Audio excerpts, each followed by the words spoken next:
Lord of the Mystery, Lucky by author Nan Haiyu Xing Chen. Chapter 426-450. Chapter 426, Meander Characteristics Delivered to Your Door.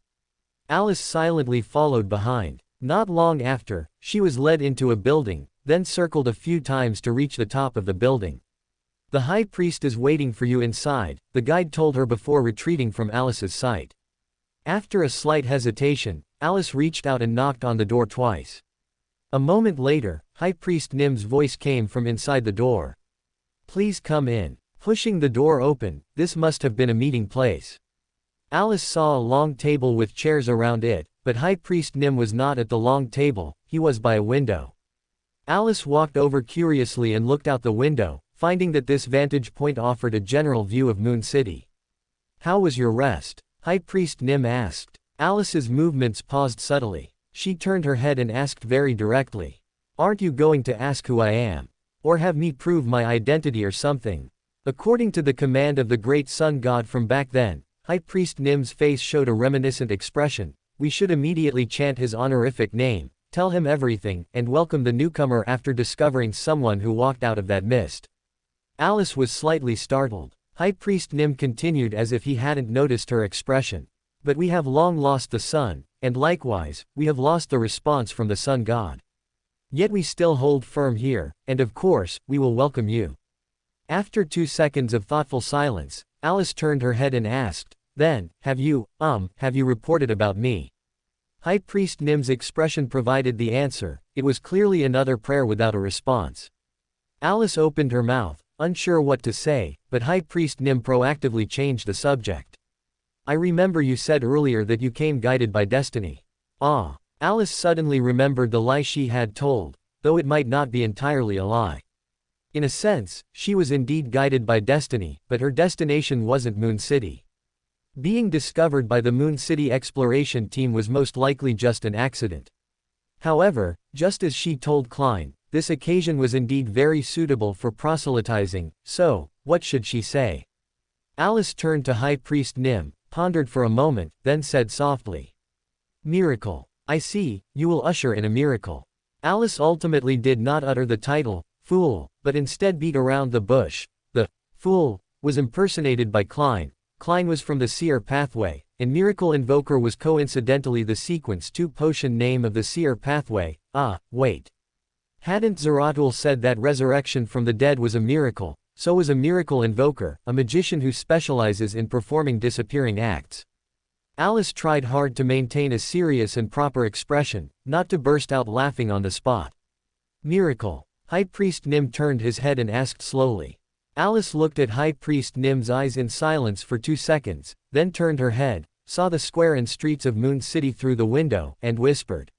Yes, I saw it. You will usher in a miracle. The miracle will bring you new life, bring you safe food, and lead you to see the sun and the scarlet moon. High Priest Nim stared at her in a daze. After a long time, he asked in a hoarse and aged tone. What does this mean? Alice heard his voice trembling. She suddenly felt that the Miracle Invoker joke wasn't so funny anymore. She closed her eyes, and when she reopened them, her gaze was firm. This is a prophecy that destiny has brought me. After I leave, if the spirit world of the forsaken land of the gods is disconnected, then after I leave, I won't be able to see the fate of the Moon City people, right? Alice's words stunned High Priest Nim for a moment.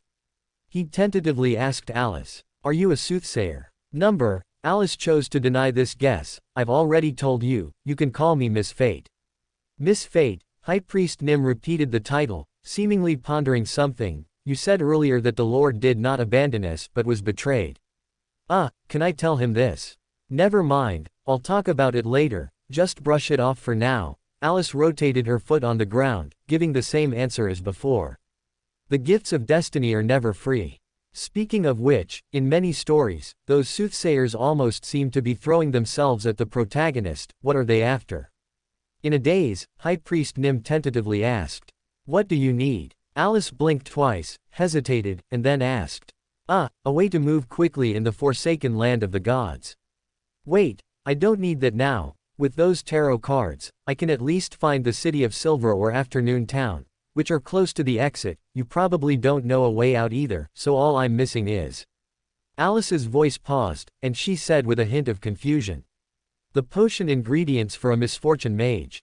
Quote. This request clearly confused High Priest Nim greatly, and his gaze towards Alice became hesitant. Just as Alice was deliberating on how to fix this problem, High Priest Nim rounded it all off for her. Do you need to supplement Beander characteristics? If so, we have a sealed artifact that might meet your requirements. Ah. Alice looked at High Priest Nim, a bit unclear about the situation. High Priest Nim, as if encouraged, began to introduce the item's information to her. This sealed artifact belongs to the monster pathway.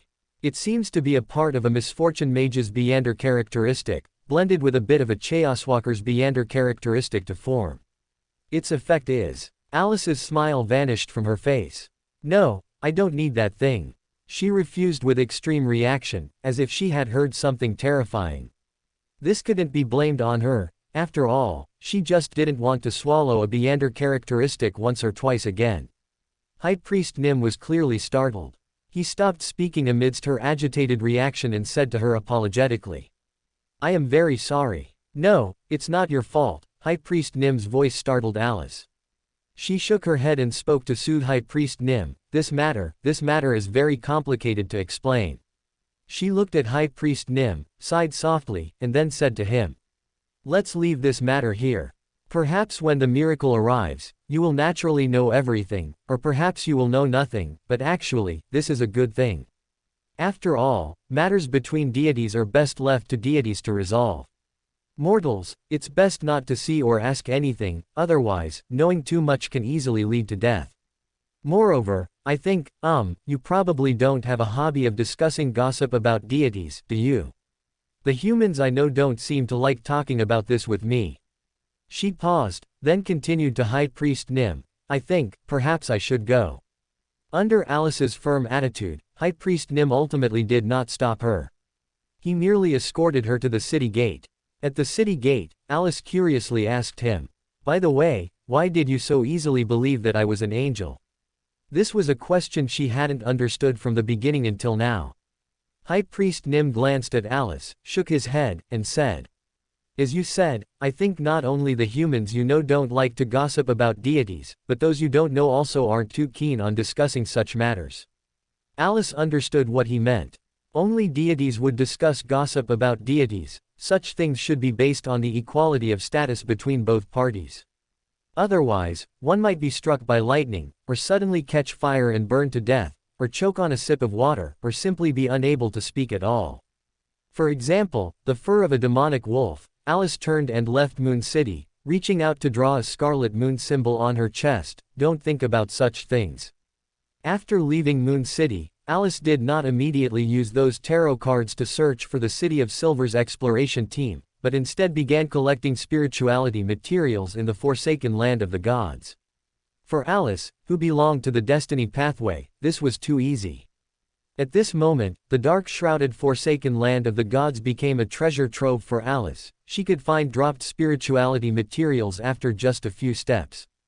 Alice was not greedy. She only took enough spirituality materials to perform the ritual for requesting a boon, then stopped and began to bother Klein. The good news was that it was still daytime outside, and Mr. Fool, who received the message, wasn't too angry. The bad news was, I'm on the Golden Dream. Alice received this reply, this is what I got from the Golden Dreams restaurant. Oh, by the way, do you still remember Edwina's book whose owners all disappeared? Your guess came true. Edwina's book. The book whose owners all disappeared. My guess came true. What did I guess again? Alice held her ice cream and pondered as she walked. She quickly recalled the actual content of her guess. She had once said that those owners who had disappeared over the years might have become part of the book. What kind of book is this? It's so terrifying. Alice jumped up in fright, suddenly remembering Eamon, who had come knocking with a comic book. Damn it, that sounds terrifying. It feels like one day everything around me will turn into Eamon. The scariest part is that Eamon actually seems capable of doing such things. Alice began to seriously consider the possibility of not continuing to update the comic.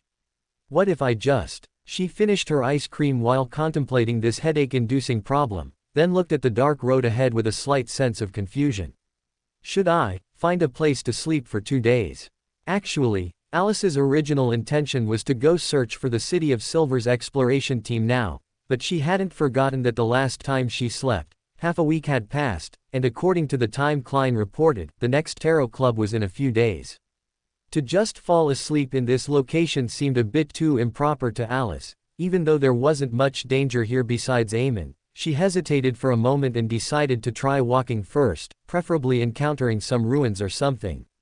The good news was that while cities with people were rare, there were simply too many ruins in the forsaken land of the gods. After walking for less than half a day, Alice encountered an unknown city. Alice walked into this city full of broken walls and ruins, but instead of finding a house to enter, after pondering for a moment, she slept under the half-collapsed city gate. She did not sleep until the tarot club officially began. Before that, a crimson light enveloped her dream, startling her awake.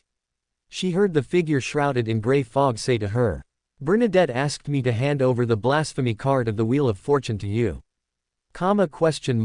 Right, how did Bernadette find him again? Was it because I followed him when he went to that sea area? Following the flow, Alice arrived above the gray fog and asked Klein this question. Klein's expression was very strange. "No, it's not your problem." The identity of Gehrman Sparrow was faked by her. Alice looked at him in surprise and murmured, "No wonder you were discovered." So, Klein asked her, "Do you want the blasphemy card?" "Of course," Alice replied, as a matter of course. "If she's willing to give it, why wouldn't I want it? But I might be going back soon, she can give it to me then." "Hey, why did it take her so long to contact you?" Klein glanced at a certain crimson star with an unreadable expression. "She prayed to the fool." Alice looked at him in astonishment. "I now have a saint-level believer, I mean a true believer." Klein shrugged and said, "Besides that, I also have a sequence 7 believer." The saint-level believer undoubtedly referred to Bernadette. Alice blinked twice and pressed. "Who is the sequence 7 believer? Do I know him?" "You know him." Klein nodded. "Dunnits." "Perfect, truly perfect." Alice covered her face with her hand and sighed. "You also have a whole city of backup believers." Klein looked at her with a bewildered expression. "It's like this." Alice shook her head and began to recount her experiences after waking up beside that grayish-white mist. "In short, that's how it is, Your Excellency, Miracle Invoker." "Which means," Klein keenly caught the key point in her words, "you didn't tell them my honorific name or the title of fool, but merely pretended to be a charlatan there." "What do you mean, pretended to be a charlatan?" Alice angrily slammed her hand on the table. "You're right." Klein shook his head. "You didn't pretend to be a charlatan, you are a charlatan, Your Excellency, soothsayer." After a pause, before Alice could get angry, Klein added his plan. "I might be returning to Backland soon, with a new identity." End of chapter. Chapter 427 Chapter 5 Plan. Alice looked at him with a puzzled expression. "Why? Oh, you have a clue about the potion formula. Antigonus's notebook is in St. Samuel Cathedral," Klein reminded her. Alice, of course, knew this. She merely frowned and realized something. She asked with a slight hesitation, "Are you planning to steal the notebook?" Klein nodded. "Do you still remember?" Alice's expression gradually turned strange. "In a sense, I'm considered a person of the church, or rather, a person of the goddess."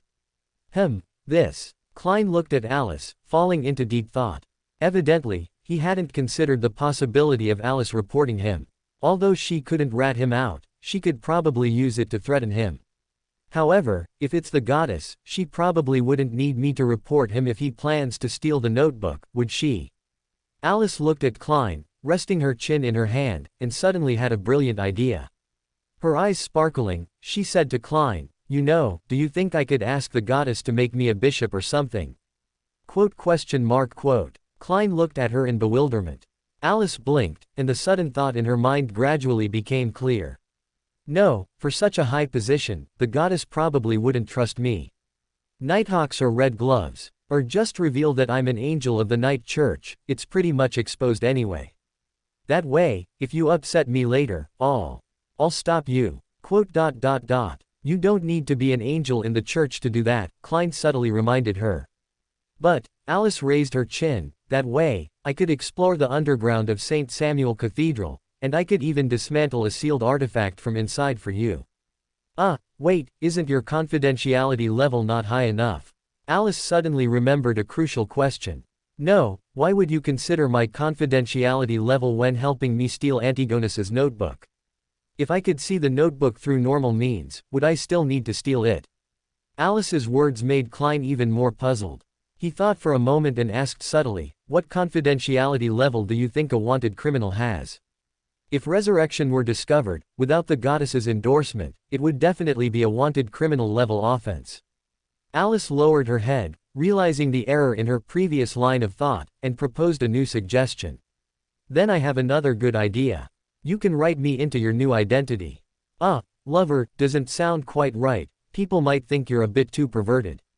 Maybe, daughter. After all, if he doesn't plan for me to sneak in, he'll definitely have to find a way to get in himself or try to bribe the Nighthawks or something.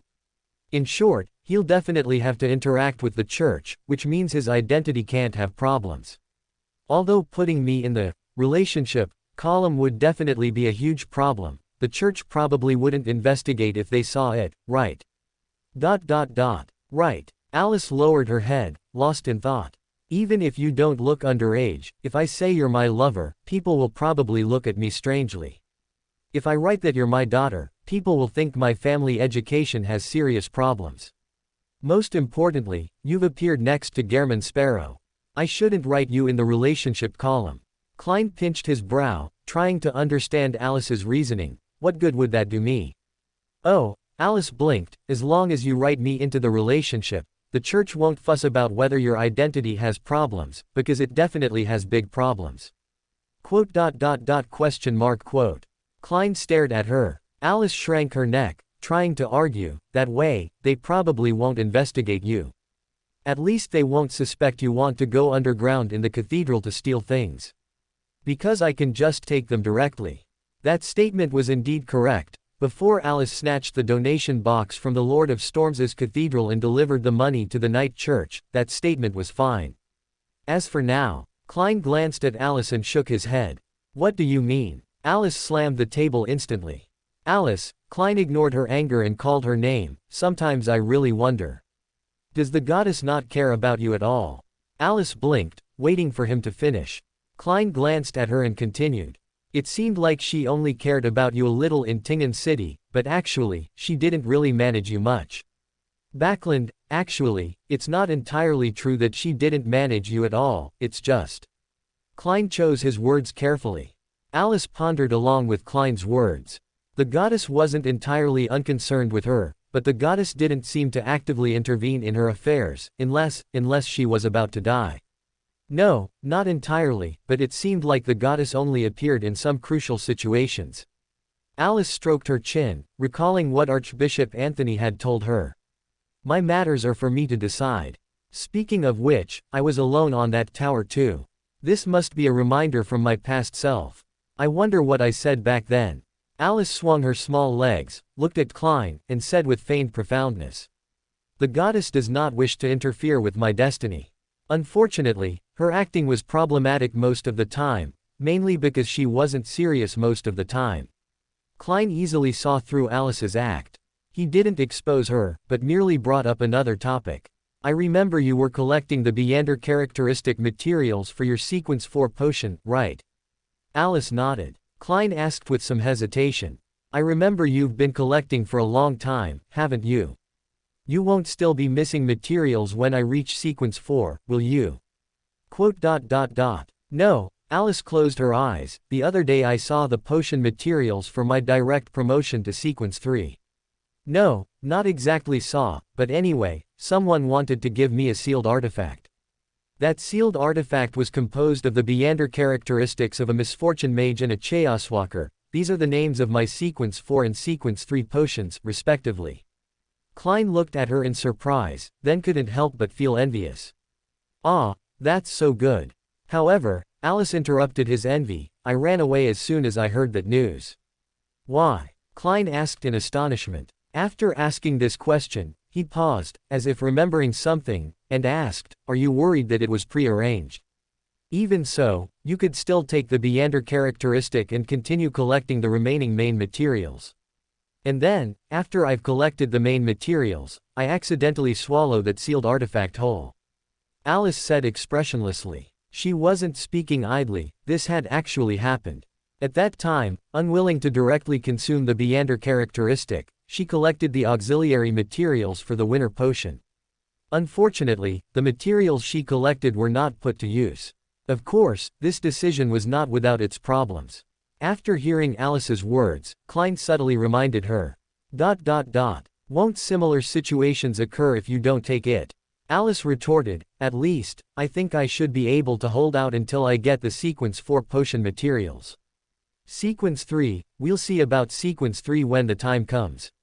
We'll see when the time comes. That's certainly an answer very much in her style. Klein, no longer envying Alice's luck, now couldn't help but start envying Alice's good mindset. If I had her good mindset, I wouldn't have thought of volunteering to act back then, and I wouldn't have. He paused, his expression becoming subtle. Clearly, the 2+ months of scrubbing toilets were not a pleasant memory. Alice didn't know what Klein was thinking. After realizing he seemed to have nothing more to say, Alice waved and bid him farewell. I'm going back to continue my journey, okay? If you don't see me at the Tarot Club next week, or if I don't reply to your messages in between, then I've either run into Eamon, or I'm busy on the road. In any case, the previous kind of problem definitely won't happen again. After all, that fog didn't cause any problems anywhere. If you're really worried, at least wait until I return to the ruins of the Divine War. Wait a minute. Will I fall into the sea when I leave the forsaken land of the gods? It doesn't seem impossible. This question made the two of them look at each other above the gray fog, and finally, Alice grandly delivered her concluding remarks. It doesn't matter, I don't even know how to get out, we'll see when the time comes. She made the decision, and so the matter ended there. They each returned to the real world. Alice opened her eyes and propped herself up to sit from the ground, but suddenly felt that something was wrong. Her spirituality pulsed, and Alice looked around, following the warning of her spirituality, finally landing on an extra coffin. This coffin, why does it look a little familiar? Alice blinked, walked forward, and after carefully observing the coffin, she pulled out a familiar scene from her memory. She seemed to have lain in a coffin similar to this one. Am I going to lie in it again? Alice was momentarily dazed. She looked around but didn't find any sign of Eamon. She frowned and looked back at the coffin in front of her. Hey, come out. Alice reached out and knocked on the coffin. You're not really going to lie in there and perform a corpse sits up act for me, are you? Then at least don't suddenly make a coffin appear. That won't scare anyone at all. Her muttering did not receive the expected response. No one paid attention to her, as if the coffin was indeed meant for her to lie in. Alice hesitated for 2 seconds, then lifted her foot and kicked the coffin hard, then turned and ran. Soon, she instinctively stopped, and a hand made of bone joints almost simultaneously grasped her ankle. The good news was, she at least didn't fall. Under normal circumstances, if a person walking alone in the darkness discovered a coffin, and after leaving a certain range of the coffin, was suddenly grabbed by the ankle by such a hand, it would be a horror story. And if this matter were linked to Eamon, it would be an even better horror story. Let go, Alice said calmly, I can't turn around like this. The hand made of bone joints obediently released her ankle, making a series of clack-clack sounds. Seeing this, Alice took off running, then stepped on a monster limb that appeared out of nowhere, falling to the ground. Ha ha ha ha ha, a flamboyant laugh and the clack-clack of bone friction came from behind. Can even the misfortune pathway be so unlucky? Normally no, but considering how often I meet you, maybe I shouldn't have run. Alice expressionlessly got up from the ground, turned around, and walked back to the coffin, then squatted down and reached out to break the bones on the skeleton as if venting her frustration. Lying in the coffin was a bare skeleton. Unexpectedly, the skeleton was not sturdy. She didn't use much force and broke off a bone. Even more surprisingly, she seemed to have broken off a crucial part. The bones scattered on the ground, and the skull landed on the pile of bones. Alice looked down at the bone in her hand with a blank expression. She opened her palm, and the dry bone wriggled in her palm, transforming into 2 intertwined worms of time, bringing a slightly itchy sensation as they crawled and wriggled. Quote. Alice, with a horrified expression, flung the worms back. Are you sick? However, those two wriggling worms of time were like a signal. They landed on the piled bones, turning all the bones on the ground, along with the skull, into scattered worms of time. The worms were all slender, some fatter, some thinner, and each had 12 segments. They intertwined and wriggled, densely crawling in and out. They slowly condensed from a scattered pile, growing taller and taller, weaving from bottom to top into a complete person. This person wore a black classical robe, a pointed soft hat, and a monocle over his right eye. He bent down, extended a hand towards Alice, who was sitting on the ground, and smiled without apology. I'm truly sorry. It seems my gift startled you. What kind of person calls this a gift? Alice shouted angrily. She glared fiercely at Eamon, her eyes wary as she took his hand, and still with doubts, she asked. Your hand won't suddenly turn into worms, will it? You're only worried about that. Eamon looked at her with a mix of surprise and amusement, exerted a slight force, and watched her use his help to stand up. So, can even you of the misfortune pathway be unlucky enough to fall? Hard to say. Alice withdrew her hand. Maybe the true god of our pathway could choke to death on his own saliva. Who knows? Clap, clap, clap. Eamon applauded admiringly, truly worthy of misfortune. Alice glanced at him, didn't pursue the topic, but instead spoke first. Anyway, let's talk about what happened before. Why are you curious about the protagonist of that comic? End of this chapter. Why are you curious about the protagonist of that comic? End of this chapter. Chapter 428 Chapter 6 Miss Destiny's Mother. Oh, Eamon smiled, because I truly have an old flame I can't forget. Quote. Alice looked at Eamon with a horrified expression. Ah, he really likes that angel from the Zoroaster family. If things were normal, Alice wouldn't believe it, but this was too outrageous. Alice had to consider the possibility that Eamon was serious. The dignified incarnation of deceit wouldn't tell such an absurd lie, would he? I've pursued him for thousands of years, Eamon continued with a smile. Do you know where he is? If this is true, then should I tell him that the person he's looking for is in the night church, parasitic inn? Wait a minute. Alice suddenly became alert. She stopped her wandering thoughts and looked at Eamon with cold eyes. She finally became wary before connecting the key information. Under her cold gaze, Amon's expression remained unchanged. He asked as if wondering about her sudden change in attitude. What's wrong? Why that expression? Is there something wrong with what I said? Shameless. Although Amon's expression looked utterly innocent, as if he had truly done nothing, Alice didn't believe a single word from his mouth. But Alice had no way to deal with Eamon. She wasn't particularly afraid of Amon's avatar, but this was the forsaken land of the gods. Whether the one standing before her was the main body or not, the main body could probably appear before her at any time. She could only secretly remember this grudge, and then what was she supposed to do? No matter what, her only way to deal with Eamon might be to escape. What was she just thinking? Oh, Eamon, then she must have been thinking. What was she thinking? Alice, Eamon pinched the monocle over his right eye and sighed slightly. Never mind, you can go. Alice instinctively became alert. He wouldn't pretend to let me go and then, why is he leaving? After saying those words, Eamon shook his head and turned to leave without any apparent reluctance, leaving only a back view for Alice. He really left.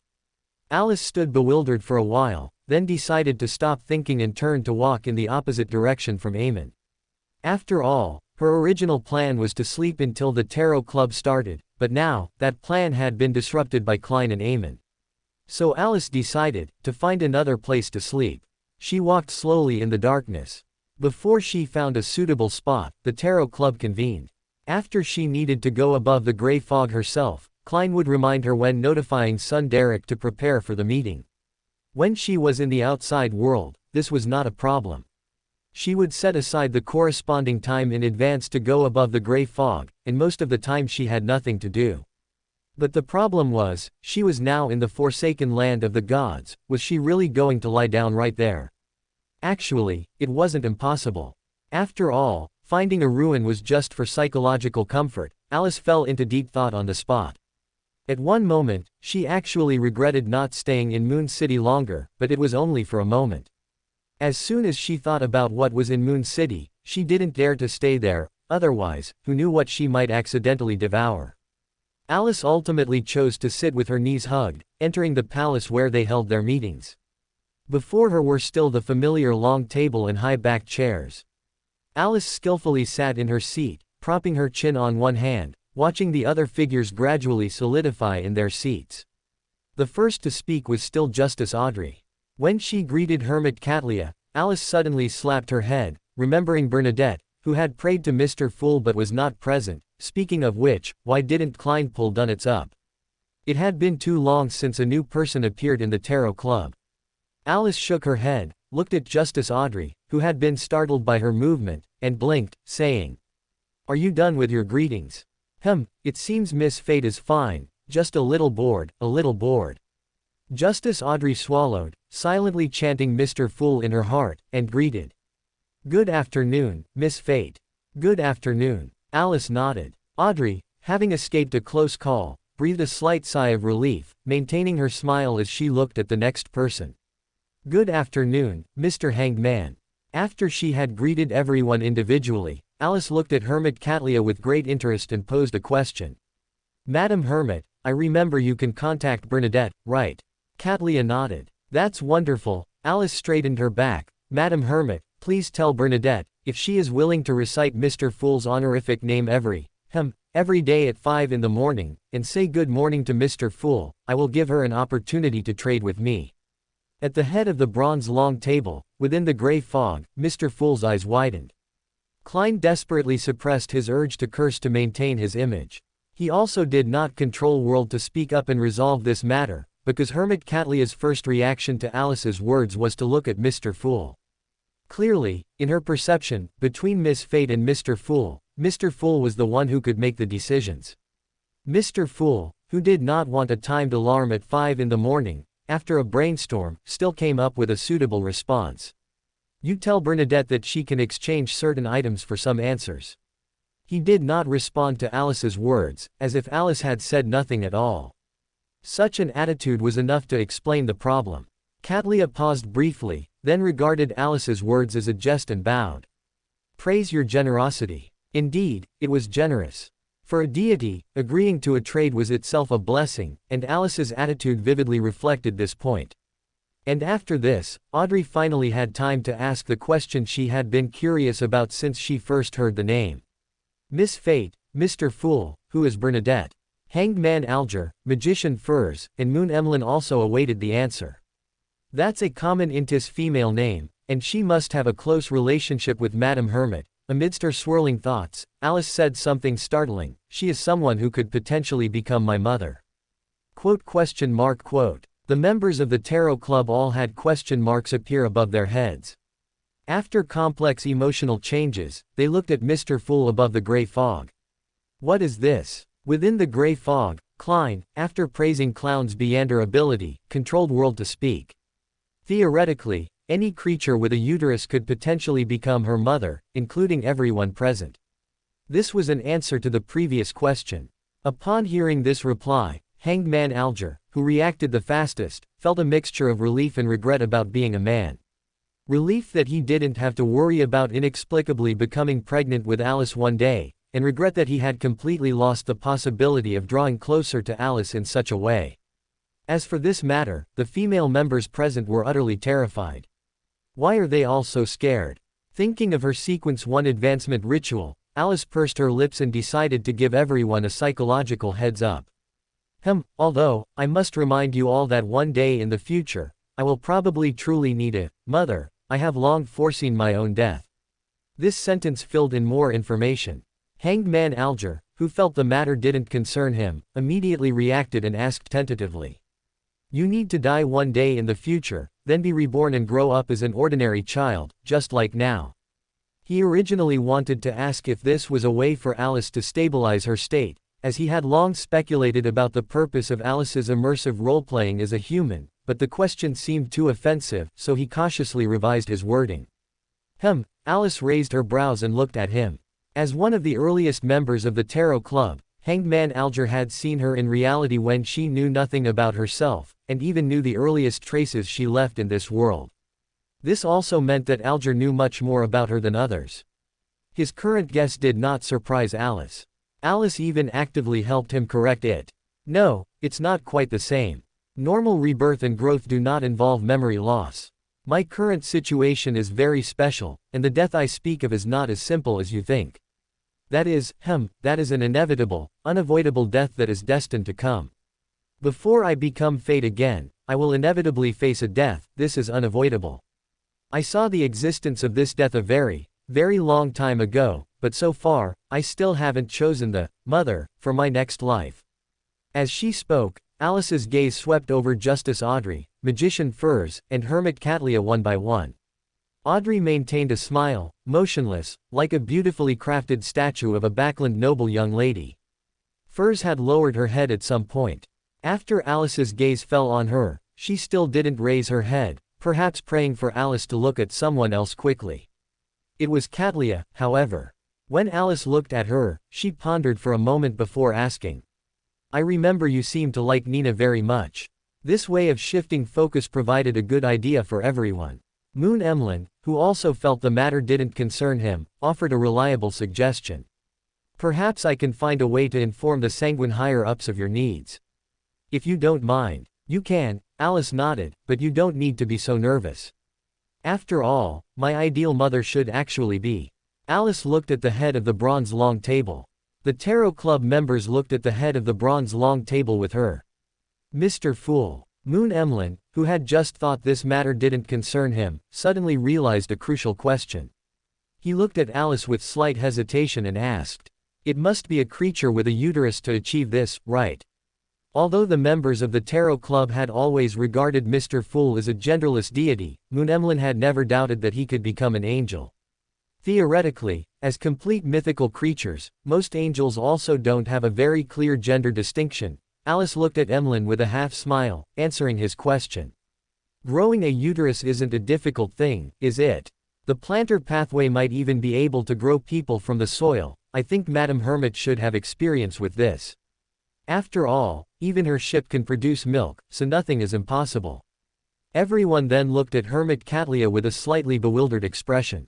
A ship, producing milk.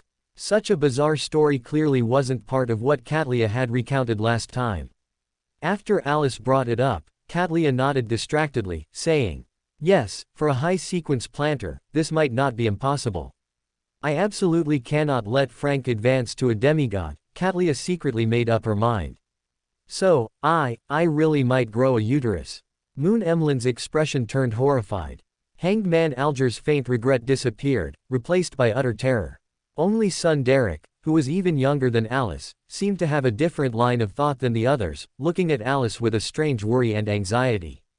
Alice blinked at Derek. A few seconds later, Derek seemed to react and asked, Miss Fate, you saw your death, so, did you see yourself return? No, Alice blinked and spread her hands. If I had seen it, how could it be called a destined death? That would clearly mean I actively chose death. It should be an insoluble predicament to truly be a destined, unavoidable death. After a pause, she added what she hadn't finished saying earlier. Actually, I think my most suitable mother should be darkness. Where did your thoughts go? Although I did consider your ideas, I haven't been able to convince Mr. Fool yet. Wait a minute, speaking of which, I haven't actually brought this up with darkness either. He wouldn't refuse me, would he? It seems quite likely. No, I need to ask about this later. End of this chapter. Chapter 429. Chapter 7 is selling the fortune charm considered cashing out. This was indeed a crucial issue, but it wasn't something that needed to be resolved immediately. At least for now, the day the dream would come true still seemed far off. Therefore, Alice simply noted this matter in her heart, then began to try and recall what the previous topic was. Strange, how did we even get to this point in the conversation? Alice scratched her head, remembered the question from Justice Audrey, and turned to give a slightly more formal answer. Just now, those were just jokes. Bernadette is Rosel's eldest daughter, and also the Queen Mystic of the Sea. Oh, right, she also seems to have founded Oravi Island.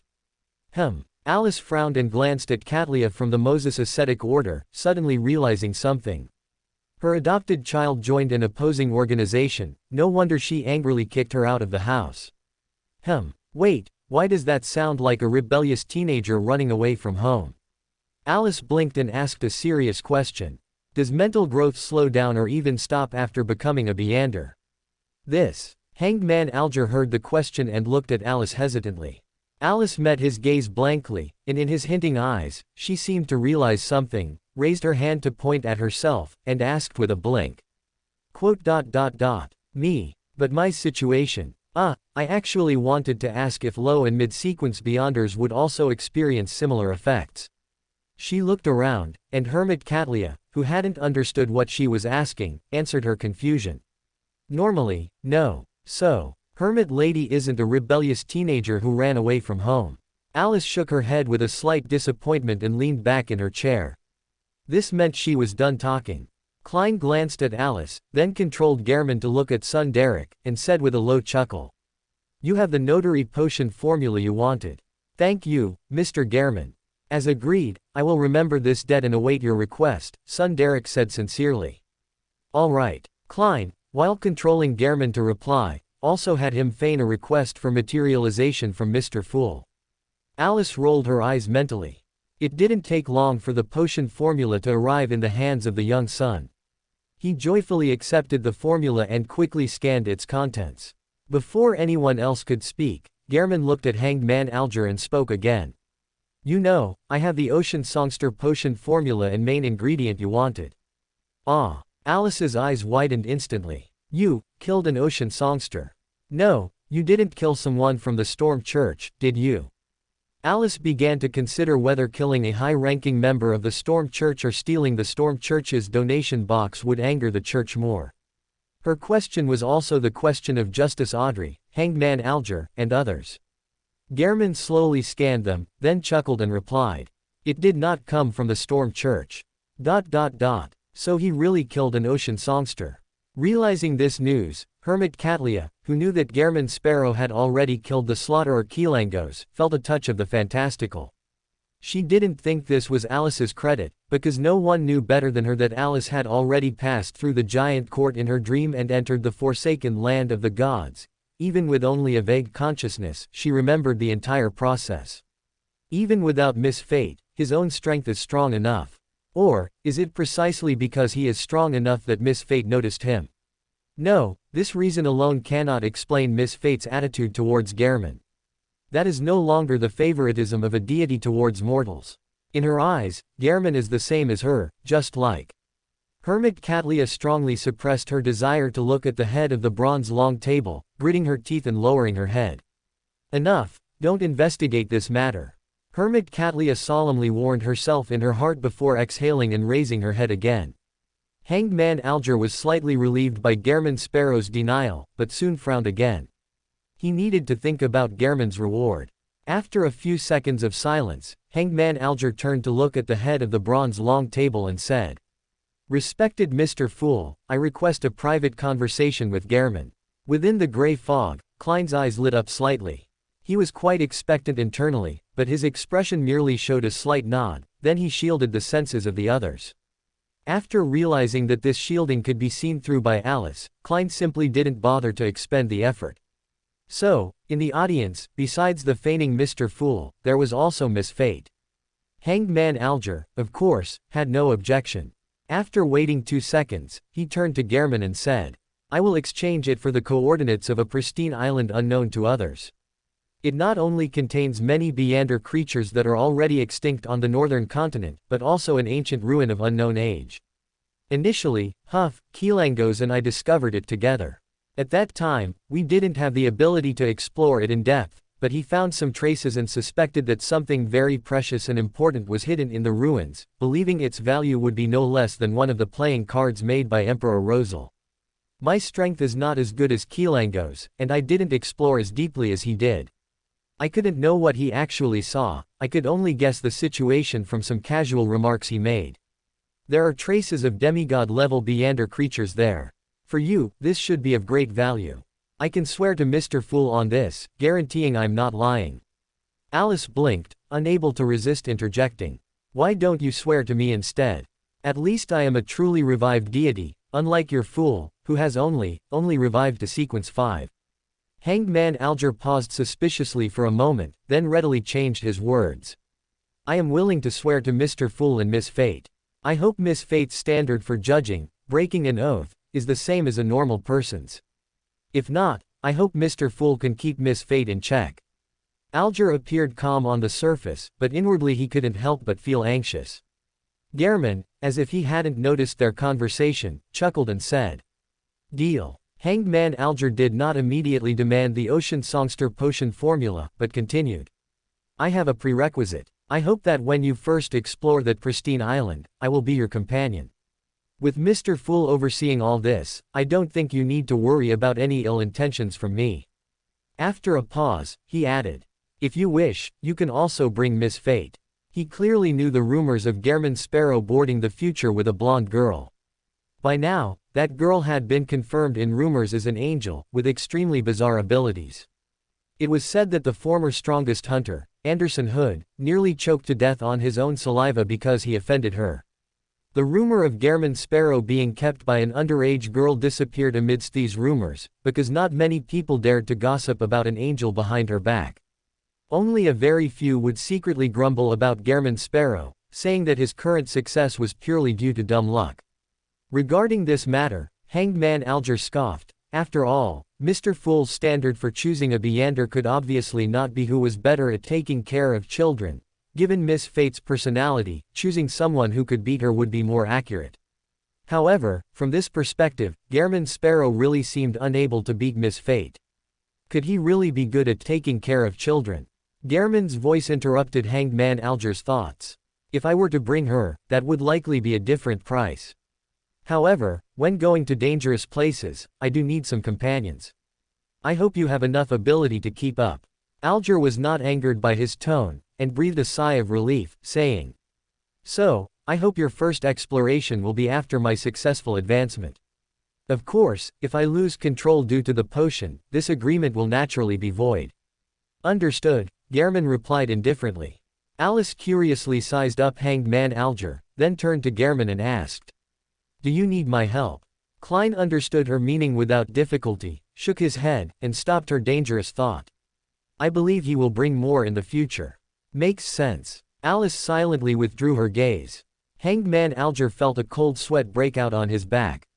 Only at this moment did he fully understand what Alice's words had meant. She probably wanted to help him lose control so that Gehrman could monopolize the island's coordinates. Alger tremblingly glanced at Mr. Fool sitting there, then paused before requesting Mr. Fool to materialize the parchment with the island's information for him. Alice had no interest in this. Klein took the parchment, quickly scanned it, then looked up slightly and said, The potion formula and main ingredient will be given to you together after the gathering ends. All right, Alger responded calmly. Their private conversation ended here. Hermit Catlia withdrew her gaze from Gehrman and turned to Magician Furs, saying, I've got the meteorite crystal. 60 grams for 600 pounds. So fast. Furs was both surprised and troubled as she recalled her balance. She quickly decided to borrow money from Zio Derecha for emergencies and earn money quickly after advancing. All right, after careful consideration, Magician Furs said to Hermit Catlia, we'll trade at this time tomorrow. After her words fell, before Hermit Catlia could speak again, she asked Alice with a pained expression. Miss Fate, may I request a stroke of good luck from you to help me earn money? Alice blinked, inexplicably reminded of the wealth accessory she hadn't seen in a long time. Speaking of which, back on Earth, many people also like to spend money on things like wealth talismans. But, what she proposed was indeed a good idea. Making one-time items similar to wealth talismans, clearly priced, for example, £30 to buy £50, and then selling them to others. This way, I can earn money without asking fate for anything. Wait, something seems off. This feeling, why does it seem a bit familiar? Alice blinked and blurted out. Isn't this money laundering? Except for Klein in the gray fog, no one understood Alice's words, because she awkwardly put two unrelated words together. The Tarot Club members were basically all wondering how money could be laundered. As for Derek, he was even more stumped.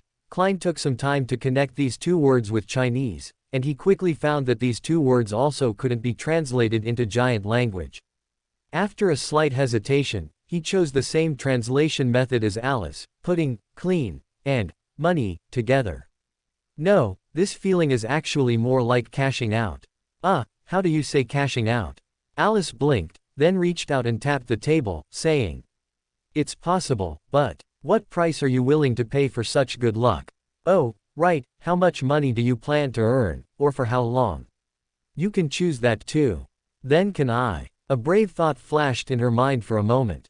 She quickly remembered the experience that inspired her, Mr. Hanged Man, who was warned he could only earn 30 pounds. 220 pounds. Furs cautiously stated the amount she still needed. That's not a lot. Alice nodded thoughtfully. So, what price are you prepared to pay? Magician Furs paused, then asked with a slight hesitation. What do you need? She really couldn't think of anything she could offer. How about? Alice lowered her head to think. I can't seem to think of anything. Wait. She suddenly remembered what happened before entering the forsaken land of the gods, and turned to Gehrman, asking. Don't you still owe me a gift? Damn it, I forgot about that. Klein suddenly remembered this. Before bringing Alice onto the future, he had promised to give Alice a gift upon their return. However, when they returned, Alice jumped off the cliff and entered the forsaken land of the gods, so the matter fell through. Now, is Alice coming back soon? Is Alice's honorific name still missing a line? Anxiety crept into Klein's heart, but Gehrman remained calm in both voice and expression, nodding without changing his demeanor and saying, Yes, I did promise to prepare a gift for you, after your return. End of chapter. Chapter 430 Chapter 8 The Rat God. I always feel like something's off. Alice blinked, staring at Gehrman's calm expression, then looked away.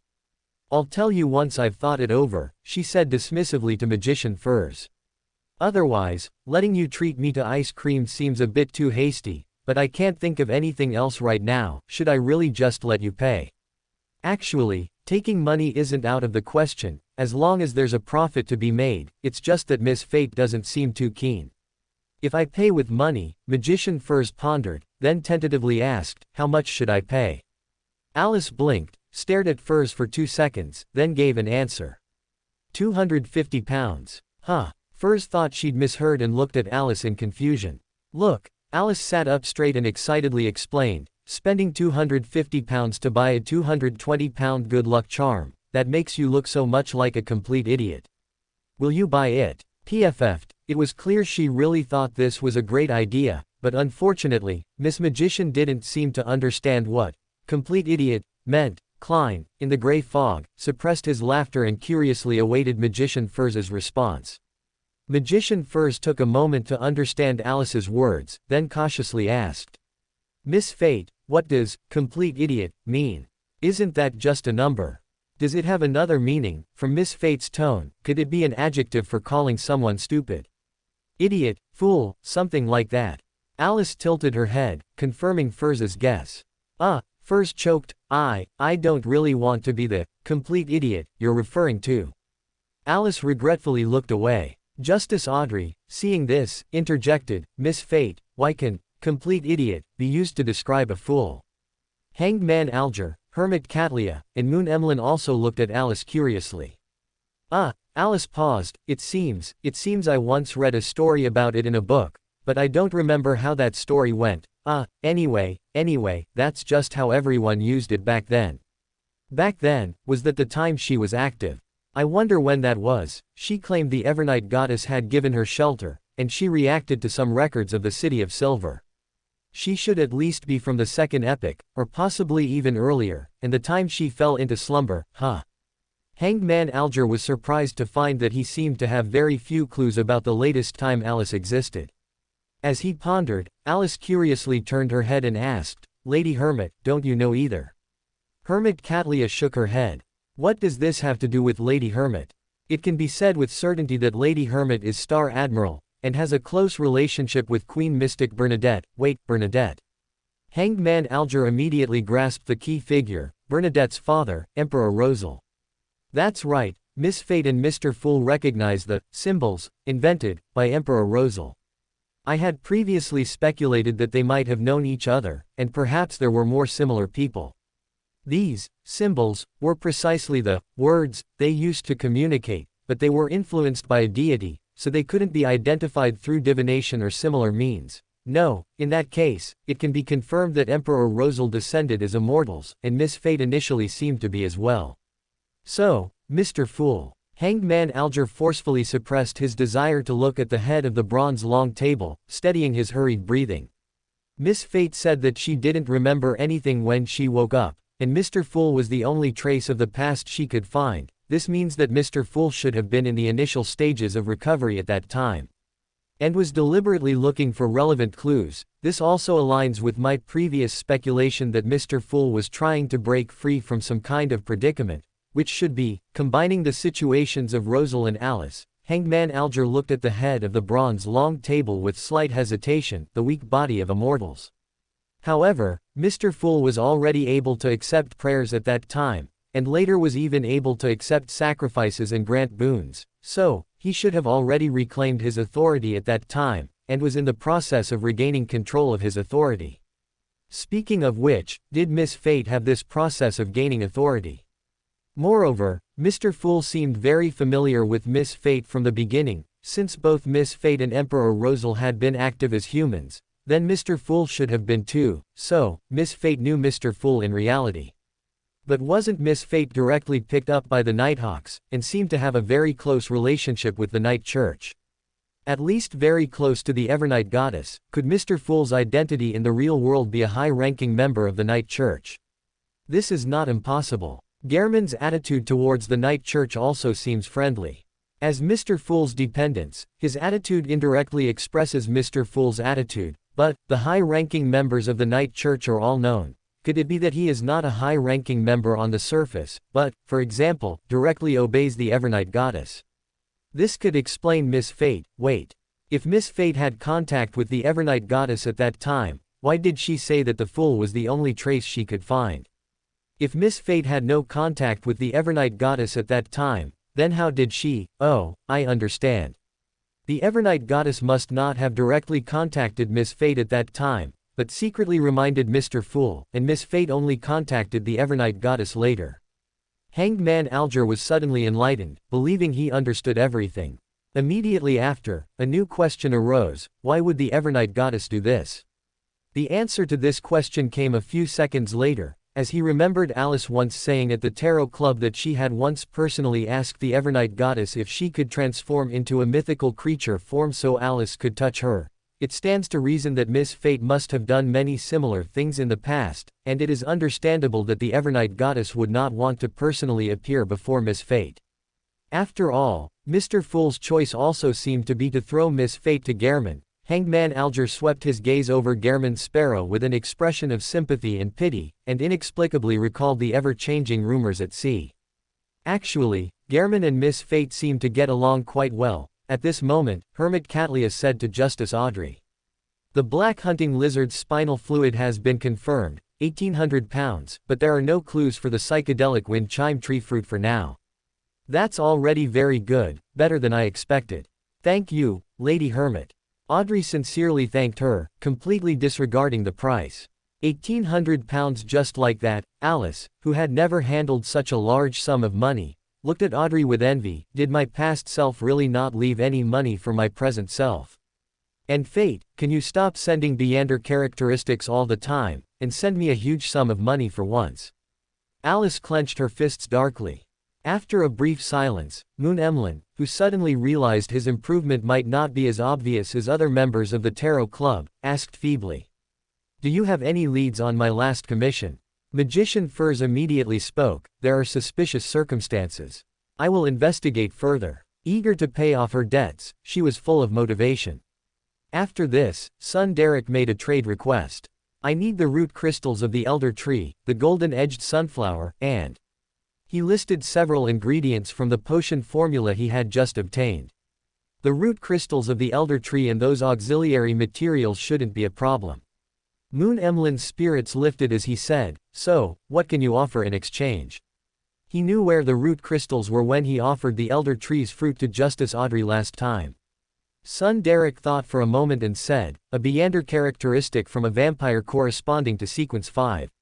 Alice recalled the grotesque monsters hiding in the darkness of the forsaken land of the gods, and couldn't help but think, if Mr. Moon knew that the Beander characteristic he wanted came from such a monster, I wonder if he would still be able to stomach it. Sanguine. Emlyn gritted his teeth and said, you don't have to rush, I'll tell you what I want when I've thought it over. Alice blinked at him, then suddenly turned to Gehrman and called out. Bald baboon. Gehrman was half a beat slow in turning to look at her, his eyes full of confusion. After Klein's promotion to marionettist, Gehrman's eyes were clearly much more lively. Why didn't you react? Alice frowned in confusion. Why didn't you emphasize that you're human like him? PFF'd. Magician Furs, with her excellent associative ability, was the first to understand Alice's words and burst out laughing. Amidst her laughter, Justice Audrey, Hermit Catlia, and Hanged Man Alger vaguely understood, while Moon Emlyn and Son Derek looked slightly bewildered. In Loan, curly-haired baboon is a slang term used to describe someone as foolish, roughly meaning, you were left behind when humans evolved, so those who weren't left behind naturally evolved into hairless baboons, or bald baboons. This kind of word, which seems to insult the human race, does indeed have a similar effect to vampire and sanguine in some sense, probably. Within the gray fog, Klein looked at Magician Furs, who had drawn everyone's attention with her laughter, and couldn't help but feel grateful for his clown Beander ability. Otherwise, if Mr. Fool were constantly provoked by Miss Fate's words at the Tarot Club, unable to hold back laughter or so angry he'd pound the table, that would be too. Klein imagined the scene and couldn't help but take a sharp breath. As the saying goes, there are two kinds of death in the world. One is the demise of the body, and the other is social death. He clearly didn't want to suffer social death. Moon Emlyn didn't quite understand the connection between the two sentences, but he vaguely realized that this was Alice's mockery of him. Perhaps not intentional, she most likely just thought of it, but that's precisely why the harm was strong enough. He gritted his teeth and glared at Alice. Noticing his fierce gaze, Alice turned her head, hesitated for a moment, then tentatively said, sorry. The apology was insincere, but Moon Emlyn clearly couldn't ask for more. He deflated like a punctured ball, leaning weakly against the back of his chair, and responded in a weak voice. It's fine. Alice blinked, then hesitated before asking, should I praise you again, you sanguine? Moon Emlyn was about to refuse when Gehrman suddenly interjected, how do you plan to praise him? Let me see what else she can come up with. Anyway, it's not about me. Klein, in the gray fog, looked at Alice with a slight anticipation. Alice then tilted her head, propped her chin with one hand, and began to think seriously. Sanguine, can they summon bats? She blinked at Moon Emlyn, who nodded hesitantly. Alice brought up her other hand, propping both hands under her chin. Bats are actually very much like mice with wings, just like angels or humans with wings. Klein suddenly had a bad premonition. Just as he was about to stop her, he heard Alice slap the table and say to Moon Emlyn, I know. You sanguine must be the deities who rule over mice. She excitedly stood up slightly from her chair, and Moon Emlyn stared dumbfounded at her brilliant deduction. 10 seconds later, he looked at Gehrman with vacant eyes and confirmed with him. Is she always like this? Was he asking about Alice's logical ability or her level of being annoying? Klein silently glanced at Alice and, controlling Gehrman, replied. Yes, she's always like this. Alice blinked, vaguely realizing that there might have been a problem in some part of her reasoning, and she hesitantly sat back down. In the silence, Magician Furs suggested to Alice with a serious expression. Miss Fate, have you considered a career in literature? Your associative ability is very suitable. Alice paused, remembering Eamon who had come knocking with a comic book. No, I think if I did that, I might be hunted down by angels and true gods. Furs's eyes looked slightly bewildered. Justice Audrey sat still, but in her mind, she couldn't help but recall Miss Fate's invitation to discuss gossip about true gods. If the inspiration came from such things, it does seem a bit dangerous. End of chapter. Welcome to Fanfic Audiobook, your go-to place for immersive audiobooks. If you enjoy the content, don't forget to like the video and subscribe to our channel for more amazing stories. And please support the author by link in description. Chapter 431 Chapter 9 Has the child grown up? After Alice politely declined magician furs, no one else proposed new transactions, and the tarot club fell silent for a moment. At Klein's signal, the free discussion session began. Hanged Man Alger asked Alice, "Miss Fate, are you still in the forsaken land of the gods?" Alice nodded, then added, "But I'm not in Afternoon Town anymore. Maybe I'll be there again next week, or maybe I'll be back next week." After a pause, she hesitantly rested her hand on her chin and murmured, "The main thing is, I still don't know how to get out." "No, that's not right, there seems to be a way." Alice looked hesitantly at Klein above the gray fog. For Alice, regarding how to leave the forsaken land of the gods, the most difficult part was actually getting her body out, because Saphira Castle connected both the forsaken land of the gods and the outside world. Her spirit body could ascend to Saphira Castle. Should she have someone sacrifice her body to Klein? Alice blinked, adding this option to the alternatives. Son Derek's eyes lit up after hearing Alice's words, and he said to Alice, "Miss Fate, we've got what you wanted." Alice turned her head in surprise. "That fast? Just as you said." Son Derek seemed a little nervous under Alice's gaze. "The hardest part about killing a raven shadow serpent is finding it." Alice made an, "Okay," gesture, then happily leaned back against the chair. Emperor Rosal had not introduced the, "okay," gesture to this world, yet Alice's posture already conveyed its meaning, so no one felt confused. Hanged Man Alger, who had been listening to their conversation, asked son Derek, "Are you still in Afternoon Town?" Derek nodded honestly and said, "Yes, it took us a long time to set up camp, and then we cleared the remaining monsters street by street in combined groups, searching for various ancient traces that might exist. Although this is slow, it's safe enough." He answered very thoroughly and showed an attitude that it would be no problem if Mr. Hanged Man wanted to know more. Justice Audrey listened with interest, raising her hand slightly and saying, "You've been in Afternoon Town for so long, what do you rely on for food? Is there black-faced grass nearby?" Alice didn't interject. She recalled the monster flesh and blood consumed by the City of Silver exploration team, her expression slightly strange. Facing Miss Justice's question, son Derek answered earnestly, "We brought some powdered black-faced grass, but our main food source is the monsters we hunt. A large portion of them, as long as their Beander characteristics are extracted, their fur stripped, and they are scorched by fire, can be eaten. However, they all have a certain degree of pollution, which can cause mental problems, so they cannot be consumed continuously and require sufficient intervals."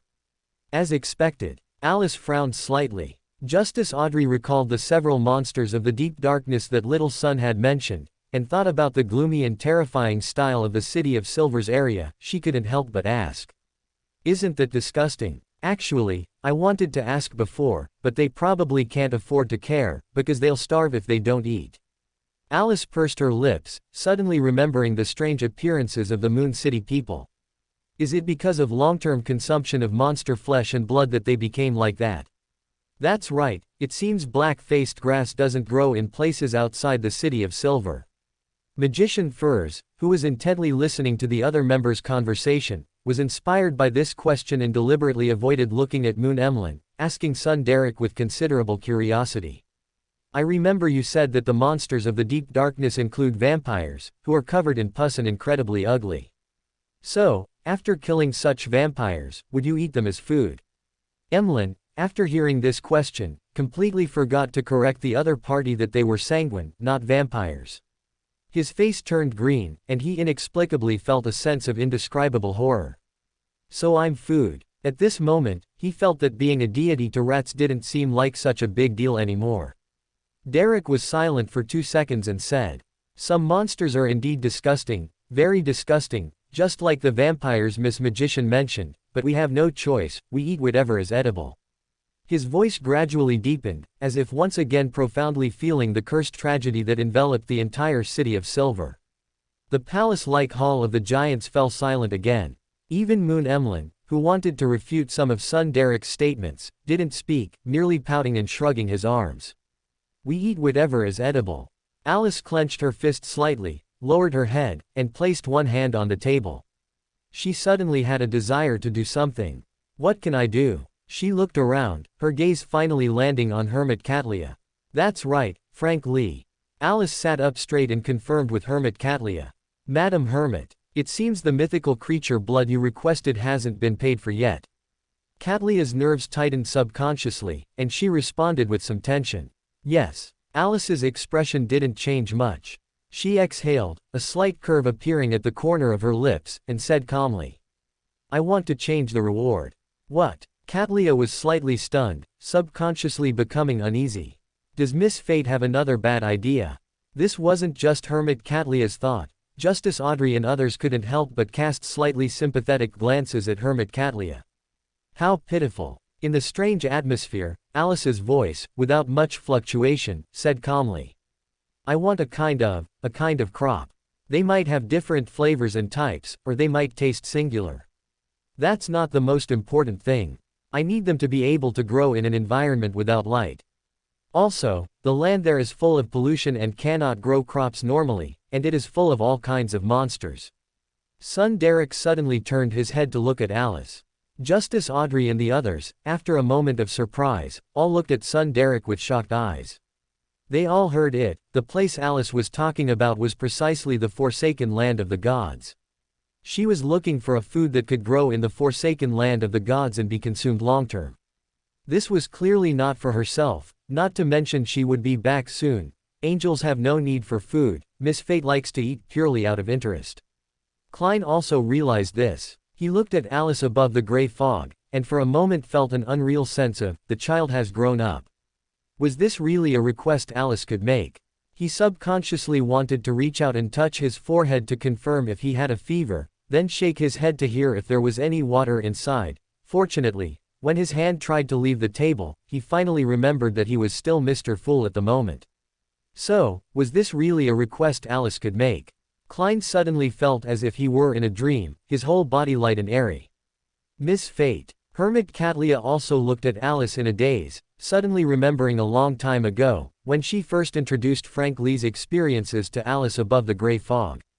When she mentioned Frank Lee's greatest hobby was researching hybridization technology, Alice's first reaction was that this way no one would go hungry. For a moment, a terrifying thought popped into Hermit Catlia's mind. Perhaps Miss Fate's true nature wasn't bad. Question mark. Is that possible? After her brain stopped working for nearly a minute, Hermit Catlia squeezed out a word from her throat. Okay. The word was incredibly stiff, and her voice was dry, but it instantly startled Son Derek. He stood up excitedly and bowed to Alice, saying, Praise your benevolence. Alice's movements paused. This wasn't the first time someone had praised her benevolence. This trend seemed to have been started by Hermit Catlia. However, that kind of praise sounded different from this one. Alice tilted her head slightly, and before she could decide what to say, Justice Audrey stood up like a class representative and also bowed to Alice, saying, Praise your benevolence. She was the first. After her, Moon Emlyn, Hanged Man Alger, and Magician Furs stood up one by one, and Even World was no exception. Alice heard their chaotic, completely ununiform voices. Praise your benevolence. She remained seated, blinking at the bowing crowd, a vague thought flashing through her mind. This seems more fun than pranks. The hand she had under the table gently squeezed, and soon, a new question arose. Should I say something? Alice looked blankly at the members of the Tarot Club, who were still in their bowing posture. After 2 seconds of contemplation, she turned to look at the head of the bronze long table, seeking help. Should I say something? PFF'd. Within the gray fog, Klein managed to stifle the laughter that threatened to spill from his throat, but couldn't suppress the curve of his lips. After adjusting himself, he gave a reserved chuckle and said, Sit down. The members of the Tarot Club all sat down. It seems it's still her. I almost thought it was someone else just now. It turns out she's still so unreliable. The surroundings seemed to quiet down again. Klein, waking from the dream of, Alice seems to have grown up, controlled world to break the silence. Let's return to the sea. Recently, something worth paying attention to. Mad Captain Connor's Victor's, one-eyed skeleton, drifted near the dock after a storm. Its mast was broken, there were burn marks everywhere, and all the crew, including Connor's Victor himself, were dead, with no survivors. Using Mad Captain as a title sounds as unreliable as Fool. Alice mumbled softly, but above the gray fog, this volume was enough for everyone to hear. It seems Miss Fate is still Miss Fate. Justice Audrey and the others, with mixed feelings, averted their gaze from Alice, pretending not to have heard the remark. Hanged Man Alger glanced at Mr. Fool, who seemed to have heard nothing, and without changing his expression, continued World's words. In Byam, the Storm Church is actively investigating people and matters related to Mad Captain Connors Victor. Klein ignored Alice's comment and controlled World to ask, what clues has the Storm Church gathered? I don't know, I'll try to find out. Hanged Man Alger shook his head frankly. Justice Audrey, who was curiously listening, realized that things might not be simple. She tentatively asked, Mr. World, isn't this a common pirate infighting? Alice also blinked curiously. World pondered for a moment, then responded with a hint of sarcasm. Mad Captain is related to the colonial population disappearance case that Mr. Hanged Man investigated earlier. The demonist sect lures or plunders people and hands them over to external forces like Rear Admiral of Disease Tracy, who transport them near the eastern continent's east coast, using Mad Captain Connors Victor to complete the last leg of the journey. This pirate has close ties with many human traffickers and slave traders in Loan. Also, Capum, Backland's biggest human trafficker, has an Arbiter Pathway Protector by his side. With so many things combined, do you still believe Mad Captain's death is a simple pirate infighting? Heh, I've always wondered, what does the mastermind want with so many slaves? Ritual needs. Alice asked with a hint of hesitation. After all, slaves, in a sense, also fit the description of consumables. Justice Audrey and Hanged Man Alger, who were still processing, subconsciously glanced at Alice. What ritual? Although he knew Alice was just guessing, Klein, still full of trust, controlled World to ask. I don't know, Alice shook her head without any hesitation. I was just saying. It's just that large-scale human trafficking makes one easily think of cults. Evil rituals or followers of evil gods, etc. She paused, then added, I'm not talking about us. World silently withdrew his gaze. After a few more seconds of silence, Hanged Man Alger responded solemnly. I will do my best to investigate this matter. Hermit Catlia listened quietly, then nodded and said, I will also collect relevant information. If more clues can be provided, perhaps I can help. Chapter 432 Chapter 10 Trust her as if you don't trust her. The World calmly answered Hermit Catlia's question. On the night the Mad Captain died, there was a high-sequence Beander on his ship, suspected to be from the Black Emperor pathway, but this demigod successfully escaped before a Rhodes Cotman arrived. What a boring topic. Alice started to zone out. The good news was that this topic ended there, and Catlia started a new one. There's another matter at sea. Last week, the crazy adventurer Gehrman Sparrow hunted down the King of Undying's second mate, the butcher, Gilshise, who was a Sequence 5 Beander. Huh. Alice turned her head, looking bewildered. She first looked at Catlia to confirm the veracity of the topic, then looked at the World, asking with a slight daze. Weren't you just Sequence 5? I remember before I entered the forsaken land of the gods, you were very afraid when you saw Gilshise. Having just advanced to Sequence 5, he killed the long-famous and powerful Sequence 5 butcher, Gilshise. Hanged Man Alger felt a shiver of dread, raising his evaluation of the World by another notch. So Mr. World is. Magician Furs blurted out her deduction, then stopped abruptly when she met the World's gaze. Justice Audrey also thought of this, but she had just realized from the news about Capum that the World was precisely the vigilante Black Emperor, so she had a filter for the World and merely praised. How impressive. Truly a legendary adventurer. Moon Emlyn opened his mouth, then closed it again, feeling that he was still very far from such a level. In the silence, the World glanced at Alice and said indifferently. You were also very afraid at the time. No, I wasn't. Alice slammed her hand on the table. The World clearly didn't take her anger seriously and continued to remind her, you asked me if I could beat him. This was a fact. Alice choked, clenched her fist and declared. Then I also called him 9,500 pounds. Hermit Catlia subtly glanced at Alice, then looked at the World. Whose habit was it, calling people by their bounties? If a deity's favored one and subordinate deity both shared a certain habit, then it meant. Katlia suddenly felt an urge to look at the head of the bronze long table. Just then, Alger, having adjusted his mood, carefully spoke. Speaking of bounties, because of Gilshai's, investigating Gehrman Sparrow's origins has become an important task for various major organizations. Before anyone could speak, Alice excitedly offered a suggestion. Do you know where to get commissions, Mr. Hanged Man? I think Mr. World can go claim this bounty. Hanged Man Alger looked at the World Gehrman Sparrow as if he hadn't heard anything. His meaning should be that the Storm Church also had him investigate. Klein manipulated the world and chuckled softly. If possible, I wouldn't mind providing some fragmented clues to claim the bounty. The world means he doesn't mind me providing some unimportant information in exchange for rewards and trust. Hanged Man Alger nodded in understanding, and silence fell once again. Alice thought for a moment, then raised her hand and said, I saw residents other than the City of Silver in the Forsaken Land of the Gods. The members of the Tarot Club all looked at Alice.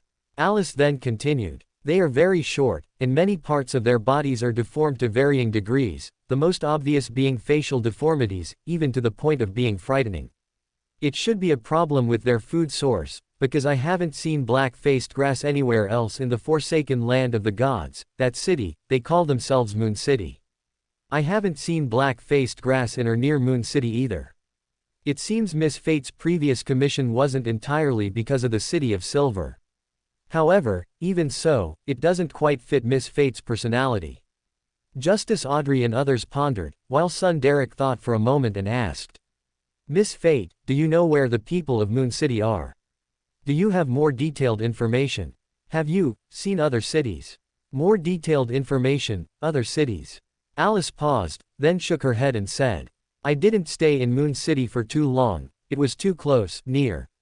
Alice paused, looking slightly hesitant at the head of the bronze long table. Should she talk about the West Continent? Should she talk about the West Continent sealed by the gray fog? The members of the Tarot Club were slightly stunned, then realized that Alice was seeking Mr. Fool's opinion. Is this matter also related to Mr. Fool? As they pondered, Klein was also considering this question. That gray fog seemed inextricably linked to Saphira Castle. Although there was no evidence, Klein still had full trust in Alice's guess. There's nothing to hide about the Forsaken Land of the Gods bordering the West Continent, many people can even deduce it themselves. And by revealing the existence of that fog, people can easily guess that the legendary West Continent is hidden within it. The members of the Tarot Club would most likely think of this castle above the gray fog from Alice's description, as well as him or his honorific name. So, what might they guess about this matter? Perhaps Mr. Fool from the past sealed the West Continent, this is the most likely guess. Alice's connection to the West Continent can no longer be hidden, and it seems quite normal for the Fool to have some connection to the West Continent. The only problem is, as the Fool himself, he doesn't know that he sealed the West Continent, nor does he know why he would do such a thing. So, if he really is the Fool, if he really is someone who woke up from a long slumber, how would he deal with things he did but has no memory of? Klein looked at Alice and nodded gently. If he truly knew nothing about it, if he wanted to know the truth, he would throw the question out, letting more people find the answer. After all, from Alice's words, that fog was clearly there, and the existence that did all this seemed to have no intention of hiding it at all. He seemed to be waiting for someone to discover that fog, and then try every means to unlock it. Wait. Klein suddenly realized something. If this was the action of a deity during his lifetime, what did this deity want to do? Resurrection. If that's the case, to unseal that seal, one would likely have to do something that would facilitate the deity's resurrection. That's not enough, there must be a reason, a compelling reason to open the seal, for example, something or some things of crucial importance hidden within the seal, things of crucial importance to most people who can see that fog. Non-existent hairs stood up on his back. Klein realized this was an open conspiracy. Alice didn't think that much. After getting permission, she glanced at the surrounding gray fog, then curved a smile and said, Moon City is too close to the West Continent. I was very worried about what would happen if I stayed there too long. West Continent. Hanged Man Alger was stunned for a moment, suddenly remembering that Miss Fate, in front of him, seemed to be from the West Continent. He asked with slight hesitation, You went to Moon City for? Alice nodded and said, You could say it was for the West Continent. Let me think how to tell you. My destiny is in the West Continent. But you don't seem to have entered the West Continent in the end. Hermit Catlia also asked. Alice shook her head and explained. It's not that I didn't enter the West Continent. I simply couldn't get in. At the border between the forsaken land of the gods and the West Continent, there's a gray fog, that's a seal. At this point, Alice paused, turned to the head of the bronze long table, and then said faintly. That probably can only be undone by a fully revived Mr. Fool himself. These words struck the members of the Tarot Club like a bolt of lightning. Hanged Man Alger and the others realized that this might be the reason Miss Fate was sitting here today. Whether it was the guidance of destiny or her own intentions, the ultimate goal was the same: she needed a fully revived fool to open the seal. Although theoretically speaking, Alice withdrew her gaze from Klein, and then dropped a second bombshell. Actually, it's not just Mr. Fool who can do such a thing, it's just that. Alice shook her head with a strange expression and said, among the people I know, only Mr. Fool is the most reliable. Hanged Man Alger felt non-existent cold sweat trickling down his spine. Miss Fate, you're not really hedging your bets, are you? ... Even if it's true, don't say it in front of Mr. Fool. He frantically shouted in his heart while trying to turn his head to look at Mr. Fool's expression. He really wanted to play dead according to his usual strategy, but he was very worried that if they all chose to do so, today's Tarot Club meeting would be their Memorial Day. Regrettably, the gray fog obscured Mr. Fool's expression. He only heard Mr. Fool's calm voice. Oh, who else do you know? ... Is this a threat or a warning? Hanged Man Alger was drenched in sweat, forced to brainstorm. He was afraid that the alliance between Miss Fate and Mr. Fool would break, and then they would suffer the consequences. Unfortunately, he couldn't say anything, nor did he dare to say anything. Those who had similar guesses probably felt much the same as Hanged Man Alger. Even Justice Audrey, who most wanted to ask questions, was silent at this moment. Alice paused. I actually should have told you, but I just remembered something I forgot to tell you. I'll tell you later. Alice glanced at the members of the Tarot Club. The matter she was referring to was High Priest Nim of Moon City's utterance of Chernobyl. She had completely forgotten to relay this to Klein. However, Alice now had a new problem. Why are you all so scared? She scanned the Tarot Club members, led by Hanged Man Alger, in confusion. After recalling her last few conversations with Klein, Alice suddenly had an extremely absurd guess, and she asked with slight hesitation. You're not worried that Mr. Fool and I will fight, are you? Klein fell into thought within the gray fog. It seems his question really had that feeling of, who else do you want to stand with besides me? But how could he and Alice possibly fight? This wasn't a question of whether he could win, but of trust. He had sufficient trust in Alice, just as he believed Alice might at any time, on a whim, help his enemies cause him trouble. He also equally believed Alice wouldn't let him truly get into trouble. That sounds a bit strange indeed, like saying, I trust her not to betray me just as I trust her to betray me, making it unclear whether she would betray him or not. The scene fell into an awkward silence for a moment. No one responded to Alice's question, nor did anyone come to rescue the situation. Alice was silent for a moment, then slammed her hand on the table and decisively shouted. Class dismissed. No, wait, I shouldn't say that. I think I should say. Meeting adjourned. The members of the Tarot Club subconsciously looked at the head of the bronze long table. Let's end it here. Mr. Fool, enveloped in a gray fog, nodded gently, assenting to Alice's words. Your will is our desire. Justice Audrey, a half-beat late, was still the first to rise and bow as usual. Your will is our desire. Hanged Man Alger followed suit one after another, leaving only Alice still seated. As several figures dissipated, Klein looked at Alice, seemingly wanting to say something, but Alice immediately raised her hand to stop him. Wait, first tell me what I just forgot, otherwise I might forget again later. The people of Moon City were once ordered by the ancient sun god to guard near that fog, awaiting and welcoming those who emerged from that mist, and, upon first meeting, to relay a message to him or her. She paused, and mimicking High Priest Nim of Moon City's accent, she pronounced a word in a strange tone. Chernobyl. Chernobyl. Klein paused slightly, then quickly recalled the famous city. That the ancient sun god also came from Earth civilization was not surprising, but Klein still asked in confusion. Did he have the people of Moon City say this just to prove his identity, or to imply something? If it was to prove his identity, why would he choose such a city? Perhaps, Alice stroked her chin, making a guess, perhaps it's a place like his hometown. End of this chapter. Chapter 433 Chapter 11 New Mushrooms. Anyway, it should be a place very familiar to her. Alice continued to guess, maybe she thinks we would also be very familiar with it. Oh, right, did you want to ask something just now? Actually, it's nothing, Klein shook his head, I just feel that you seem to know a lot about the seal that hides the West Continent. Even if that seal is related to here, Saphira Castle, how did you know I could undo it? Also, you said you know other people like this. Alice frowned at him, let me think about what I can tell you. Is it another secret that only an angel can know? Klein's gaze swept over Alice, and that desire to advance brewed once more. He seemed to not even have the right to know what he was about to face. Alice considered her words before explaining.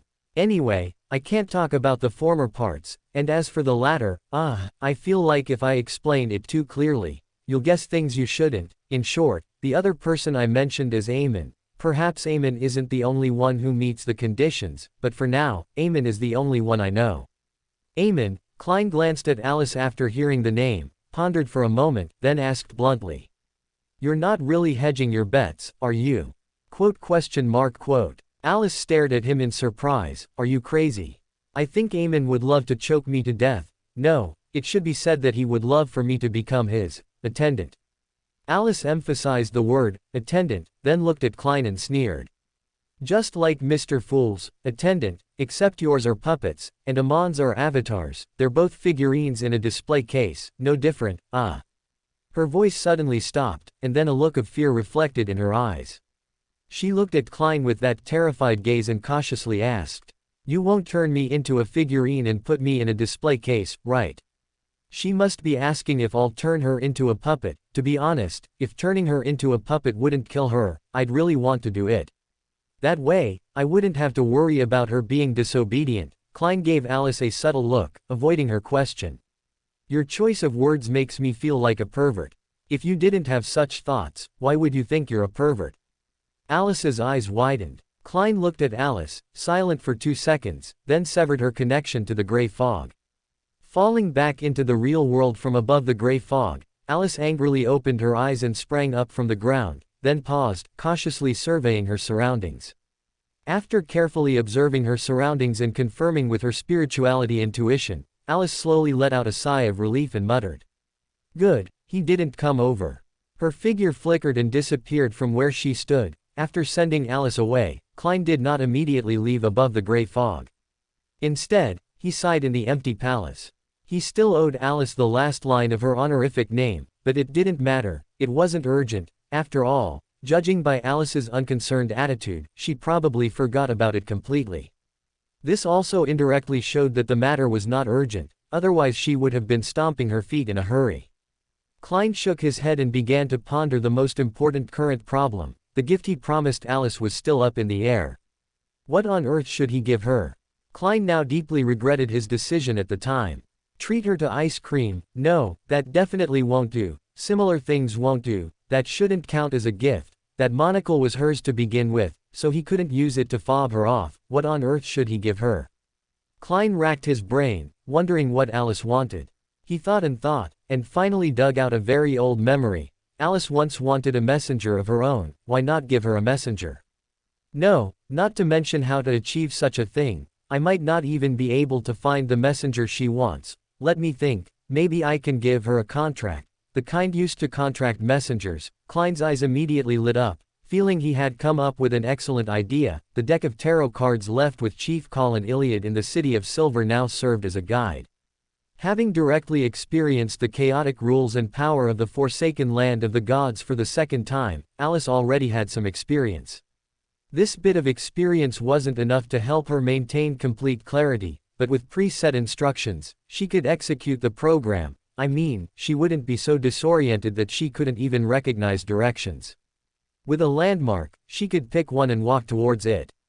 This didn't require much thought, only the initial selection of a target required a bit of effort, leaving a few people to guard the camp. The rest entered Afternoon Town, clearing streets one by one and exploring the interiors of houses. This was the City of Silver's work schedule for the past few days. As the overall leader, the chief naturally took the lead in the exploration. After Alice threw down a deck of tarot cards and left, he did not immediately send people to collect Beander materials for Alice, nor did he immediately enter Afternoon Town to explore. Instead, he first tested the deck of tarot cards. Each card in that deck seemed to have the power to make people lucky. The specific degree of luck each card brought and whether they could be stacked was difficult to judge. Therefore, after confirming that the deck was at least generally fine, the chief chose to cheat. He handed the decision-making power to Derek. Of course, it wasn't a direct question, but it wasn't too subtle either.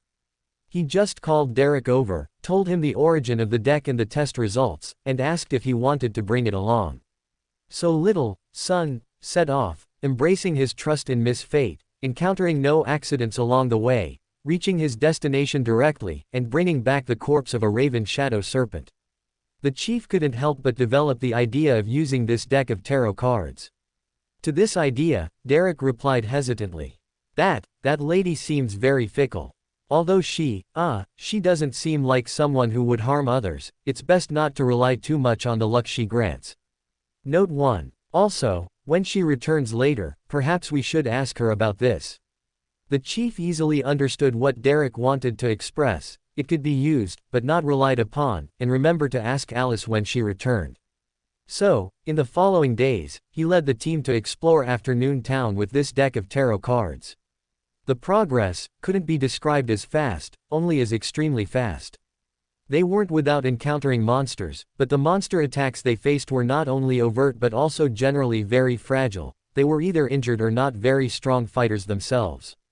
The chief felt his understanding of luck had been completely refreshed. Taking advantage of Alice's absence, he led the team to complete another day of exploration and returned to camp to rest. As he closed his eyes and drifted into slumber, he suddenly instinctively grabbed his longsword and slashed in a certain direction. Then, he heard a familiar, boisterous scream. That really hurts. His arm, amidst the scream, returned the longsword along its original trajectory. Dazzling light penetrated his eyelids, and the chief quickly realized who it was. He slowly opened his eyes and, sure enough, saw Alice staring at him. Sorry. He tentatively apologized, beginning to ponder what he should do to express his regret. Alice, however, didn't dwell on the matter. Instead, she asked with a hint of curiosity. How amazing. You clearly didn't even open your eyes, although I can also sense a stranger suddenly appearing in the room. Our methods should be different, right? Let me think. I remember last time you also suddenly, is this a conditioned reflex? No, perhaps it should be called, battle intuition. The chief nodded, remembering Derek's words. Just as he was about to speak, Alice waved her hand and said, You're going to sleep, right? Talk after you wake up, bye-bye. This didn't seem to be a polite remark. After Alice finished waving, her gaze swept around and finally landed on the beast hide beneath the chief. She deliberated before asking, do you have anything similar? 2 beast hide tents had been set up at the Afternoon Town camp, but the chief wasn't resting inside a tent. Instead, he had spread a beast hide mat on the ground and was sleeping there. Alice's request wasn't difficult. She quickly received a beast hide mat. She spread the mat on the ground and then lay down. She didn't immediately try to fall asleep, but lay flat, looking up at the sky. The sky of the forsaken land of the gods was different from the outside world. It had no stars, no moon, and certainly no sun. It was a dead black, with only occasional flashes of lightning barely providing light. This was a place where one couldn't even count stars if they had insomnia. However, compared to her, who only realized she could meditate to sleep several years after becoming a Beander, everyone in the forsaken land of the gods should have retained this skill. No, it should be every Beander. There seemed to be ordinary people in their city. Alice tried to recall the scenes she had seen in Moon City. She quickly fell silent again. High Priest Nim of Moon City had given her a clear year upon seeing her. This, on one hand, reflected that Moon City still retained the ability to keep time, unlike the City of Silver which lacked a clear concept of days. On the other hand, it also gave Alice an indescribable shock. 3,721 years, even if Alice felt that the actual time she had lived might be longer than this, as she might have slept for thousands of years without knowing where, this was still a period of time so long that she had no concept of it. She couldn't imagine how the people of Moon City had persevered. Even if a generation was 100 years, 3,721 years was at least 37 generations. Moreover, in a desolate place like the Forsaken Land of the Gods, human lifespans were probably much shorter. Moon City had long since changed who knows how many generations. Furthermore, Moon City was not like the City of Silver. They had no food and could not directly see the giant court, only a gray fog that gave no feedback. Their only tasks were to guard that gray fog and pray to a god who would never respond.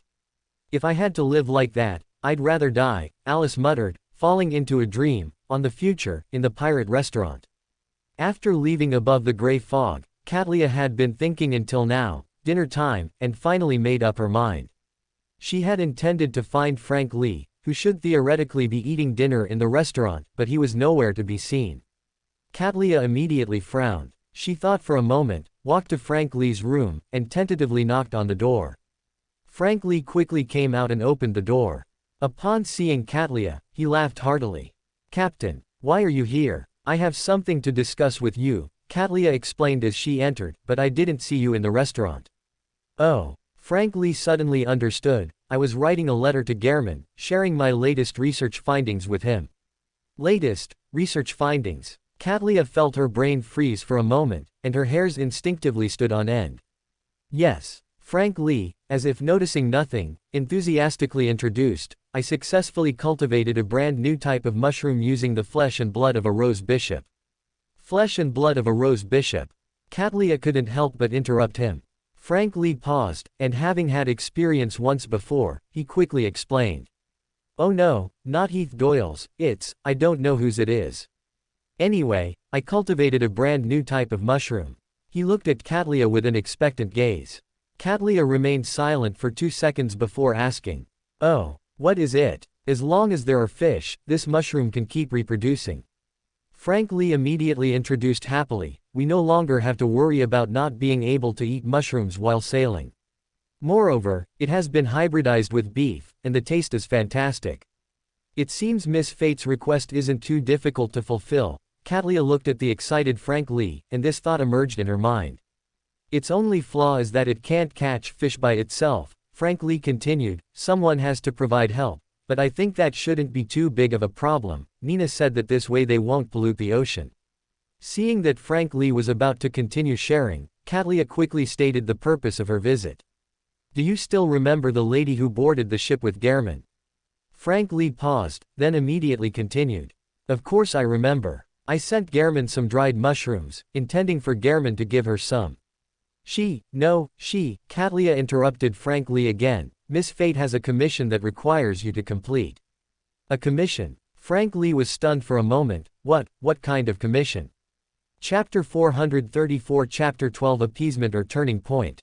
As the saying goes, everything is hard at the beginning, everything is hard in the middle, everything is hard at the end, everything. In short, even after spending half an afternoon mustering her courage, Katlia still felt a sense of unease when she actually had to tell Frank Lee about Alice's commission. Objectively speaking, this was a good thing, if Frank Lee could avoid doing experiments on the future. However, on second thought, this commission was actually for her, so perhaps she should compensate Frank Lee with something, such as a Sequence 5 Beander characteristic. Katlia felt even more nervous.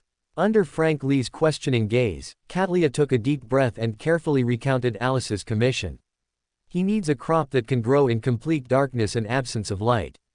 Additionally, the soil there is polluted, making normal crop growth impossible, and there are many monsters nearby."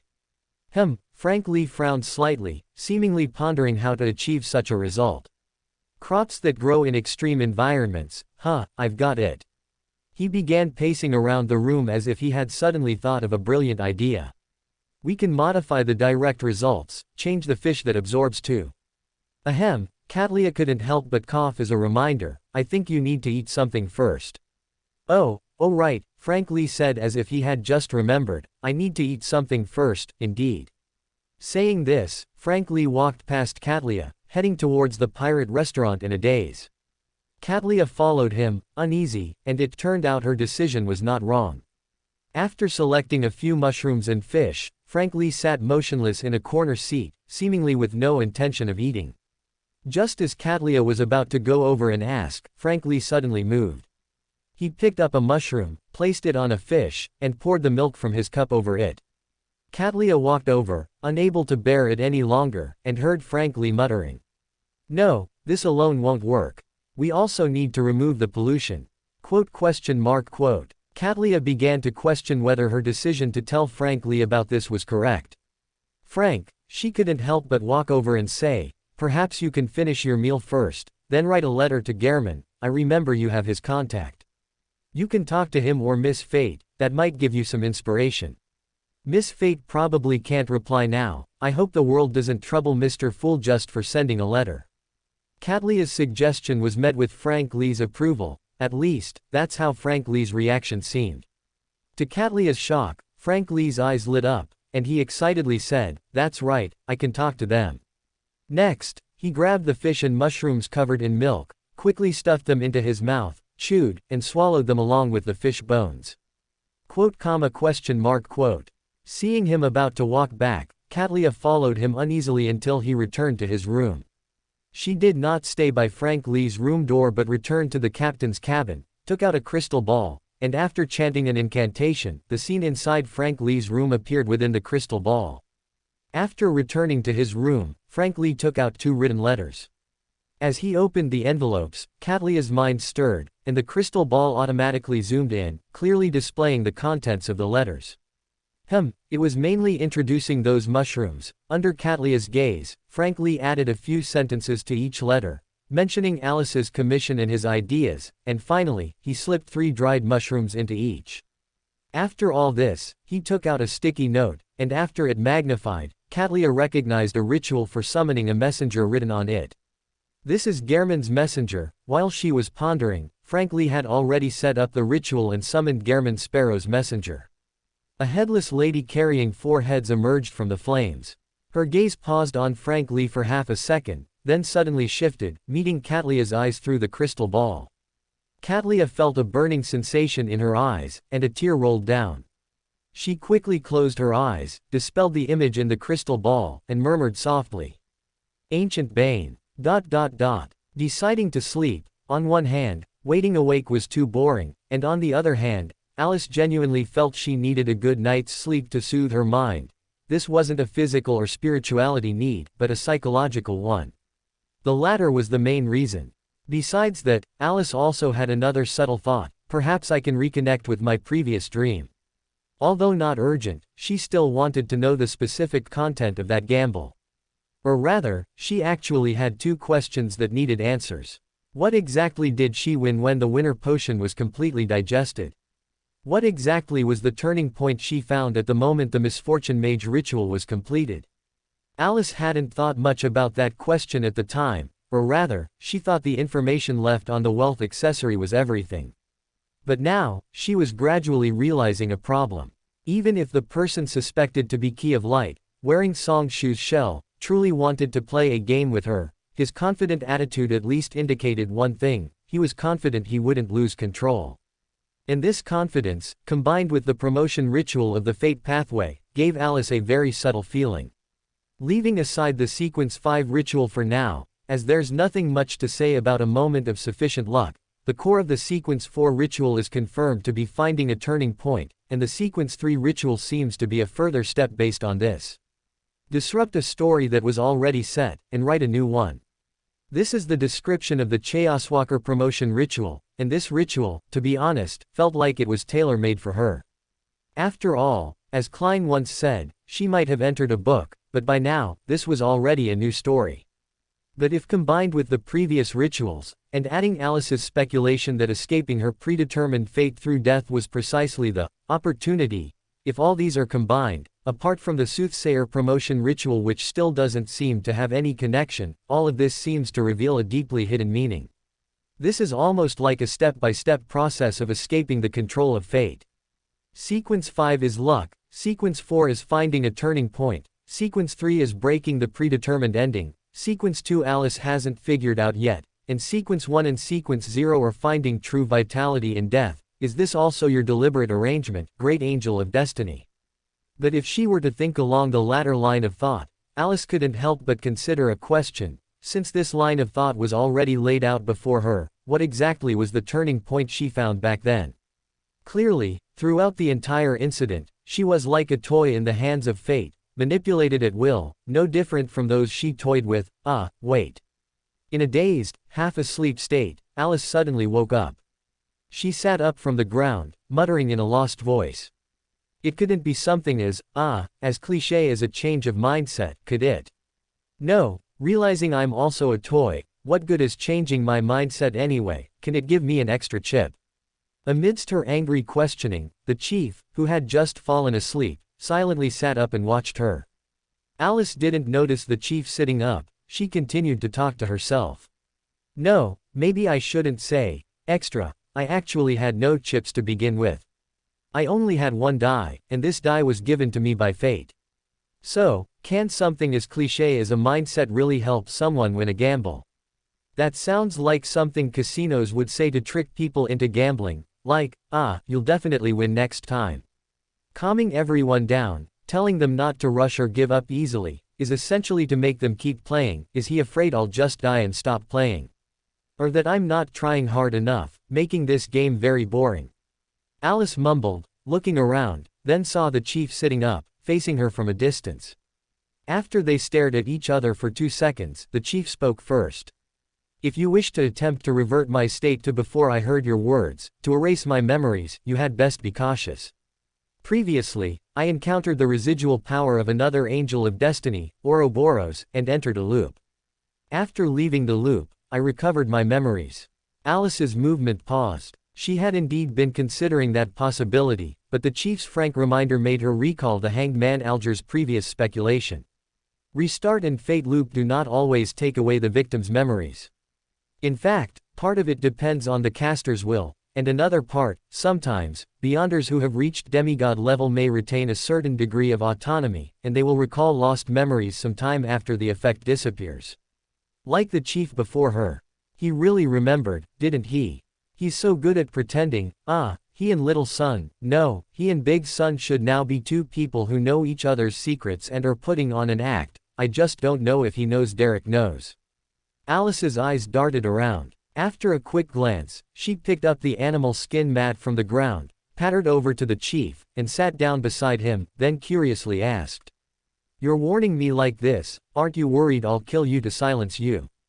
The chief replied without changing his expression. I thought you would be angrier if I didn't warn you and you realized it afterwards. That seems to be true. Alice rubbed her chin and asked curiously, did you hear it from Derek?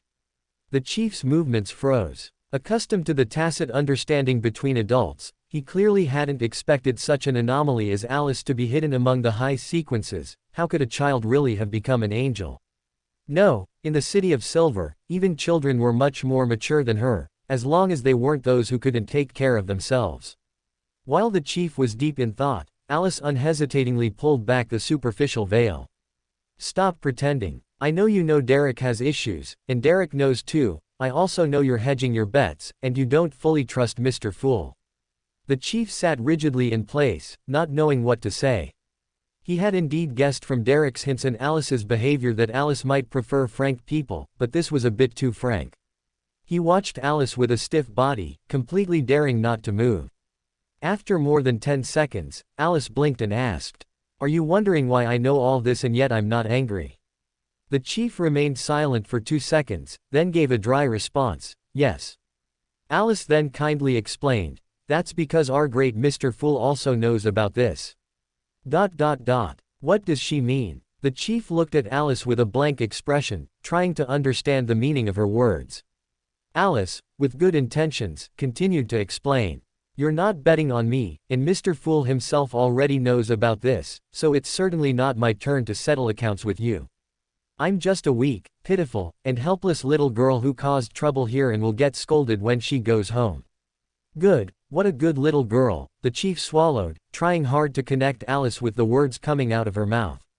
Alice stared at the chief for a few seconds, then brought up another topic. Anyway, since you're awake and I'm awake, I remember you had something to say to me earlier, didn't you?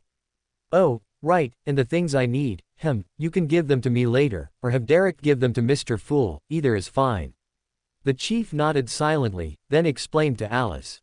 After Derek and the others returned, when I led the team to explore Afternoon Town, I brought the tarot cards you left behind before you left.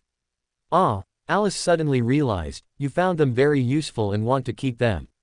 Her guess made the chief pause before continuing. I was just worried you would mind. Those were originally what you deserved. Alice shook her head. That deck of cards was your reward.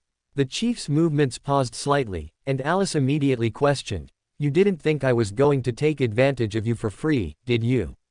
The chief remained silent. Alice gnashed her teeth, glared angrily at the chief, then reluctantly reined in her temper and stared at the chief, saying, I still have one more thing I need your help with. What? The chief asked, looking at her. Alice rubbed her chin, pointed in the direction of the sanctuary, and said, I'll go find Ouroboros later. If he's willing to help send me back, that would be great. If he's not, I might need you to help me send my body back. Send your body back? The chief was momentarily stunned. Yes, Alice blinked, I'll explain to you when I get back. End of chapter. Yes, Alice blinked, I'll explain to you when I get back. End of chapter. Chapter 435 Chapter 13 Guests.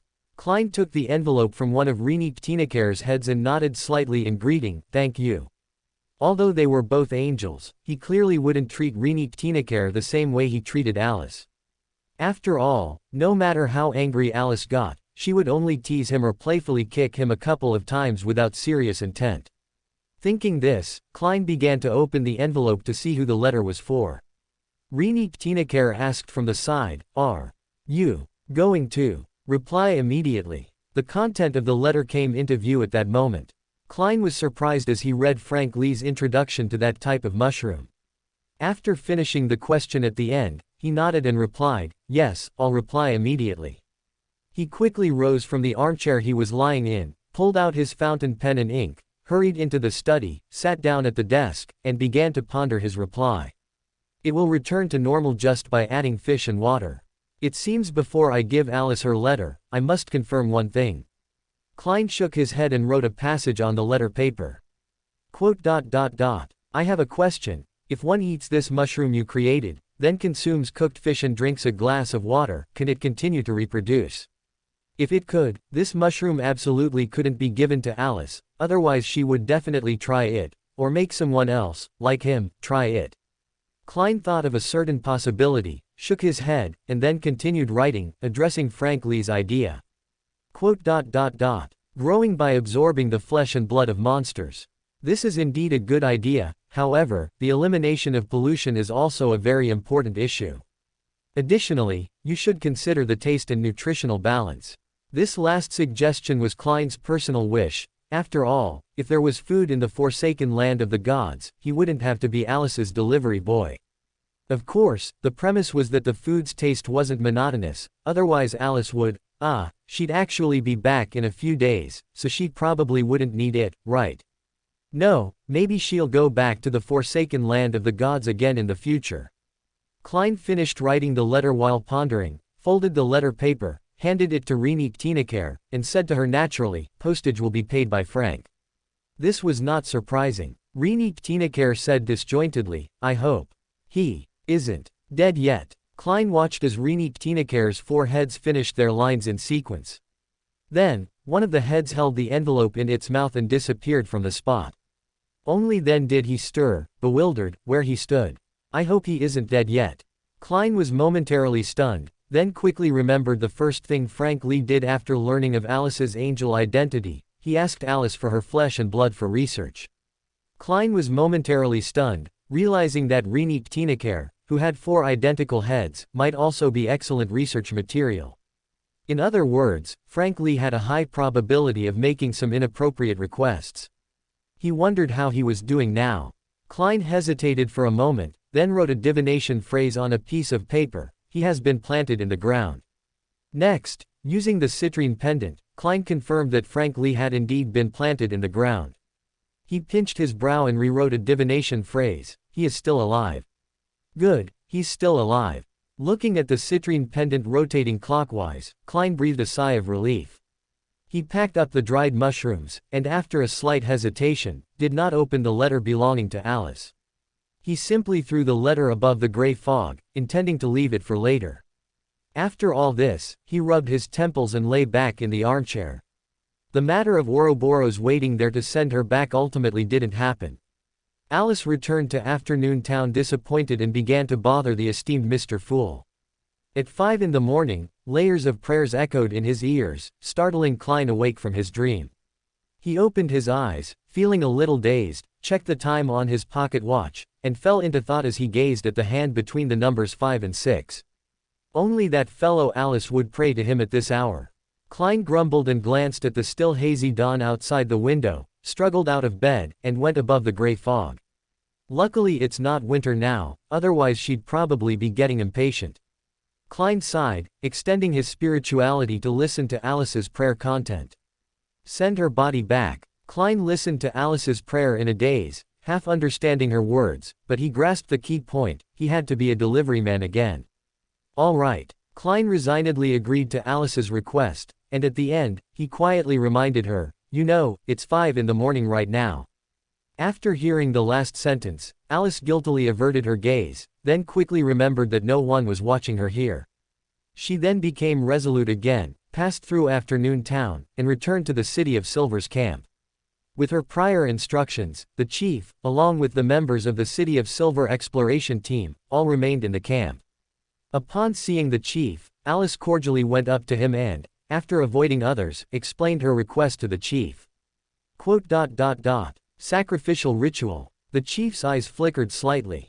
Similar to chanting the honorific name and praying, a sacrificial ritual was also a way to establish a connection with a deity. Performing this ritual meant that he would completely become a believer of the Fool.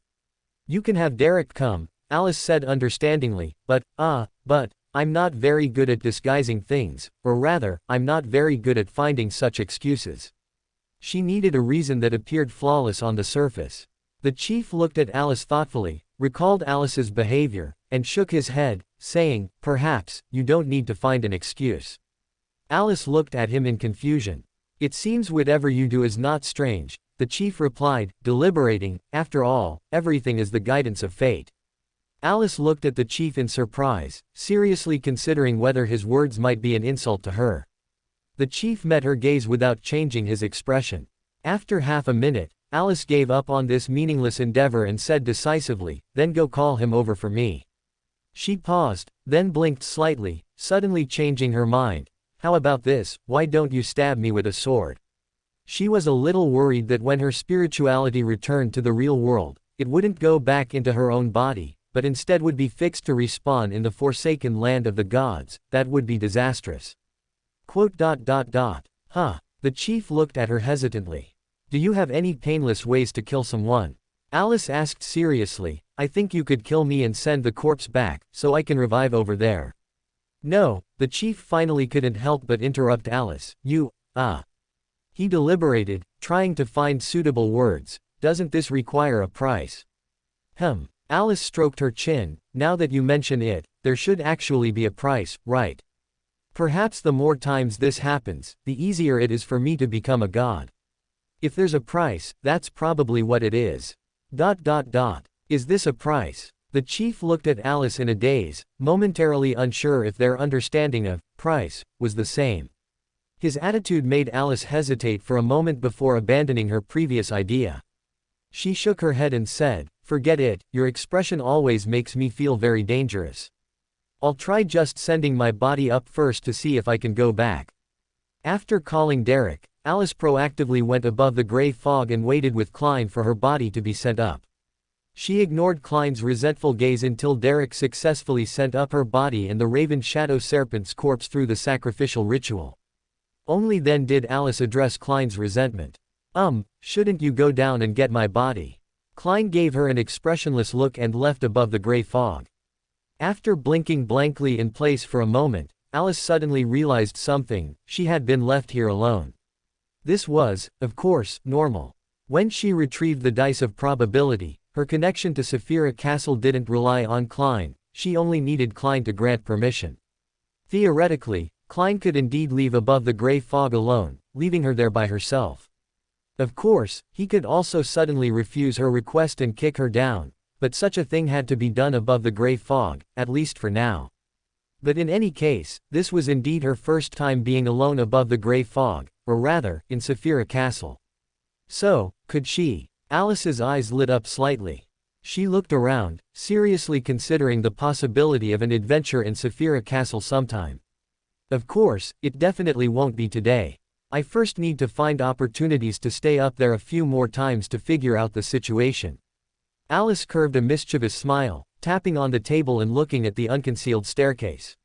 Each time she entered, her position was on the staircase, but each time she directly walked down the staircase. Strictly speaking, she had never considered walking further in to see what was at the top of the staircase. This was not urgent. Alice secretly noted this down in her mind, then concentrated on waiting for Klein to set up the ritual. Then, Klein laboriously returned above the gray fog, glared at Alice who was sitting there doing nothing, and then threw her body and the raven shadow serpent's corpse into the real world. Alice slowly closed her eyes. The good news was that the sensation of spirituality falling was no different from every previous return to the real world. The destination was still her body, not some strange place. Alice successfully sat up from the floor. After completing all this, Klein also returned to the real world, glanced sideways at Alice on the floor, pinched his brow, and patiently said, "Are you done now? Where's my gift?" Alice held out her hand. Klein paused, not too surprised by this.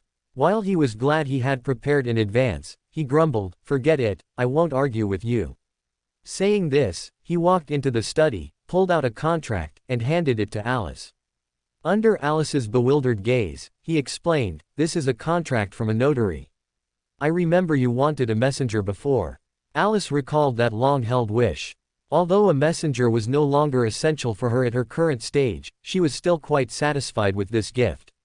She immediately beamed and took the contract, waving her hand and saying, "You should go back to sleep quickly, I'm leaving." She paused, then looked down at the contract in her hand and added, "I didn't mean to wake you up at 5 in the morning, you know, the time in the forsaken land of the gods." Klein waved his hand, signaling her to hurry up and leave. Alice stopped talking to him. She also waved her hand, tucked away the contract, grabbed the raven shadow serpent's corpse from the floor, and her figure disappeared from the spot. Her destination was the sofa in the living room of her distant home in Backland. Opening her eyes, there was no need to turn on the lights. Apollo's light naturally emanated from her, illuminating the entire living room little by little. Even though Alice wasn't particularly vigilant, the sudden softening of another breath and the sudden quickening of another heartbeat in the room still caught her attention. Facing the dawn-like light, Alice looked around and gazed at the figure standing not far from her. The figure was cloaked in a black robe. The thin material of the robe completely concealed her form. Alice only saw the leather boots on her feet, and the wide hood almost covered her face, leaving only a pair of deep and sharp emerald eyes clearly visible. She watched Alice from not far away, her gloved hand deftly hooking at her waist, somehow drawing out a small, sharp dagger, her eyes filled with vigilance as she looked at Alice. But the problem was clearly more than this. Alice closed her eyes as if no one else was present. The scene of the bedroom became clear at this moment. In the familiar bedroom lay another person, also a woman, with a beautiful face. Alice was momentarily distracted, feeling inexplicably that the face was somewhat familiar. She suddenly opened her eyes under Alice's gaze. Alice was startled, then immediately realized that this wasn't because of her. The woman didn't give her that feeling of being spied upon and discovered, like daggers in her back. Although she sat up with a frown and looked towards the living room, Alice wasn't nervous. Under Alice's gaze, the woman in the camisole nightgown reached out and stroked forward, and a book with an ocean blue cover instantly appeared under her hand. The silver eye pattern had somehow already been outlined. Alice was momentarily stunned and hadn't even had time to react when the person, along with the book, disappeared from the spot. No, wait, what's going on?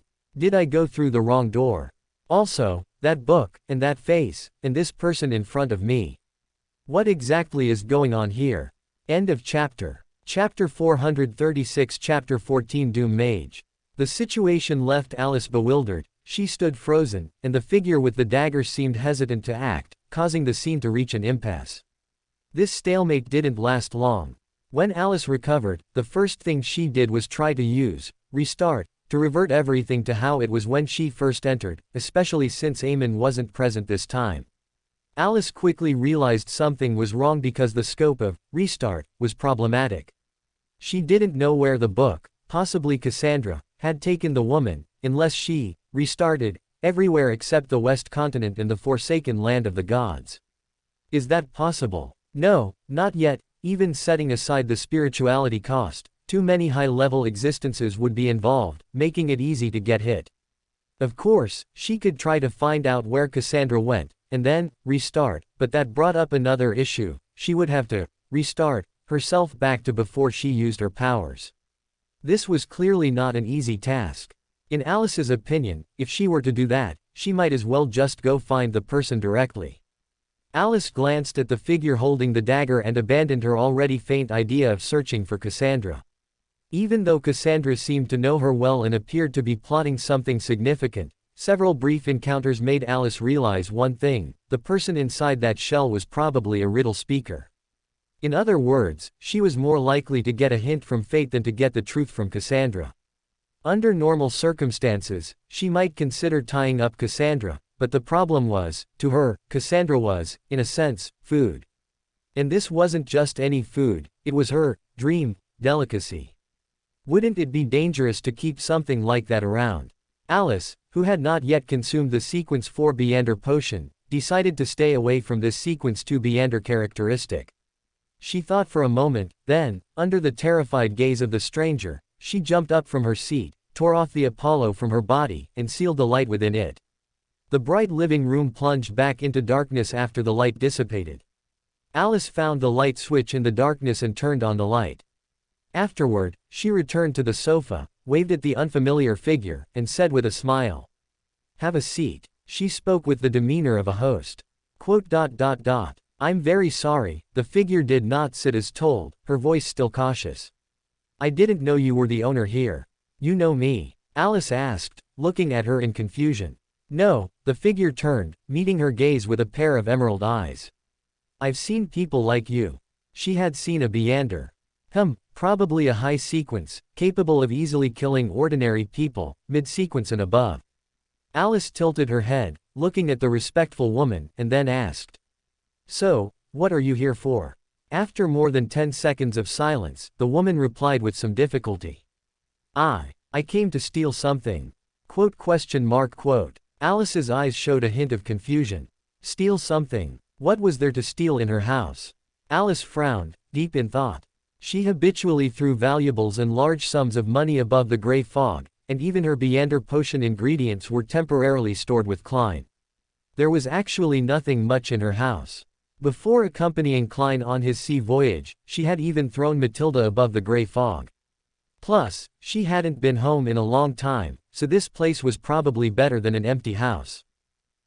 Wait a minute. It might be a little better than an empty house. After all, someone was sleeping on her bed just now. No, wait, who was that familiar person anyway? Why were they sleeping on her bed? Something seemed off. Alice frowned, unable to figure it out. She stared at the woman who claimed to be a thief, pondered for a moment, then made up her mind. She slapped the table and declared cheerfully, "I know. I should call the police." The woman looked at Alice with a bewildered expression. She had considered all sorts of possibilities, but never expected this seemingly extraordinary young lady to choose to call the police. Once Alice decided on something, she was very proactive. She jumped off the sofa, grabbed the woman, and started dragging her out. Of course, the woman was unwilling. She struggled a couple of times. Alice frowned, glanced at her, then reached out, grabbed her hood, and tore it hard. With a ripping sound, the thin cloak was torn, revealing the woman's thick brown curly hair. Alice, however, didn't care about that. She continued her efforts and very smoothly tore off a strip of fabric. A cloak torn down the middle obviously couldn't be worn. Alice simply pulled the cloak off, revealing the woman's black leotard and leggings, quite professional. Alice shook her head, twisted the woman's two black-gloved hands together with brute force. The intense pain made the woman obediently submit to Alice's actions, and she was rather docilely bound behind her back with the strip of cloth. Alice tied a knot with the strip of cloth, and then another knot on top of it, the simplest form of a dead knot. After finishing all this, she released her hands, nodded with satisfaction at her handiwork, and then smiled at the woman. Investigations and interrogations should, of course, be handled by the police themselves. Under the woman's hesitant gaze, she reached out and, without hesitation, knocked the woman unconscious. "But I certainly can't bring you over like this." Alice reached out to catch the falling person, gently placed her on the sofa, and then murmured, "After all, Beryl Rose doesn't look like this, and I can't explain the origin of this thing." Alice glanced at the raven shadow serpent corpse on the ground, shook her head, set up a spirituality barrier, and then began to ask Klein for the remaining Beander potion ingredients and tools like measuring cups for concocting the potion. "It's come to this point, let's drink the Beander potion first." Klein, who had no intention of falling asleep again, inexplicably felt a hint of relief as he delivered the Beander potion ingredients and concocting tools above the gray fog. Silver-scaled carp and gold-veined willow were not hard-to-find creatures, and obsidian shards were common materials. The true value of this Beander potion formula mainly lay in the doom shade and the raven shadow serpent. The first step was to gather ingredients. Alice's eyes darted around. She picked up the dagger that had fallen to the ground during her process of tying up the stranger, and with a forceful stab, plunged the dagger into the snake corpse on the ground. So brittle. Alice subconsciously pulled out the dagger. From the already dead corpse, blood did not gush out again but rather flowed steadily. Alice quickly took out a measuring cup, collected 200 milliliters of blood, then moved the measuring cup away. Then, she stared at the blood still flowing onto the ground, lost in thought. With a thought, the blood flowed back into the snake corpse. Then, the measuring cup moved back under the wound, and the blood inside also flowed back. The dagger was plunged back into the snake corpse, then pulled out again, leaving a snake corpse with no wounds. Alice silently got up, found a pot, and then repeated her previous actions. After moving the measuring cup, she silently placed the pot under the wound. A trickle of blood covered a bit of the bottom of the pot and then stopped flowing. To get more, new wounds would probably be needed. Alice had no interest in extracting blood. She stared at the snake corpse, pondering a question: where was a snake's heart located?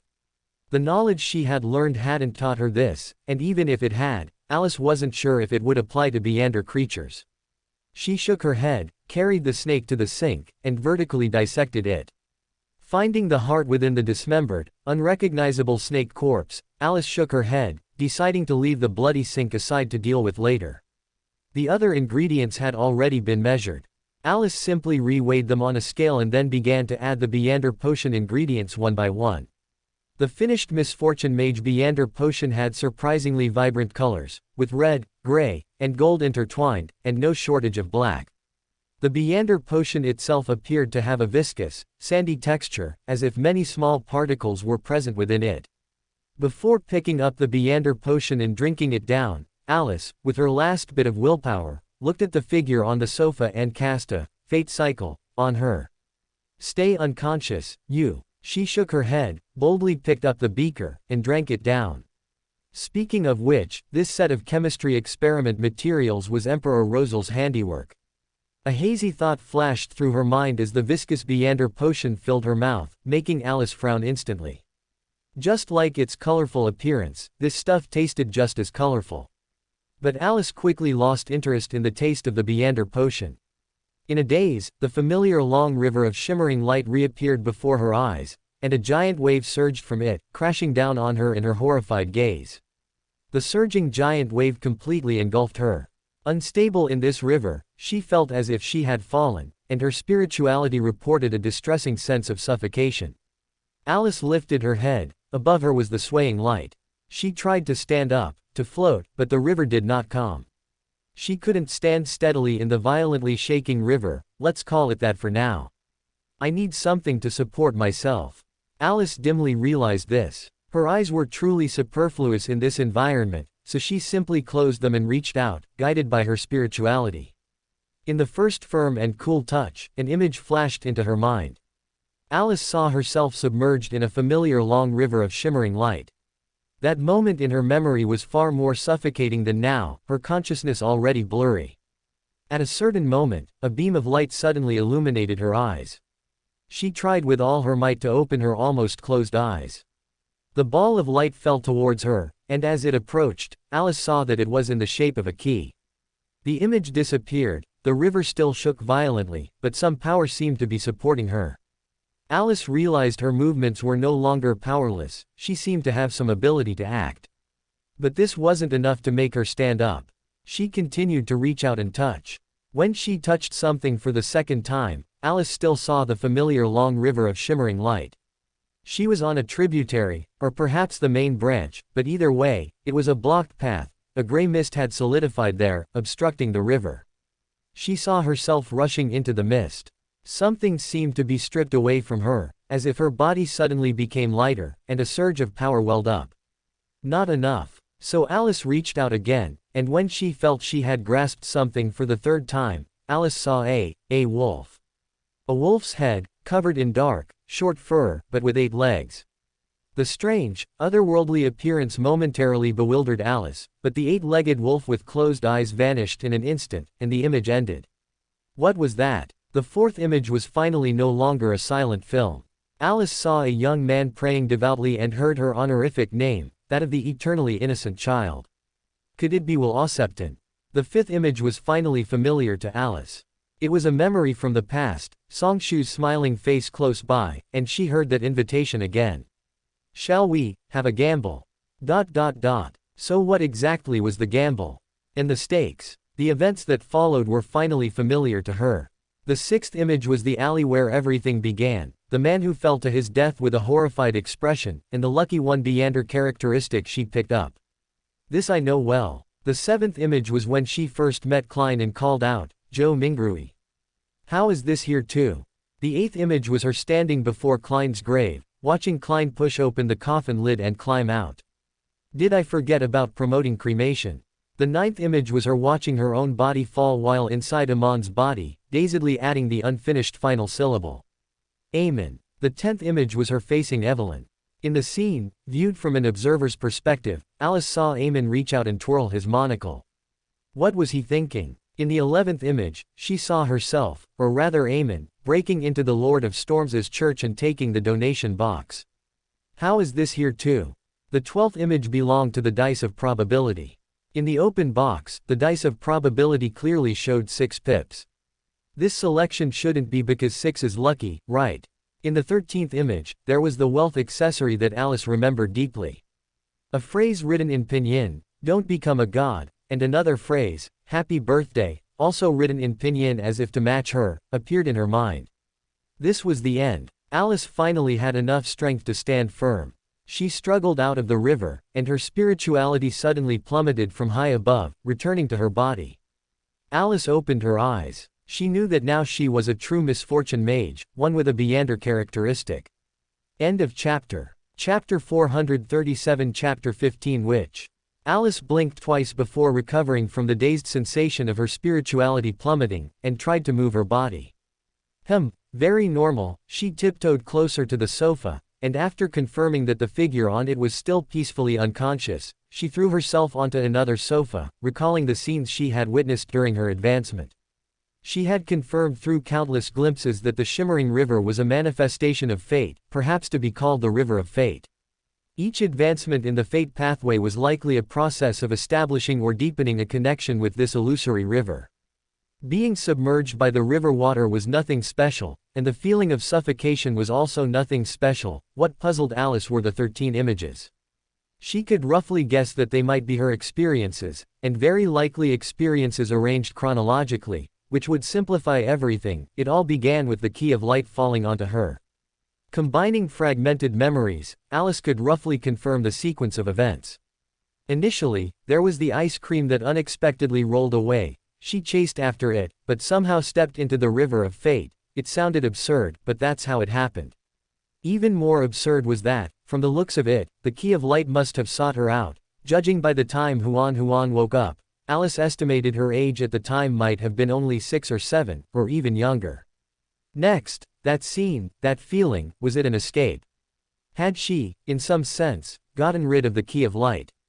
From the outcome, it seemed she hadn't completely gotten rid of it, or perhaps it chased after her later. That demonic wolf must be the goddess, then it should be Will Osepton, and after that, the time I lived as Shen Yinghuan. No, that might not be real. Never mind, this isn't important. In any case, that gamble must have been around that time, or during it, and then comes the present. If each scene is considered a turning point, the earlier ones are fine since I don't remember the specifics, but why are the later ones turning points? The only thing I can be sure of is that Eamon must have taken an interest in me twice during that period. There's no doubt about it, since he initially seemed to be driven only by curiosity and those paintings. He must have become interested in something very crucial about me at that time, my fate. Or the relationship between me and the key of light.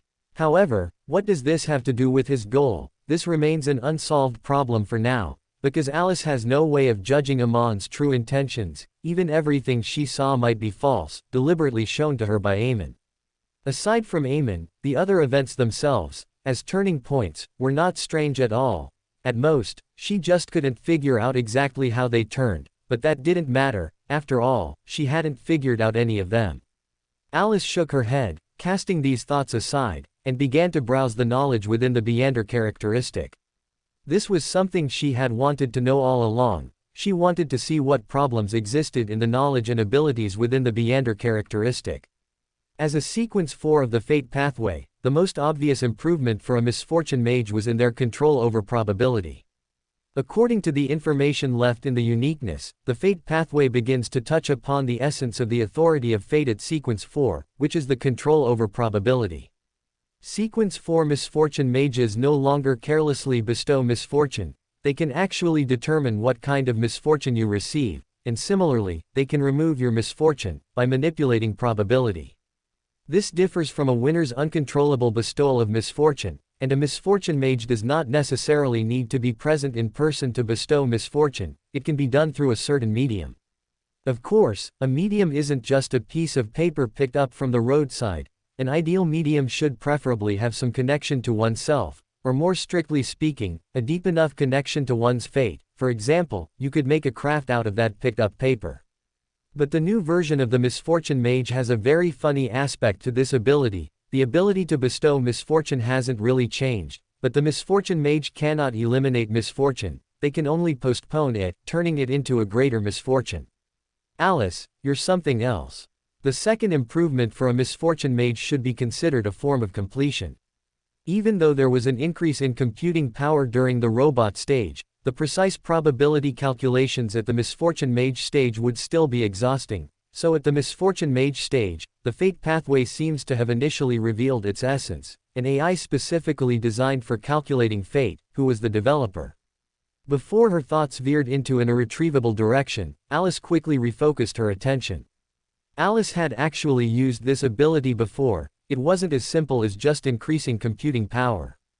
Its essence was entering a special state where, in addition to a significant boost in computing power, emotions would also become indifferent.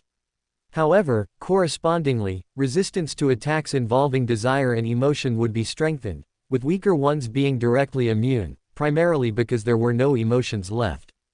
But this ability had a drawback. Repeated use would gradually dull one's own emotions, which was not a good thing.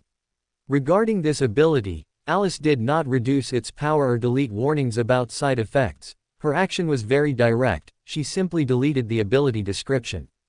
The knowledge provided by the Beander characteristic didn't mention this ability at all. The third ability was to draw upon the waters of the river of fate. It was said that such a river truly existed in the spirit world, but Alice's intuition told her that the river she saw during each advancement should not be in the spirit world, perhaps it was some kind of projection. In any case, the third ability was to draw the waters of the river of fate to impact a person's spirit, with two possible outcomes. One was to make the person mentally dazed and prone to mistakes for a period, and the other was to attach a misfortune whose accuracy was difficult to guarantee.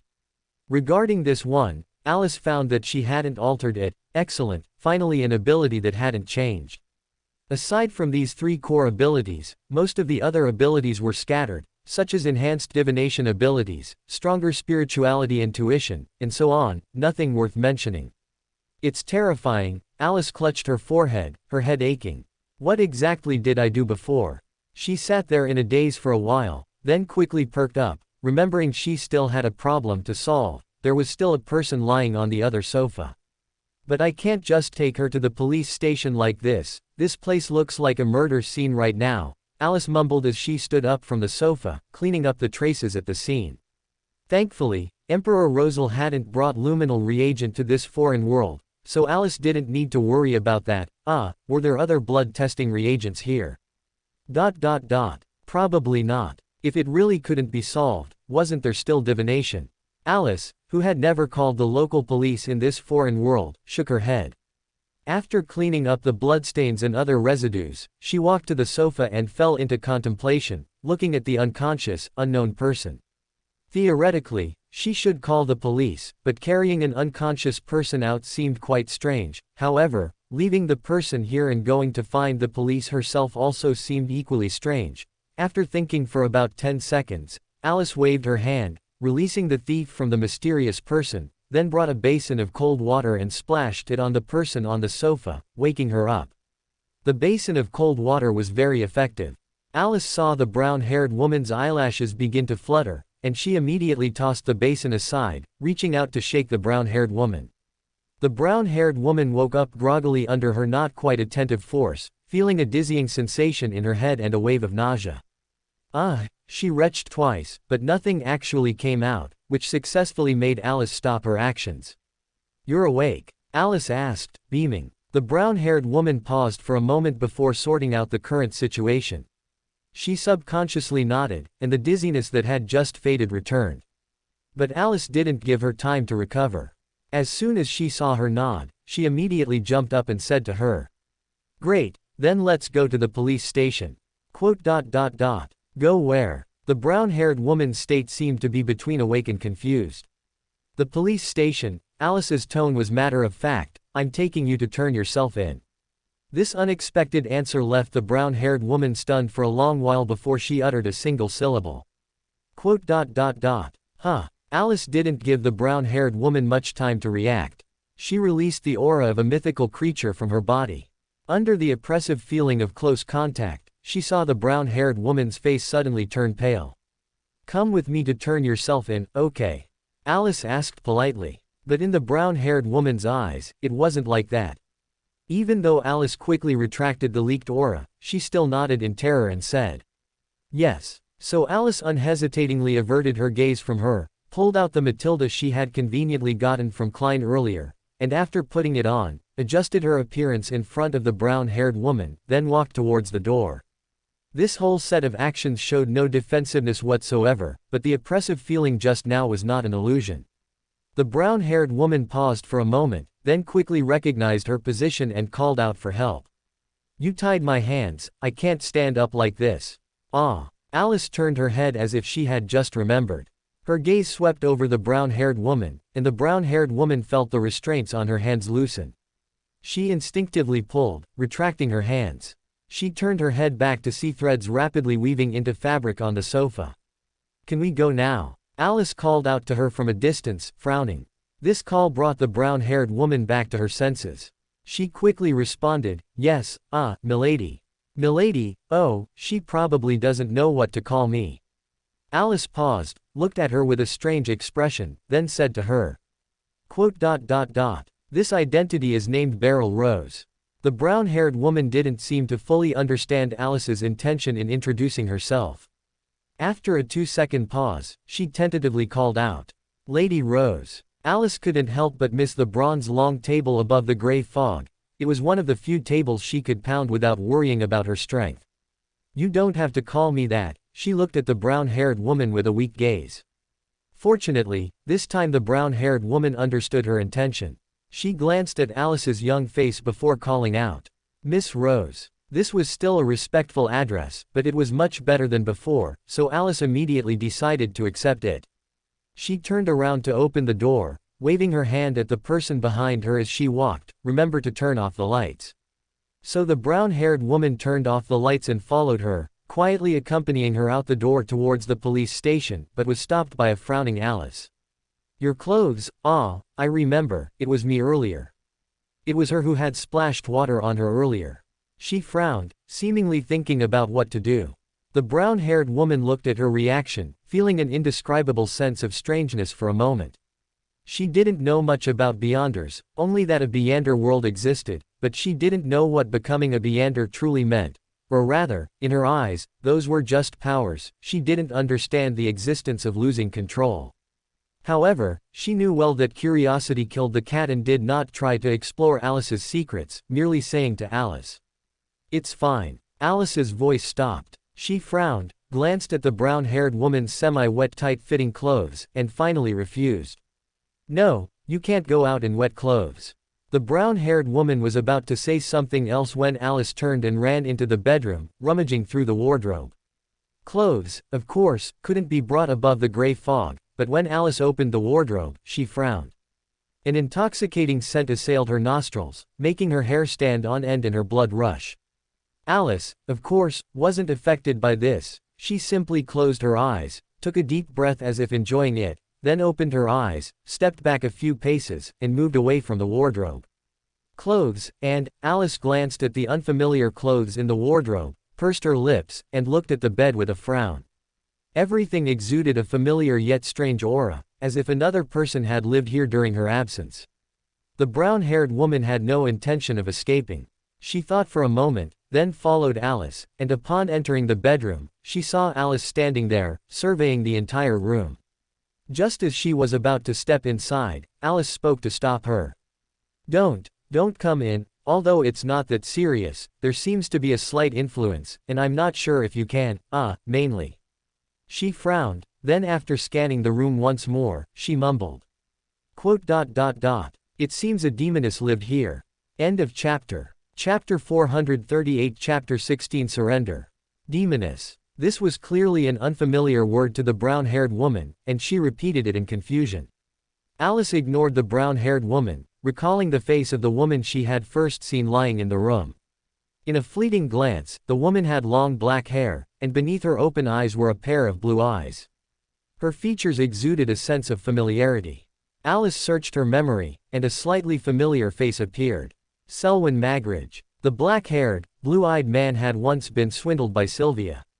At the end of Sylvia's story, he had consumed the assassin potion. Although the sequence 7 which of the assassin pathway does indeed cause a sex change, isn't it a bit too fast? How long has it been? And how did she get involved with Cassandra? Alice frowned, trying to recall when Selwyn Magridge might have consumed the potion. It should have been around the end of February, yes, February 28th. I saw him that morning. He should have just consumed the potion then. Not even having fully reigned in his spirituality, it's been almost 2 months, only a few days off. A bit fast, but not too fast. Is it really not too fast? Logically, the time she arrived here should be even earlier. Alice's smile slowly faded from her face. She vaguely realized that Selwyn Magridge might be the protagonist of a new story. She looked up at the brown-haired woman, who was still standing by, like a yogurt lump. She no longer cared about her wet clothes, only coldly dropping a single sentence. "Let's go." Having said that, she strode past the brown-haired woman and walked towards the door. "I need to quickly resolve this matter, then come back and check. Although it sounds strange, Cassandra might have left me some information. After all, its behavior is like fishing. There must be bait, right?" I remember Erode said that it was playing the role of a soothsayer. But playing a soothsayer doesn't require it to constantly stick close to me, does it? It can't be the influence of the law of convergence. The law of convergence can't just converge on it alone. And, it seems to know me, it also has an honorific name pointing to me, Alice thought as she walked, the brown-haired woman following behind her, responsible for turning off the lights and locking the door. She didn't seem to have any intention of escaping. Alice led her through 2 streets, finally stopping in front of an ice cream stall, licking her lips. Several rituals and advancements had consumed too much time. By now, the sky was bright, and various stalls had been set up. People who had woken up early were already on their way to work or had already started working. Despite the lack of local specialty foods, Backland, as the capital of Loan, gathered delicacies from many places. Alice was enveloped by tempting aromas along the way, which greatly healed the trauma she had experienced in the forsaken land of the gods. But eating with Ella Sylvan was a bit too strange. Most importantly, she didn't have any money on her. She had forgotten to ask Klein to send her some money. But, ice cream, Alice couldn't help but lick her lips again, looking pitifully at the ice cream on the stall. "You want to eat this?" the brown-haired woman asked tentatively. Undoubtedly, the answer was yes, but Alice swallowed, regretfully glanced at the ice cream on the stall, then with difficulty averted her gaze, shook her head, and said to the brown-haired woman, "I didn't bring any money." The brown-haired woman looked at her, wanting to speak but hesitating. Is she wondering why I'm so rule-abiding? Alice blinked and quickly glanced at the ice cream stall again, then quickened her pace to move away from there. After all, she couldn't actually steal or rob an ice cream. She wasn't Eamon. No, Eamon stole the entire stall that time. Speaking of which, can Eamon steal a chef's skills, steal all the cuisines? So raising an Eamon would be equivalent to raising an omnipotent master chef. Alice thought deeply with her head down as she continued forward. It was a simple matter to avoid being noticed. In fact, taking the brown-haired woman directly to the police station entrance was the quickest way, and Alice had plenty of ways to ensure people weren't surprised by their sudden appearance.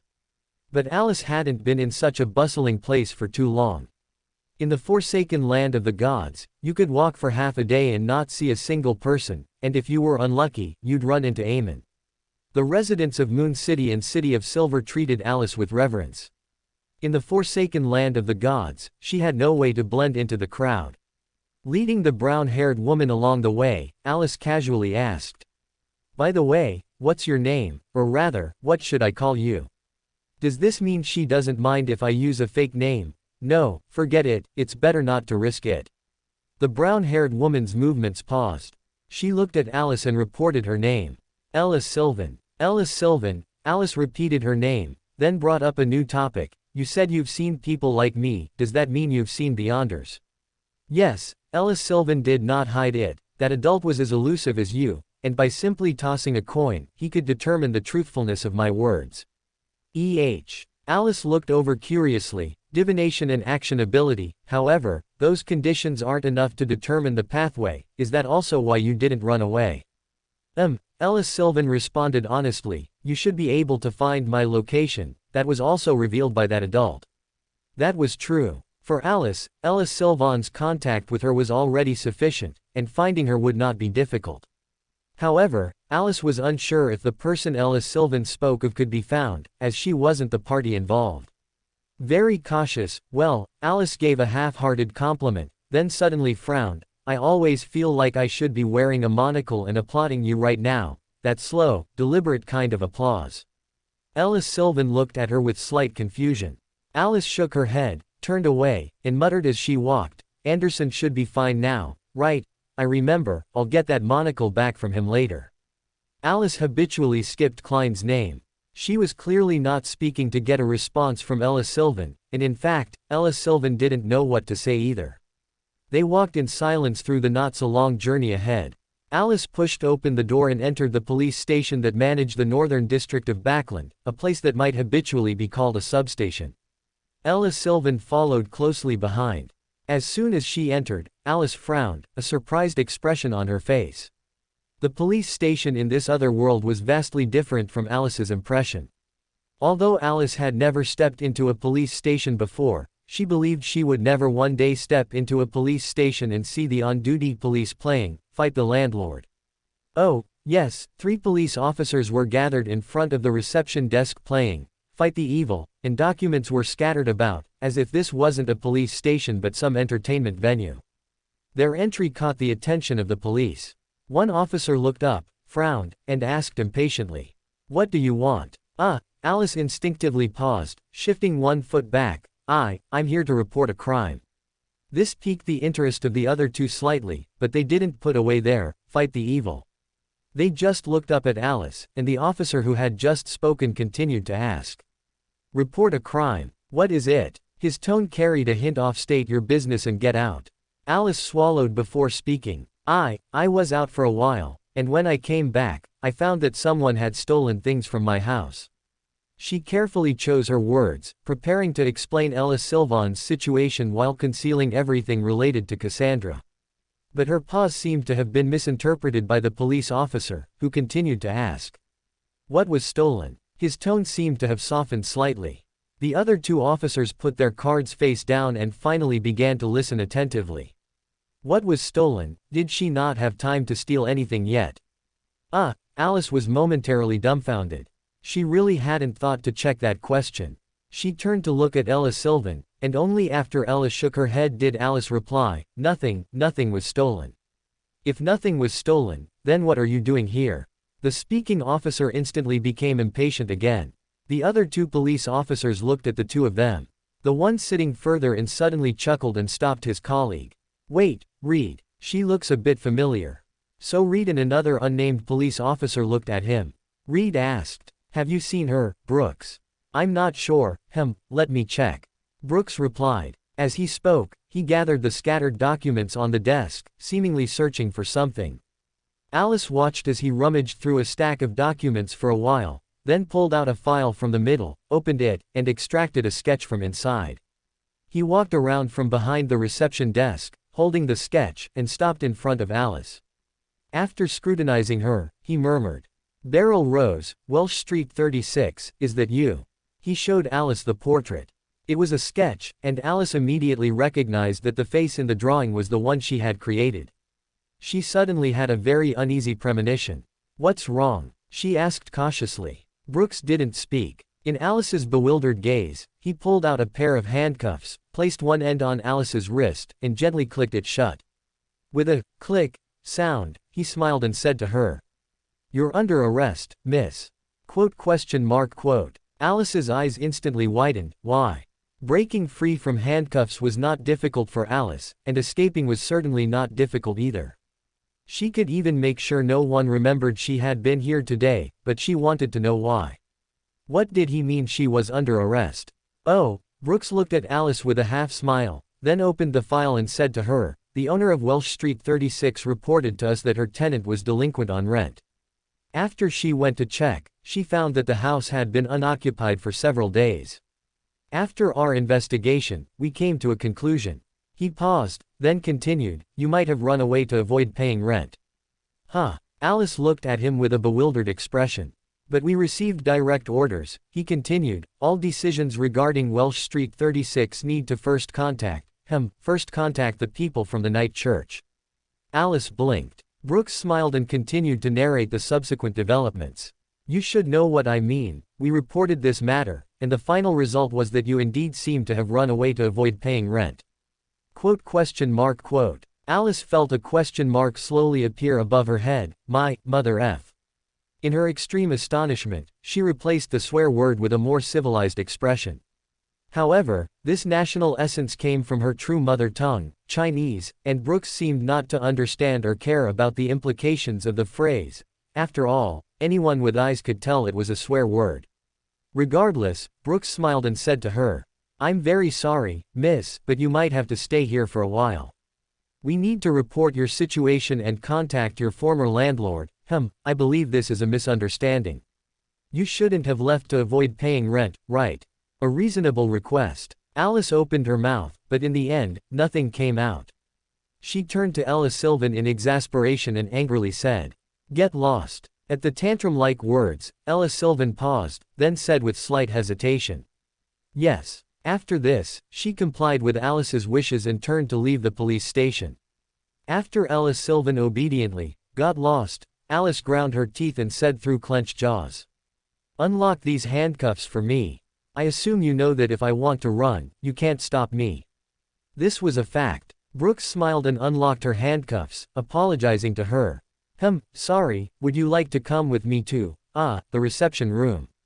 Alice accepted the suggestion. She followed Brooks into the reception room.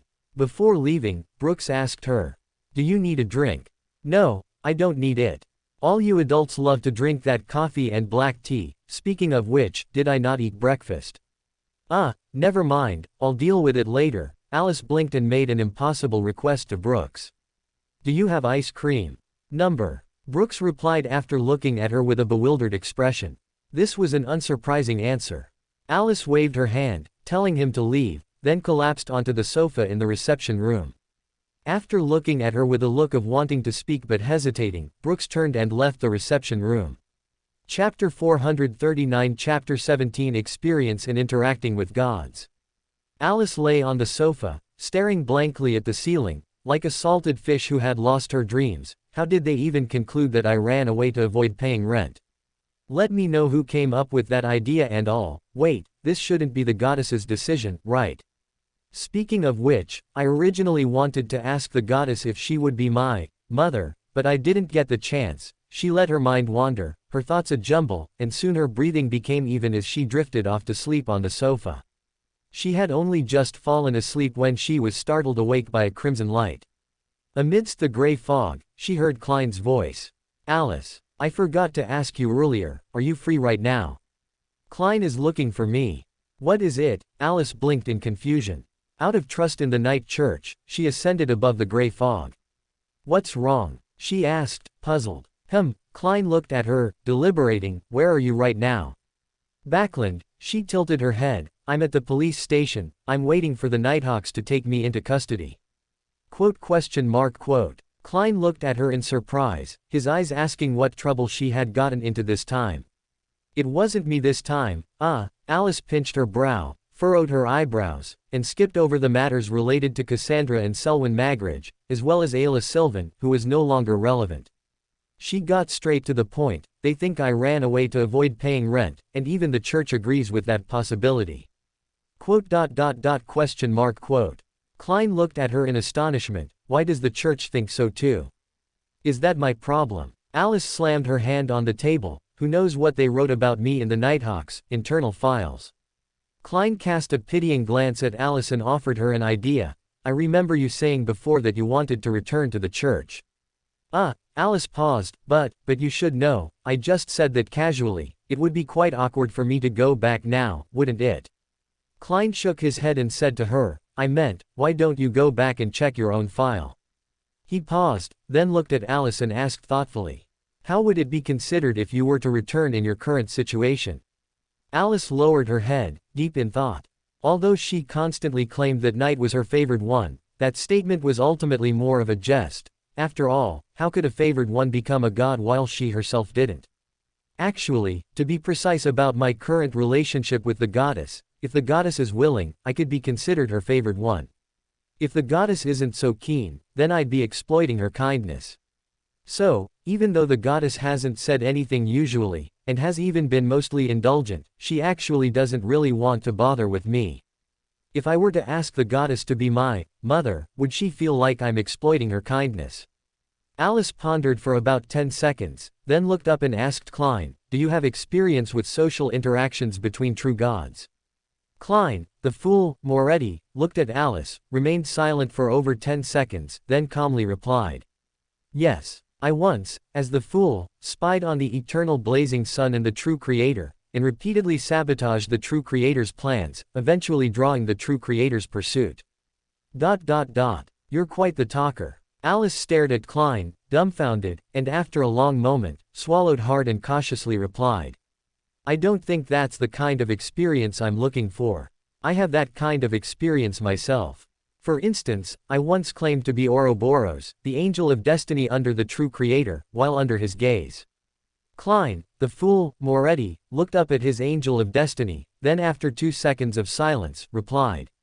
Actually, I wouldn't mind switching with him. Alice's eyes widened. I need to talk to you about something, Klein said, quickly changing the subject. I might be in danger soon, a deadly danger from the Rose School of Thought. This name was not unfamiliar to either of them. Alice had once seen Cynthia being used by the Rose School of Thought and knew of the Mother Tree of Desire's existence behind it. In fact, she might even know more than Klein, such as the pillars and outer deity, and the Sephira. She turned to look at Klein, and as a retaliation for Klein's earlier behavior, Alice raised her eyes and asked. What? The Mother Tree of Desire failed in its pursuit and is unwilling to give up, so now you flee and it chases you too. Her voice gradually faded under Klein's expressionless gaze, finally turning into a calm explanation. But I'm at the police station right now. I don't want to be arrested for not paying rent again, and then arrested for breaking out of jail. Klein's mouth twitched, and he couldn't help but frown and ask. But, in that situation, wouldn't you be able to leave once you paid the rent? Alice looked up at the pile of miscellaneous items nearby before replying. I need to ask which Nighthawk confirmed the police's guess. I won't let that person off. Klein silently mourned for the Nighthawk he had never met for 2 seconds, then shook his head and said.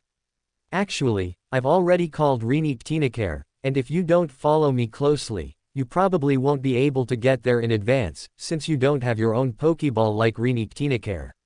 At this point, Klein glanced at Alice, who was stifling a laugh, then continued. But if I let you follow me, I'm afraid the Rose School of Thought people won't come, or the Mother Tree of Desire might just deal with you too. The latter is the main reason. This was indeed a serious reason, and Alice couldn't offer any good ideas, as the Mother Tree of Desire's influence was still troublesome for her at this stage, and she didn't want to face the Mother Tree of Desire. Alice stroked her chin, deep in thought. No, actually, I don't have to go. You haven't used those 7 misfortune charms I left behind, have you? The essence of a charm is to make a plea to the provider of power. Alice actually had a sense of when a charm made with her own power was used. She had always known that Klein hadn't used those 7 misfortune charms, but these things, Katlia provided the materials, and her power would return after arrest, so she didn't really mind giving them to Klein. However, Klein should still share some of the money he scammed using this matter with her. Or compensate her in other ways. Alice blinked, and only after Klein nodded, did she continue. You can use those 7 misfortune charms, and I'll be able to sense it, then I can pay attention to the battlefield and assist you remotely. Speaking of which, did you name that charm? Is it just called misfortune charm? Klein glanced at Alice, then shook his head and said. No, I usually refer to them by the activation incantation you set. Activation incantation. What was the activation incantation I set back then? Alice frowned slightly, and after careful thought, she remembered the answer. She recited a phrase in ancient Hermes. Let good fortune come here. She paused, then switched to Chinese. Good fortune arrives. I really didn't guess her meaning wrong. Klein's mouth twitched for a moment. He recalled his feelings when he first heard this incantation and shook his head. In a sense, you're actually quite good at naming things. This name not only fits the charm's function but also has a deeper meaning and is linked to another language. Anyway, I couldn't come up with a name of this caliber. Alice was silent for 2 seconds. Her rare emotional intelligence came into play at this moment, and she asked with slight hesitation. Are you praising me or scolding me? Probably both, Klein objectively assessed. Have you heard a joke? Alice looked at him curiously. Klein glanced at her, then expressionlessly told her a joke. Once upon a time, 3 foreigners were learning Chinese. After they had learned quite a bit, their teacher gave them a problem to test them. What problem? Alice blinked. State a 4-character idiom that expresses happiness. Klein stated the question expressionlessly. That's not difficult, is it? Alice stroked her chin. What's wrong with that? Klein glanced at her and continued to speak expressionlessly. Yes, so the 3 students gave their answers in turn. The first student replied, radiant with joy, the second student replied, grinning mischievously, and the third student. At this point, Klein paused and looked at Alice. Alice looked at Klein, who didn't continue, in confusion. After a moment of hesitation, she tried to be a good straight man. Radiant with joy is quite normal, right? Grinning mischievously is a bit strange, but still fine, at least not funny enough. So the problem is with the third student. What did he answer? Klein glanced at her and continued to give the answer expressionlessly. Smiling in the 9 springs. Alice's mouth fell open in surprise. She looked at Klein, who had been expressionless and calm throughout, and after a long silence, she gave a comment. As expected of a clown, you don't even crack a smile. No, Klein squinted at Alice, because I don't think it's as funny as you. Although Chinese is your native language, you're like the kind of person who would use, smiling in the 9 springs, to describe someone as very happy. Alice was speechless. After a dozen seconds of silence, she asked Klein, then do you need me to wish you, smiling in the 9 springs? No, no need. Klein rejected her suggestion without hesitation. After they were silent for a few more seconds, Alice slapped her head and said to Klein. "Oh, right, I might need to get some money from you later, the money I deposited with you, you should be fine, right? You'd best ask me in advance," Klein subtly reminded, "after all, I could very well be being hunted." "Oh right, the Rose School of Thought and the Mother Tree of Desire," Alice seemed to drift off. "This plot is missing something. Where are the accidental pregnancy and running away with the child storylines? You can't just fall in love after a one-night stand. No, you didn't even have a one-night stand, it just wants to have children with you right away." Klein looked at Alice, pinched his brow, looking slightly pained, and sighed. "Your former teachers must have had a headache with you. Never mind, do you have anything else?" Alice shook her head. So Klein took the initiative to end the meeting. Alice fell out of above the gray fog and woke up again in the real world. Their conversation ended too quickly, the night church people hadn't arrived yet. Alice thought for a moment and lay back down. This time, she slept for a while. When she woke up again, it wasn't in the real world, but in a dream. The surrounding scenery quickly disappeared under her control, turning into a hazy white mist. In the mist, Alice saw Archbishop Anthony in black and red bishop robes. "Alice," he called out to her. "Archbishop." Alice was startled and struggled to wake up from her dream. No need," Archbishop Anthony gently stopped her. "I know the situation. Come to St. Samuel Cathedral, no one will stop you." Alice nodded, then seized the opportunity to ask, "Do you know who confirmed that I might have really run away to avoid paying rent?" Archbishop Anthony looked at her, then after 2 seconds of silence, replied in a calm tone. "It was me." Alice lowered her head, lost in thought. "I apologize," Archbishop Anthony quickly apologized, "although no matter how you look at it, this is an impossible thing, but, you." He deliberated, trying to organize his words, but Alice didn't give him a chance. She bit her lower lip with her upper teeth and questioned him with accusatory eyes. "Is that how I appear in your eyes?" "I apologize," Archbishop Anthony continued to organize his words, "I truly thought you, after all, misfortune is always unpredictable." He paused, then sighed. "Please come to the cathedral, Miss Fate, who is currently making a name for herself across the 5 seas." As he finished speaking, Alice felt him withdrawing from her dream. She then struggled to wake up from the dream and walked out of the reception room. After realizing they couldn't hold her, the 3 police officers seemed to have given up. Alice pushed open the door and found them playing, "Fight Evil," again. "Emperor Rosal, you truly cause endless harm." Alice shook her head, but still decided to go over and say hello. She leaned towards the 3 people playing cards and waved her hand, saying, "I'm leaving, okay." The 3 people, engrossed in their game, finally noticed her. They were completely unguarded. After hearing her words, they casually waved their hands, indicating they understood, and then shifted their attention back to the card game. So irresponsible. Alice was once again shocked by the extent to which the police in this other world neglected their duties. She suddenly understood the rationality behind her being easily assumed to have run away to avoid paying rent, and no one bothering to look for her. It was probably because the landlord hadn't offered a reward. End of chapter. Chapter 440 Chapter 18 Disposable Pokeball. Alice left the police station with a complicated mood and walked towards St. Samuel Cathedral. She had already casually put Matilda back. After all, the relationship between Alice and Beryl didn't seem to be a complete secret anymore. Oh, and Miss Fate, who had taken care of Gehrman's sparrow above the 5 seas. Alice reached out and covered her face. A few seconds later, she figured everything out and put her hand down. In such matters, it should be the person being taken care of who suffers more social death. No, wait a minute, they clearly weren't in that kind of relationship. Alice closed her eyes and continued walking towards the cathedral. She didn't call a carriage, mainly because she didn't have any money on her. Perhaps she could choose to pay on arrival, if she still felt she wasn't embarrassing enough. Oh, actually, she had another option. To go to the Storm Church and rob them again, just by using Matilda to change her face, and remember to wear a monocle before leaving. After all, reporting to the Lord of Storms would take time, and as long as she ran fast enough, she wouldn't have to worry about the Lord of Storms. Wait, if that's the case, why didn't she go directly to the cathedral?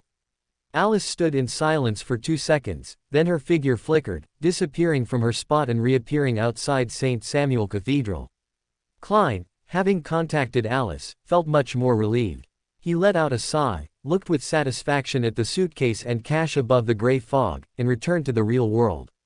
After returning the potion ingredients and Matilda to Alice as she requested, Klein suddenly noticed that the telegraph machine had intercepted another signal. He quickly leaned over, rapidly recorded it, and then used the codebook to translate it into corresponding letters to form words. Not long after, the content of the telegram signal appeared on the paper, the ink a deep black. "I see you." This startled Klein. Already planning to leave, he immediately packed his things, put the suitcase and most of the cash above the gray fog, and prepared to flee. But this wasn't enough. He also needed a bodyguard strong enough to ensure his safety, the stronger the better. After much thought, only Alice and Rini Tinekar could be called upon at a moment's notice. Although Alice had done many things that challenged his clown's control, whether it was the time he impersonated Admiral Emlyn or the time they set off for the ruins at sea, everything ultimately ended smoothly. Klein chose to trust Alice. But Alice had just taken the potion ingredients, and he didn't need to think to know what she was doing.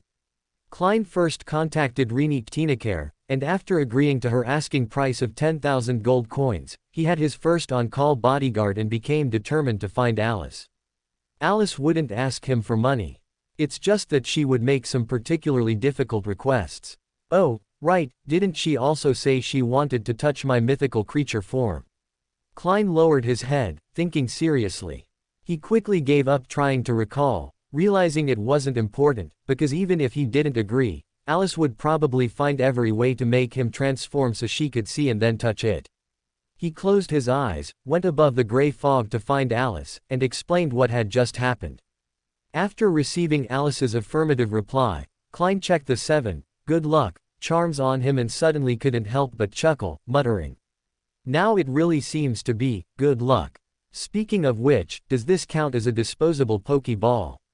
He shook his head, cleared his tracks, paid his bill at the hotel front desk, then took a carriage directly to the edge of Byam, left the city, and went up the mountain, seemingly heading to the cemetery prepared for the local natives.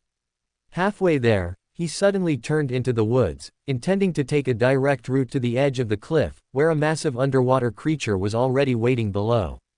In the woods, birds chirped and insects crawled, and occasionally small wild beasts scurried past. Klein walked very quickly, treading on the humus-rich ground. Along the way, he could see mushrooms that had grown after the rain, and scraps of cloth and other garbage left by some Byam citizens after picnics. Everything was so peaceful, accompanied by the fresh morning air. A leaf floated down, but Klein's steps didn't falter, and he easily dodged it. Just then, the leaf's speed suddenly increased, and it even strangely turned a corner, sticking to his mouth and nose.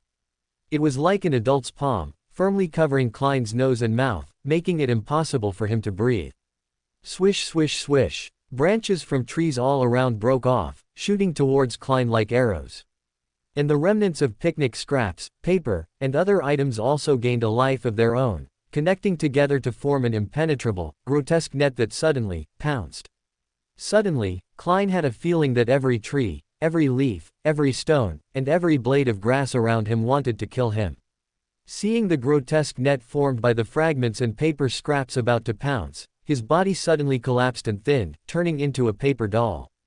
Swish swish swish. The arrow-like paper strips pierced through the paper doll and landed in the distance, while the grotesque net immediately completely enveloped everything there, coiling into a sphere that gently wriggled.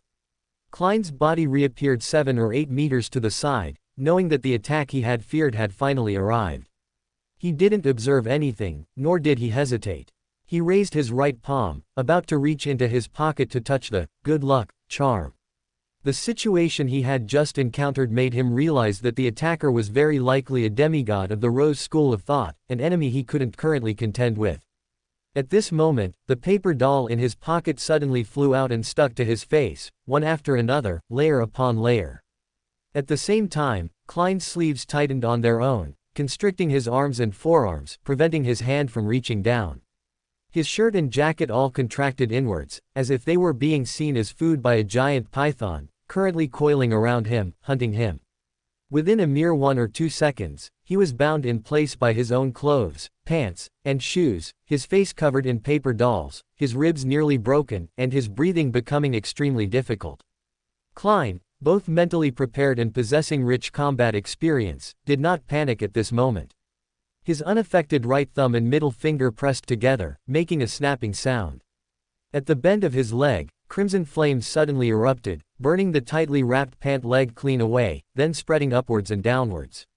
Seizing this opportunity, Klein straightened his knee, struggling to spring up, and, like a cannonball that had just been fired and then weakly fell, he lunged to the right. Mid-air, he snapped his fingers again, this time igniting the sleeve at his right arm joint. And where he had originally stood, the green weeds suddenly withered, and the dark ground instantly turned white, as if it had been weathered for a long time. The attack came without warning, but Klein's rich combat experience allowed him to first free his legs and quickly move from his original position, avoiding the fatal blow. With a snapping sound, 2 places on Klein's sleeve ignited, his right palm finally had room to move, reaching into his pocket and grabbing the "good luck" charm. Thump! He fell to the ground, rolled, and then propped himself up with his right hand, allowing his body to spring up, while his left palm, wearing a human skin glove, snapped its fingers. This time, his target was the paper dolls stuck to his face, preventing him from breathing or making a sound. The paper dolls burned fiercely, crimson tongues of flame almost singeing Klein's hair. At this moment, a scene flashed through his mind. A thin arrow, condensed from ice crystals and stained with eerie green, shot towards his head at extreme speed. He couldn't dodge. The clothes still restricting his movement made Klein realize this. In this moment of crisis, without any thought, he touched the charm with his spirituality and loudly chanted the incantation in ancient Hermes. Good luck. ... Just as she landed, Alice felt the charm activate. She didn't hesitate to extend her spirituality, and from her special perspective, everything on the scene could not escape her eyes. She easily glimpsed the thin arrow that was about to arrive in an instant. This was trust, the trust of placing one's life in her hands. Alice couldn't describe her feelings at this moment, nor did she have time to think about it. Time was too urgent. She let her way of thinking be completely dominated by rationality, and then she quickly came up with the optimal solution. Klein, having released the "good luck" charm, stumbled, falling diagonally backward to the right. The chilling, small ice arrow struck his right chest during this process. His clothes tore and scattered, revealing a dark brown covered book underneath. It's Alice. This strange coincidence made Klein realize it. He relaxed quite a bit but still maintained his composure, using his clown's Beander ability to prevent himself from falling. Alice didn't pay attention to the book, as they could discuss it later. Instead, she just scanned the vicinity, searching for the source of danger. Senor, the Blood Admiral, hiding in wraith form, was not difficult to find, but as he was not a demigod, he was not enough to make Klein panic and seek help in a life-or-death crisis. Alice extended her spirituality, continuing to search for the real target. It was only hundreds of meters away from Klein that she glimpsed a figure within a green tree. It was a brown-skinned old man with white hair and deep wrinkles. Alice briefly assessed his sequence and, in a calm fury, chose the most brutal solution. Close your eyes. For safety, she warned Klein. Klein didn't hesitate, immediately obediently closing his eyes, so Alice refocused on the Rose School of Thought demigod hidden in the tree. A white, scaleless giant snake appeared next to the tree, its toothless, gaping maw holding its own tail, its head half turned, its cold, blood-red pupils fixed on the person hidden within the tree. A wave of light, composed of ripples, was drawn from the spirit world, crashing into the demigod's spirituality of the Rose School of Thought. Thus, in a daze, the old man forgot to close his eyes, staring blankly at the scene before him. A dozen seconds later, a withered, brown-black puppet detached from the tree and fell to the ground. The white, scaleless giant snake transformed into a young girl. She picked up the withered puppet from the ground, tossing it playfully as she slowly walked back to Klein's side, patting him and saying, "You can open your eyes now." Klein opened his eyes and looked at Alice. Alice blinked, but she didn't choose to speak to him first. Instead, she looked at a patch of air, blinking at the wraith that existed on a certain bounty poster, and asked, "Aren't you coming out yet?" Senor, the Blood Admiral, materialized in the air. After a few seconds of silence, he met Alice's slightly curious gaze and delivered his opening line. I can also serve you, Your Highness. I can do better than Gairman Sparrow. Question mark exclamation mark. Alice was greatly shocked. She glanced in surprise at the rumored Blood Admiral, then turned her head to look at Gairman. What do you think? Klein was equally shocked. He glanced at Senor, the Blood Admiral, worth £42,000, and offered a reliable suggestion. Your Highness, I still need a servant. Who taught him to call me Your Highness? Alice felt an indescribable sense of breakdown. She made a decision without hesitation, and a silvery white river encircled the area where the three of them were. Senor, the Blood Admiral's already pale face grew even worse. You had a chance to escape, Alice remarked, not minding adding fuel to the fire. I wasn't planning on chasing. Wait a minute. Alice seemed to suddenly realize something, pausing her words and turning to Klein to ask. Who shot that ice arrow at you? Was it him? I don't know, Klein answered honestly, but he should indeed have the ability to shoot ice arrows. So, what happened next was natural. Senor, the Blood Admiral, worth £42,000, became the new strongest hunter Gairman Sparrow's puppet without any resistance. Then, bye-bye. Alice tentatively looked at Klein, or should we clean up the scene? Do you have a way? Klein asked tentatively. Alice looked at Klein with a half-smile, declaring in a solemn and serious tone. 1 minute after I leave here, a huge meteor will fall here, destroying all traces of the scene. Under Klein's astonished gaze, Alice's figure vanished from the spot. Klein stood stunned for 2 seconds, then took off running, only wishing to get away from the area where the meteor was about to fall as quickly as possible. He unhesitatingly believed Alice's words. After dealing with Klein's matter, Alice didn't immediately inquire about the things she was curious about, such as admiring Klein's new puppet, or asking Klein for compensation, or clarifying the origin of that book, because she still had one crucial thing to do. She still had to go to the church. Alice, called home by her parents, shook her head and sighed, playing with the small doll in her hand, and stepped into St. Samuel Cathedral, walking down to the underground. End of chapter. Chapter 441 Chapter 19 Secret Watch. The underground of St. Samuel Cathedral still looked familiar to Alice. It was actually not much different in layout from the Tingen City Church's underground, just much larger in scale, and there seemed to be more people. Alice's entry caused a sudden silence. She blinked at the doorway, then pulled her foot back, politely knocked twice on the non-existent door, and then asked. I'm looking for Archbishop Anthony. She paused, and without waiting for a response, she stepped in with her other foot, pushed open a door she knew well, and walked inside. Archbishop Anthony looked up from behind his desk, watching her quietly close the door, not speaking first. The quiet atmosphere brought a sense of tension to Alice, but she quickly remembered what she had just experienced and became self-righteous again. She closed the door, walked to the desk, and looked down at Anthony, shouting as fiercely as she could. What is it? This, however, made her seem guilty. Anthony didn't take her attitude seriously, he just smiled gently at her and patiently asked. Miss Fate, may I call you that? You. Alice was stunned for a moment. She could actually feel that when Archbishop Anthony addressed her this way, it wasn't like when she called Eamon that, where the surface respect was actually sarcastic. Archbishop Anthony's tone truly carried a sense of respect. This was very strange, because our Archbishop Anthony was sitting in a chair, while the Miss Fate he respected was standing. But if he got up to get me a chair or offered his seat, it would also seem quite strange. Alice stared at Archbishop Anthony and the saint emblem of the knight behind him for a few seconds before coming to this conclusion. Alice subconsciously looked around, but there were no extra chairs in the room. She had to give up the idea of helping herself and refocused her attention on Archbishop Anthony. Why yes, I suppose. She looked at the holy symbol, her tone unconsciously becoming uncertain. Compared to her initial impulsive prayer beneath the saint emblem of the knight, Alice now knew that the holy symbol contained residual power of a true god, and deities could cast their gaze and influence through it. Therefore, if she were to say something like, "The knight is my dependence," or, "The demonic wolf feels really good to touch," here, she might actually encounter a real demonic wolf. Alice had no intention of attempting such a thing for now, so she just asked with slight hesitation. Is there something you wanted to see me about? It couldn't possibly be to apologize for that misunderstanding, could it? While Alice was lost in thought, Archbishop Anthony looked at her with a gentle expression and stated his original purpose.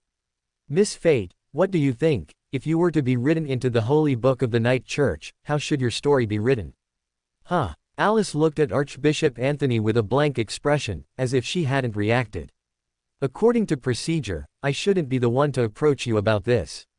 Archbishop Anthony continued to say to Alice, but among the church members you are familiar with, I am currently the highest ranking, so. Alice tried to understand. Archbishop Anthony is only a saint, so this seems disrespectful to me.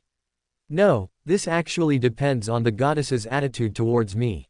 If she regards me as an equal deity or an existence she once favored, then she should at least send her representative on earth, the current Pope of the Night. But the goddess didn't. This isn't necessarily disrespect. From Archbishop Anthony's words, it's also very likely out of consideration for my feelings. For example, I've never met His Holiness the Pope. Then why didn't the goddess come to talk to me herself? Well, I'm not worthy. Alice glanced at the holy symbol behind Archbishop Anthony, once again recognizing her place. Ultimately, she was now a half-baked angel who, when encountering trouble, could only cry out to the goddesses, "Mommy," for help. However, Alice had a very curious question. Is this an oracle? I mean, why didn't you do this before? Why didn't the goddess mention this before? This is an oracle. As for your question, I don't know. Archbishop Anthony gave an honest answer. Alice said nothing, lowering her head to ponder what was different about her compared to before. If the goddess knew everything about my situation. Wait, why don't I feel anything when the goddess observes me? Alice suddenly realized this question. Had the goddess never cast her gaze upon her? No, absolutely impossible, Alice would never believe that. But she had also never felt the goddess's gaze, whereas before, whether it was Adam's gaze or the true Creator's gaze, both had brought her a heavy sense of oppression. The true Creator aside, as his mental state isn't very good, it's hard to say. Adam. If the goddess had a way to observe her without being detected, then could Adam, who was suspected of almost becoming God Almighty as the ancient sun god in the past, also have a way? Alice suddenly felt a sense of dread. She looked around, only calming down when she saw the saint emblem of the night in front of her. Unless Adam and the goddess were currently sitting, pouring tea for each other and discussing their plans for her, Adam shouldn't be observing her now. Could such a thing really not happen? Alice suddenly fell silent. She recalled what Archbishop Anthony had told her about her affairs being decided by herself, and combining it with her previous speculation, a terrifying thought suddenly struck her. Were the decisions she made truly her own thoughts? It should be known that she had experienced such things before. 008 did exactly that. However, arranging me is a very troublesome matter, and Adam probably doesn't have enough energy to arrange me. His focus should still be on the general trend of the era.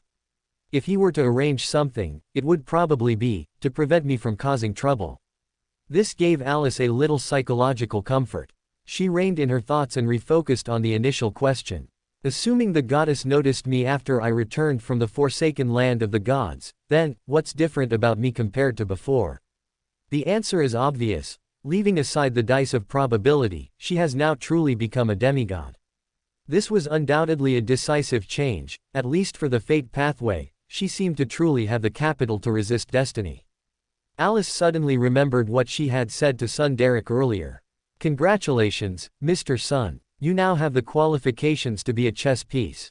Alice was momentarily dazed, then murmured, so, do I only now have the qualifications to sit at the gambling table, to become a gambler? Alice clenched her fist, looked at Archbishop Anthony, who seemed to have questions about her words, closed her eyes for a moment, and then began to concentrate on his question. Write me into the church's holy book. Alice rubbed her chin. Since that's the case, can it say that I'm a newly ascended saint? Yes. Archbishop Anthony offered no objection. Alice paused, as if suddenly realizing something, and became a little more animated. Oh, right, since that's the case, can I receive a saint's salary?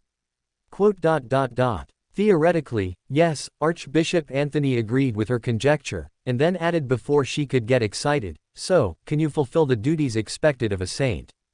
Archbishop Anthony's gentle gaze fixed on Alice, and Alice inexplicably grew wary. She asked cautiously, "What duties?" Archbishop Anthony looked up at her and explained gently. "Actually, it's nothing much. It just requires you to come to the church on time to handle some church affairs, such as reviewing various applications from branch churches in your assigned district, like sealed artifact transfers, personnel transfers, and promotion arrangements, as well as compiling statistics on Beyonder incidents and Beyonders in the district, communicating with other churches, and so on." Alice swallowed. "No, thank you, I don't think I need to receive a salary anymore." Archbishop Anthony stopped speaking, looking at her gently. "You don't need it anymore." "No, I don't need it." Alice firmly refused the matter. "All right." Archbishop Anthony didn't press, but smiled at her and brought up another topic. "Since that's the case, I need to confirm something else with you."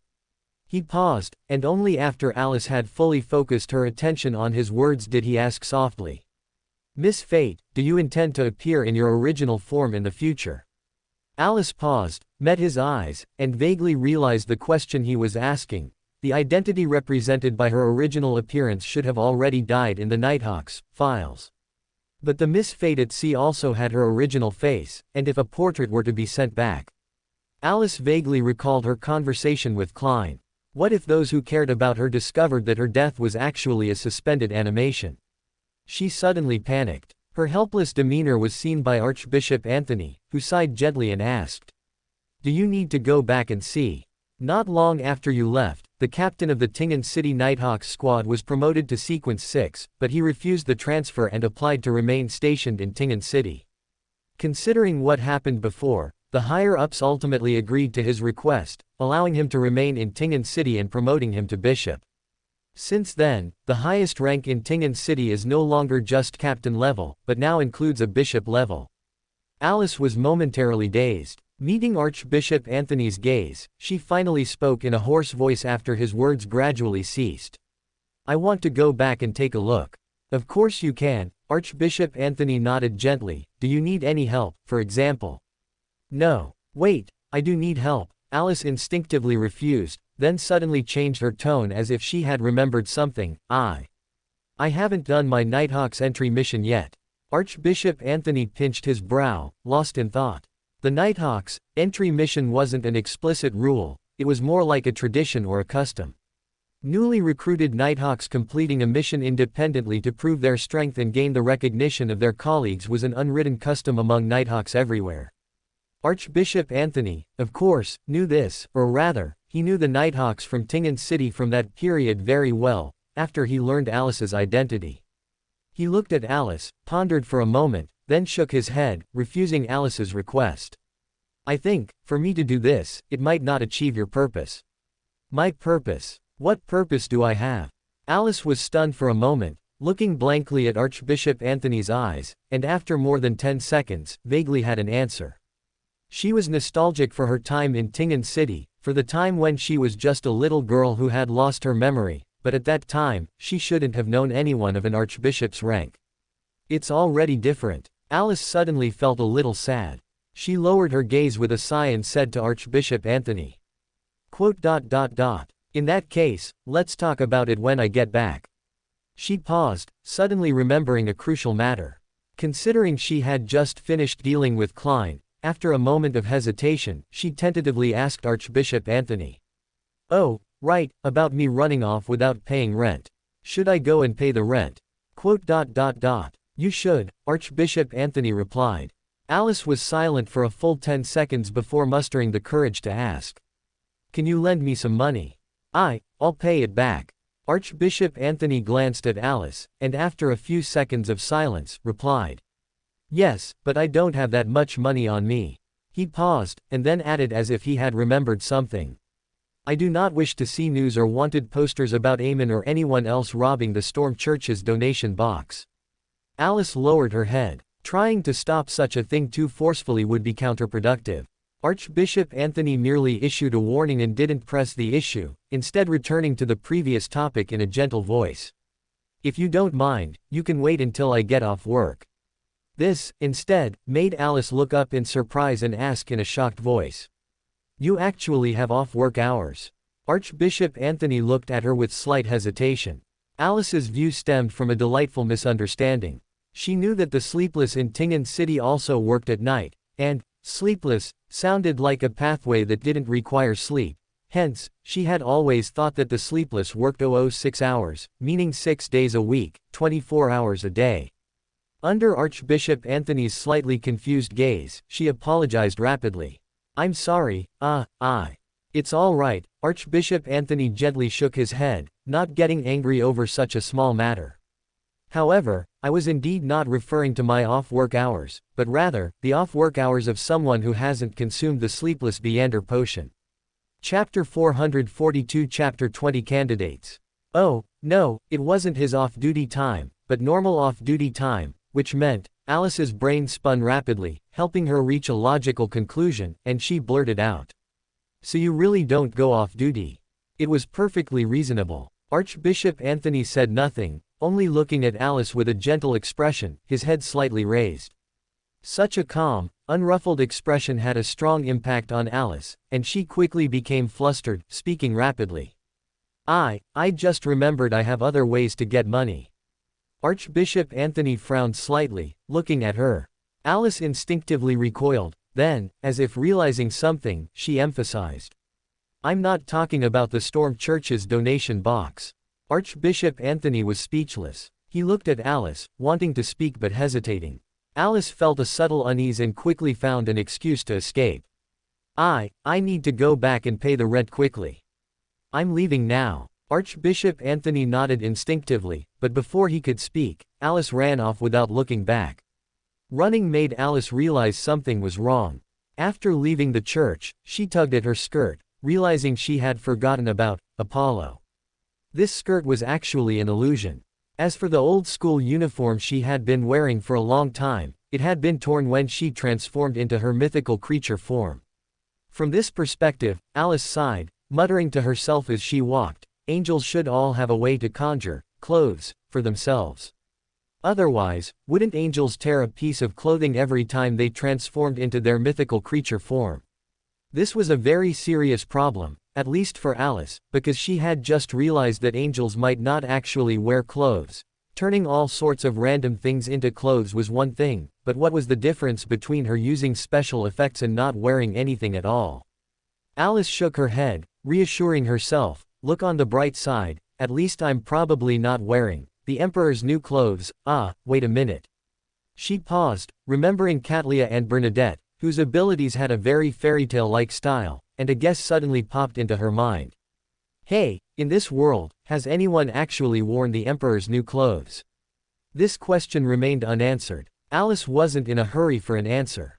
After wandering around for a while, penniless, she couldn't stand it anymore and flashed away to find her Apollo. Fortunately, during the time she was away, no new demoness had visited, nor were there any strange books. Alice easily returned to her room and saw Apollo lying on the sofa.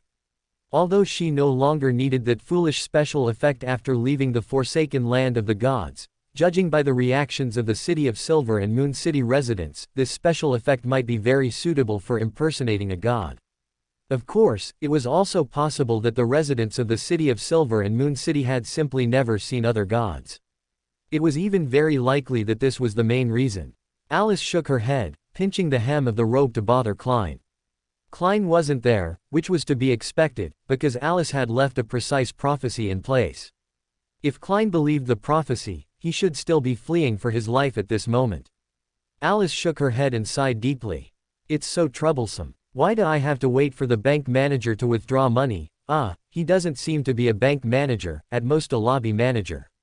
The manager should be. She paused, not saying the name. Alice's thoughts didn't linger on this for too long, as she soon thought of a new problem. Speaking of which, Klein is much more reliable than a bank, at least he won't declare bankruptcy. In Lowen, and not just in Lowen, but Alice was most familiar with Lowen's laws, so she knew that under Lowen's law, banks that went bankrupt were not required to pay compensation. In such a situation, if it were a large bank, it would be fine, but small banks made people completely uneasy about depositing money there. But Saphira Castle was different. Unless, there was no unless. Alice immediately cut off her thoughts. Waiting was a long process. Alice, too lazy to wait, simply lay on the sofa, closed her eyes, and peacefully fell asleep, waiting for Klein to wake her up. Crimson light entered her dream. Above the gray fog, a figure asked her from above, "What do you want now?" That voice was clearly not as lofty as his shadow, but rather carried a familiar impatience. This was Klein's reaction to Alice bothering him several times a day. Hearing this, Alice showed no embarrassment. She immediately ran above the gray fog, waved to Klein, who hadn't left yet, and said, "Send me some money." She paused, then, with righteous indignation, she raised her chin slightly and questioned the lofty Mr. Fool. "I helped you, shouldn't you thank me?" "Why that tone?" Klein glanced at Alice. "Why this tone? Don't you have any idea? Can't you just say everything you need at once?" He muttered to himself while asking Alice, "So what reward do you need, Miss Fate?" Alice lowered her head, deep in thought. This was undoubtedly a difficult question for her, as she truly didn't know what reward she wanted. After a moment of hesitation, Alice ventured a highly unreliable suggestion. "Mother." Klein looked at her expressionlessly. So Alice realized that Klein couldn't accept her proposal for a while. She pinched her brow, remembering that she hadn't asked the goddess if she agreed. "But," she murmured, slightly lost in thought, "if the goddess even concealed her gaze, she just exposed this matter in front of me, so she probably won't agree either." Her request to be her mother wouldn't be agreed to, and it wasn't just a matter of benefits and costs, because Alice remembered what Archbishop Anthony had told her. To be decided by herself. Alice believed this was a moment when her destiny wasn't interfered with. Although some minor requests to the goddess seemed to have been passively agreed to, becoming a mother was a very significant matter, but this was also her decision, wasn't it? Alice pinched her brow, then suddenly realized this was inappropriate, because she hadn't actually decided who she would ultimately choose to be her mother. She was still asking around. Sigh, Alice sighed, "It's so hard to find a suitable person." Klein began to look at Alice with an expression that suggested he wanted to speak but hesitated. Alice's lament made him pause, and he began to consider feasible candidates. The goddess, from Alice's tone, the goddess might not agree to this. Perhaps he should look at the members of the tarot club. Miss, Justice, number, that doesn't seem quite right. If Justice, Audrey, a noble, suddenly became pregnant, it would obviously cause a huge problem. She would become big news throughout Backland and even all of Lowen. Magician, Furs could avoid such trouble, but Klein only thought about it for a moment before frowning. Her sequence was too low. Lady, Hermit's sequence was quite high, but choosing Hermit, Catlia would be less direct than simply using this as a condition for a transaction with Bernadette. Why not do that? Klein's eyes lit up, and he asked Alice, "Have you mentioned this to Bernadette?" Alice blinked, shook her head, and looked at Klein, reminding him. "Do you remember why I'm looking for a mother?" Klein was slightly startled, and Alice continued. "I might be facing a truly meaningful death. Although, theoretically, I could indeed just find any mother. Would such a mother truly be safe? If the hidden danger hasn't completely disappeared, if the enemy is still looking for me, if I'm forced to restart because my condition is too bad, in such a situation, what kind of mother do you think could ensure my safety?" Klein met Alice's eyes and realized the core of the problem. While the mother's strength might be important, what was more important was that she wouldn't betray. This person must have no risk of betrayal. Wait a minute, in that case, Klein lowered his head, deep in thought. If that's the case, the only one who satisfies both strength and non-betrayal is me. No, it should be me. After advancing to an angel, Klein looked at Alice with a horrified expression. Alice blinked twice in confusion, then asked hesitantly, "Why do you suddenly have that expression?" Klein didn't speak. He glanced at Alice, pondered for a moment, then suddenly said, "I'll try to advance to an angel first." He paused, then asked tentatively, "Can you see how much longer you have until your death?" Alice was silent for 2 seconds, then hesitantly confirmed, "You just accepted it like that?" "No." Klein shook his head. "I'll try to advance to an angel as quickly as possible, and at the same time, I'll try to help you find a suitable mother. If there's absolutely no other way, then I'll consider." His expression twisted slightly before he delivered the final line. Being your mother. He gritted his teeth at the word mother, showing 12 parts of reluctance out of 10. But even so, it was enough to surprise Alice. She looked at him in astonishment, and after a long silence, she asked faintly, "Are you really not worried that I'll bet on both you and Eamon?" "Extremely worried," Klein replied honestly. Alice stroked her chin, and Klein continued, "But at most, you'd make Eamon have a child for me. Wait, it wouldn't be you, would it?" Alice felt a question mark slowly appear above her head. She looked at Klein in surprise, and Klein also stared at her with slight hesitation. After more than 10 seconds, Alice blinked and asked, "Is this a one-night stand then running away with the baby kind of script?" Klein's face showed horror. But Alice's creativity went far beyond that. She shook her head, took a deep breath, and described a terrifying scenario to Klein. Just imagine, I don't mean anything by it. What if one day, Eamon sits here and says to you, Mr. Fool, I want to have a child with you. Klein reached out and gripped the table in front of him, gritting his teeth as he called her name. Alice. So, Alice looked at Klein's expression and came to the final conclusion, you still have to have a child for Eamon. Alice. Klein gave up trying to control his expression and shouted at her. Alice, unfazed, changed the subject. Let's talk about something else. Give me the money I deposited with you. I need to pay the rent, and then I need to go back to Tingen City. You're going back to Tingen. This long-lost, familiar name made Klein pause. He looked at Alice with slight hesitation.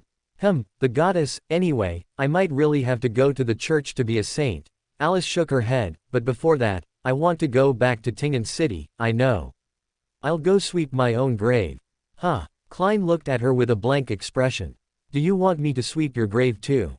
Alice asked seriously. Klein looked at Alice, dumbfounded, with a sense of bewilderment in his eyes. Alice then thought for a moment and said, quite considerately, well, in that case, perhaps you prefer to sweep your own grave. I don't have such a hobby, Klein said expressionlessly. He glanced at Alice, his voice pausing, then suddenly he had a wild thought. If you burn paper money for me, can I get some wealth luck? I haven't tried. Alice was dumbfounded, but, do you remember the original purpose of the wealth accessory? Klein fell silent. But since the wealth accessory was mentioned, Alice couldn't help but bring up another person. Where did Anderson run off to now? Has he still not found the Church of the Night? Oh, that, we encountered some things earlier, reminded. Klein suddenly remembered what happened in Grossel's Travels. Do you still remember that book, Grossel's Travels? Grossel's Travels. Oh, that book written by that failed author, that unfinished travelogue, Alice nodded. Your prophecy came true, Klein sighed, its former owner truly became the protagonist in the book. Alice froze on the spot.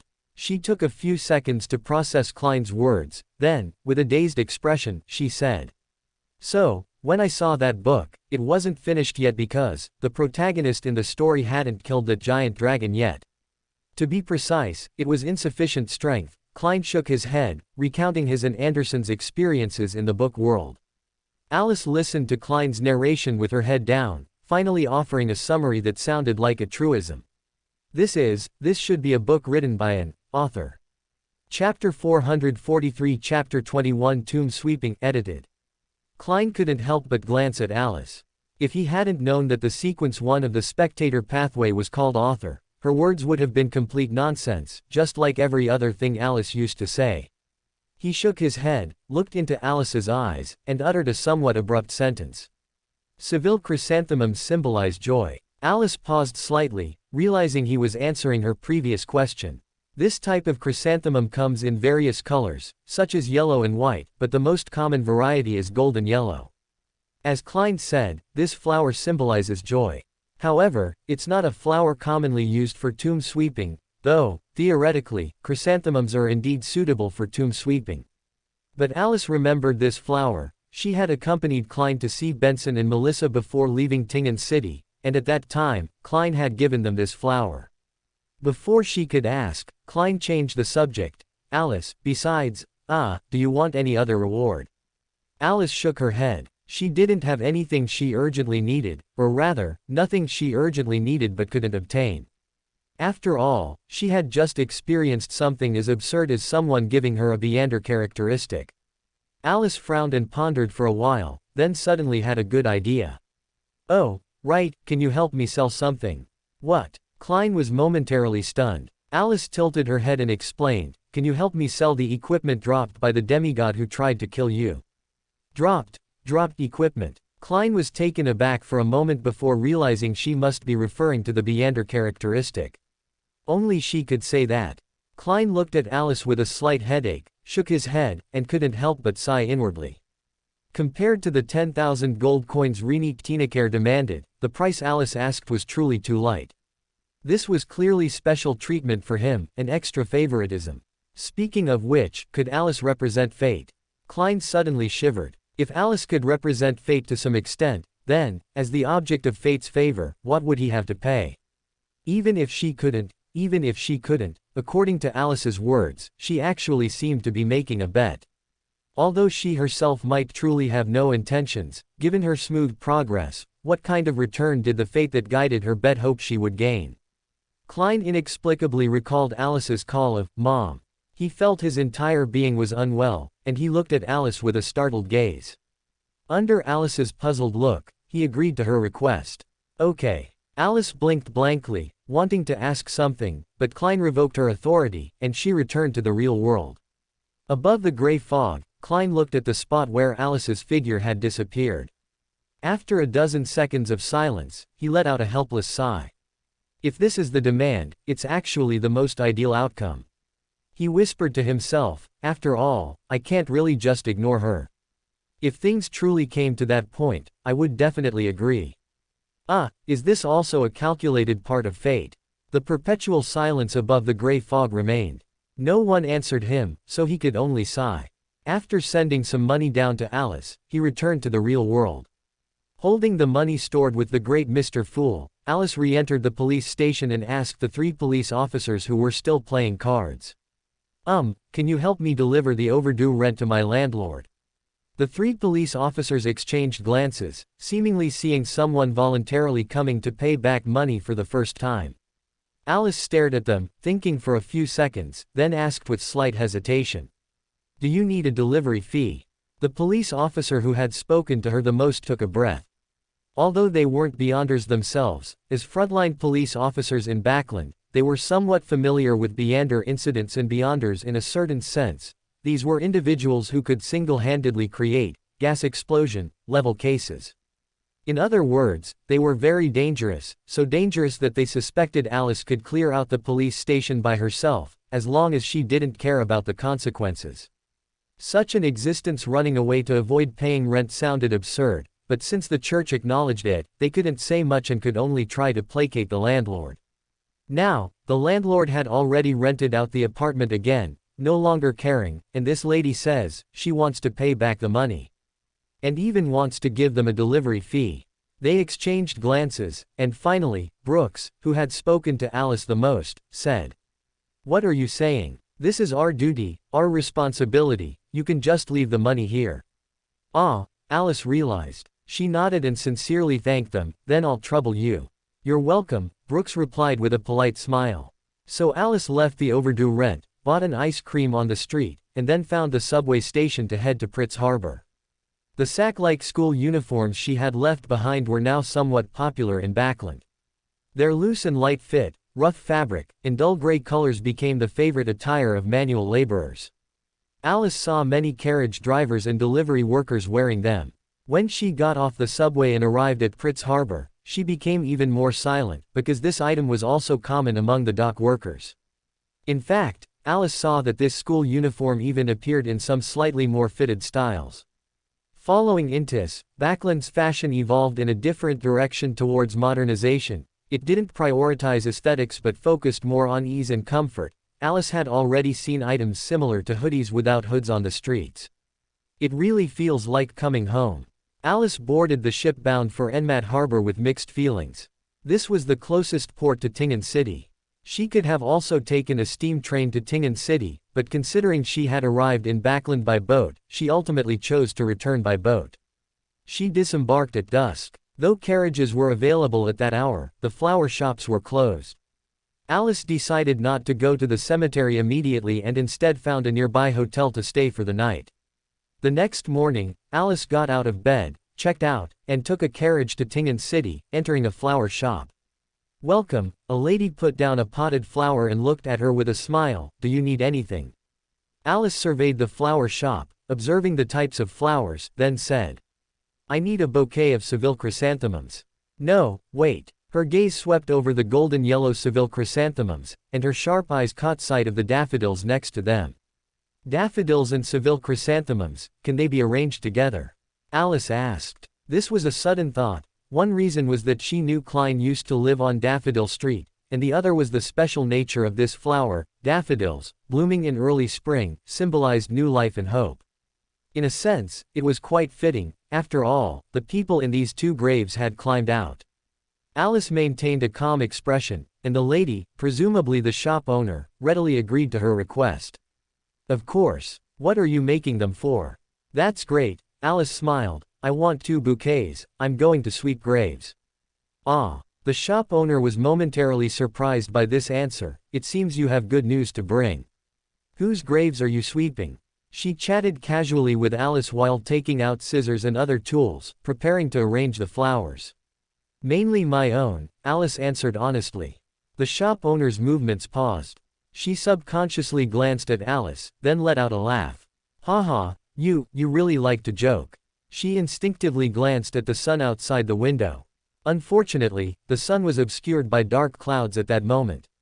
She had just exhaled a breath, but instantly drew it back, and her movements became much faster. Alice quickly received the 2 bouquets she needed.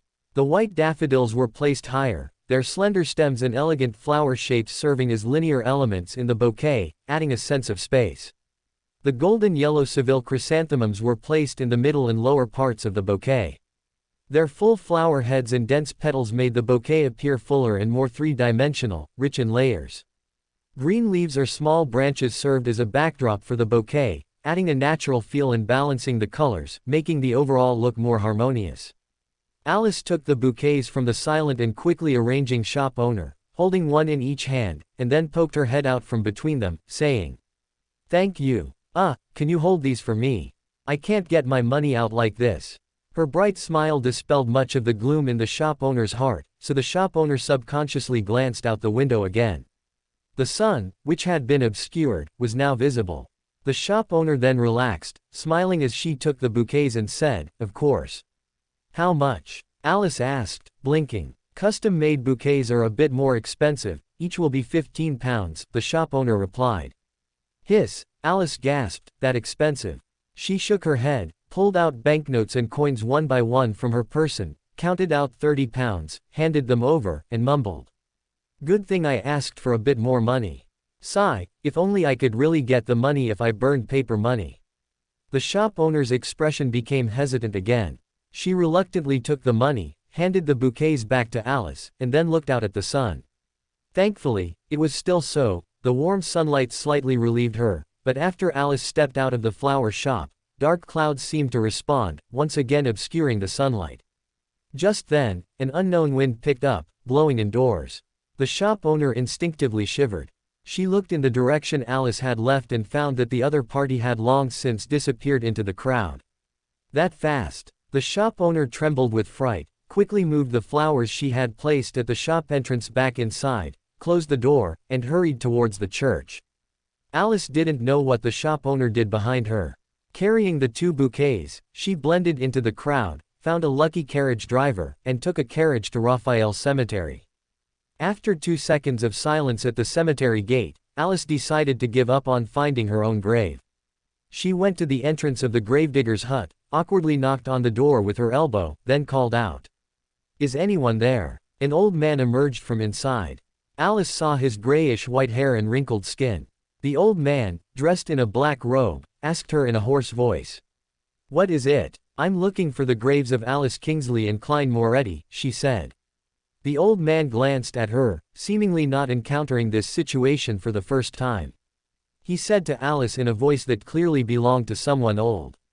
I see. Please wait a moment. The old man then returned to the hut. After a while, he pushed the door open. Alice saw him holding a dimly lit lantern in his right hand and a booklet, seemingly a map, in his other hand. Follow me, the old man told her.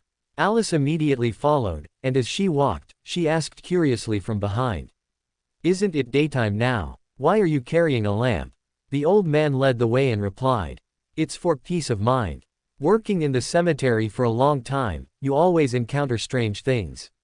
Are you here to sweep graves?" "Yes." Alice nodded, then remembered the old man couldn't see her. The old man continued to ask as they walked, "Judging by the flowers you've prepared, are the people in the graves very important to you?"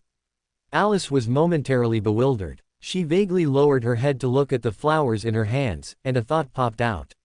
"So, the expensive flowers I prepared equals I have a very good relationship with the people in the graves."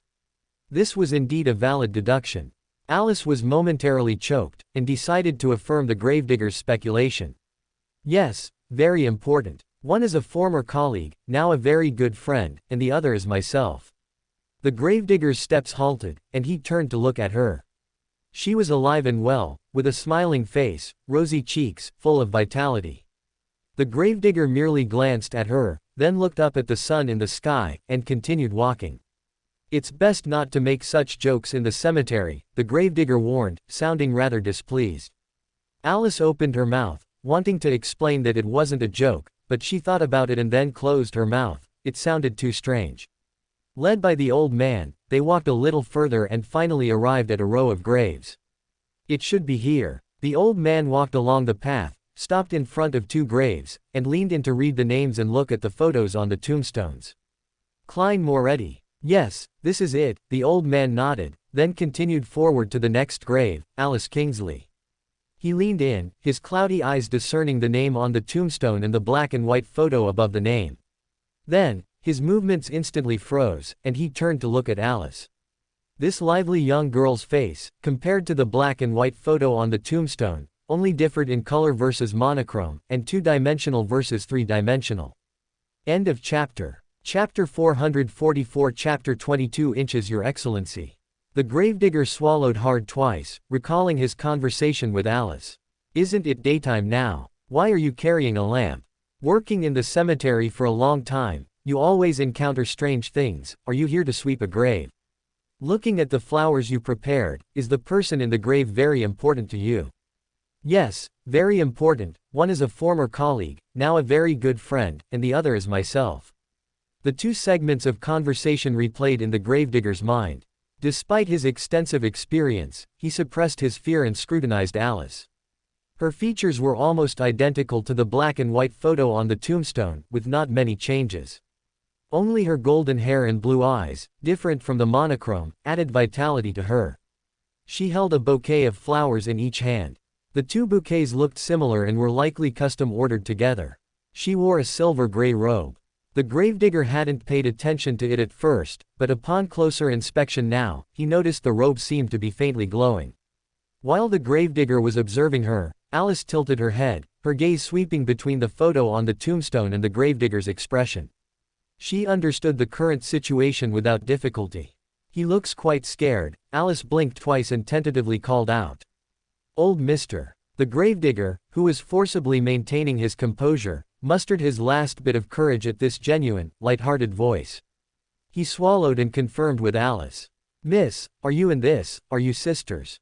If they're biological sisters, it's normal for them to look alike." The gravedigger tried to comfort himself.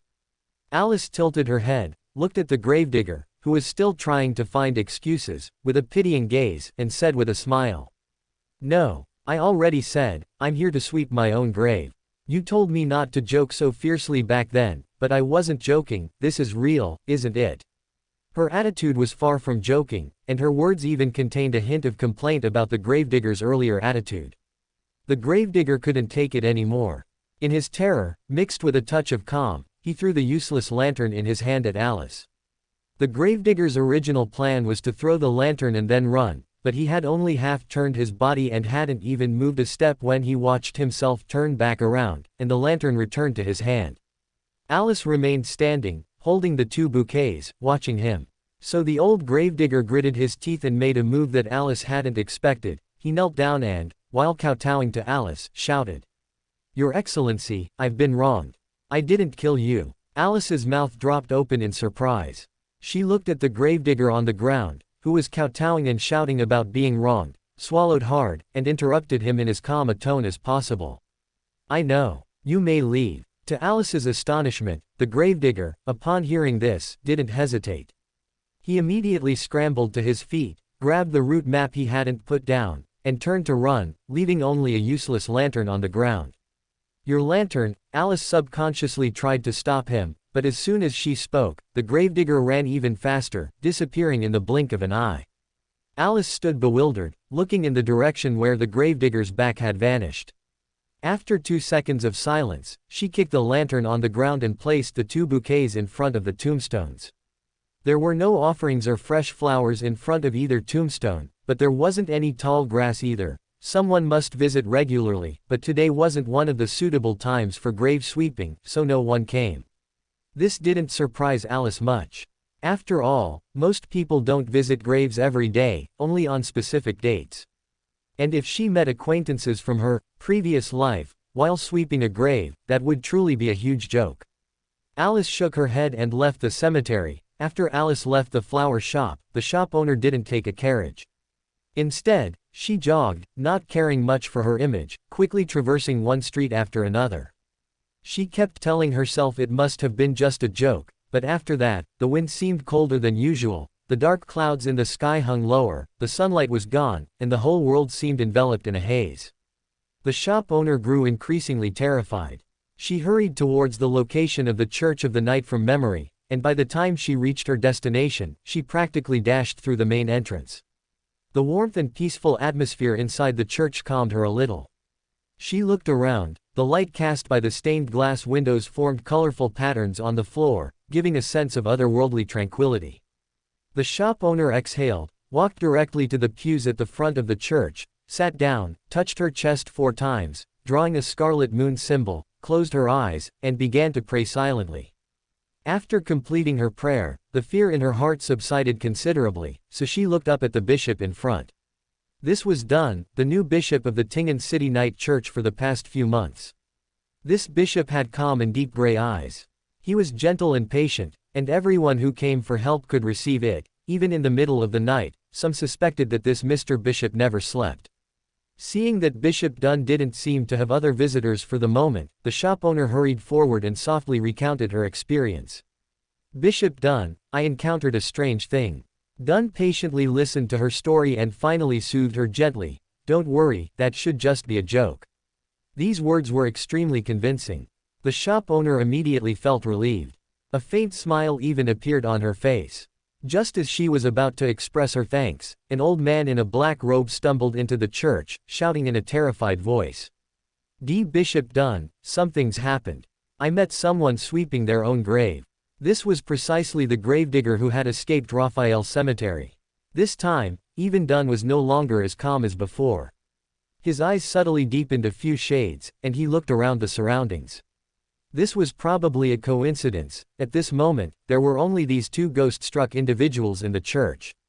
So Dunn looked at the gravedigger and said in a low voice, "Tell me what happened then." The peaceful atmosphere also calmed the gravedigger's mind. He looked at the solemn-faced Dunn, took a deep breath, and recounted his experience.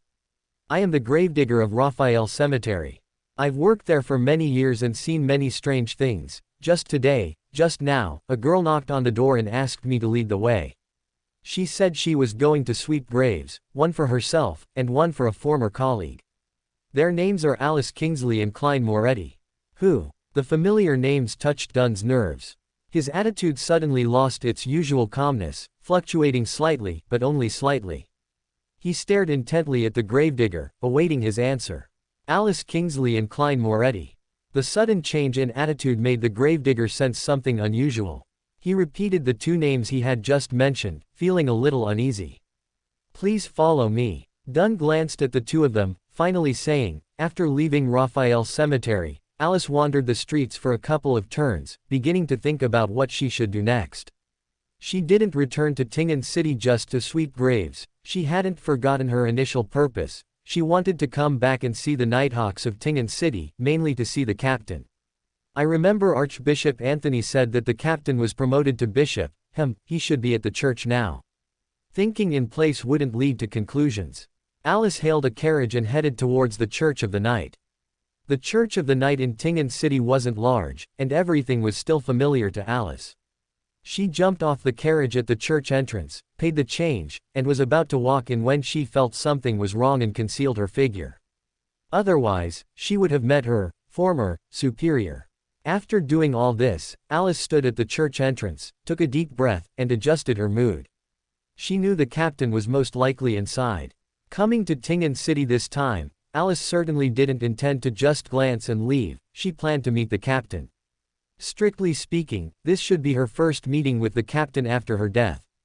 Alice felt a sense of apprehension, especially since she couldn't be sure of the captain's attitude. This was also why she wanted to meet the captain before becoming a saint or angel of the night church. At least this way, the sense of distance wouldn't be so strong. She stood at the church in trance, her heart conflicted, engaged in a long internal struggle. Just as she was about to enter, the people inside came out.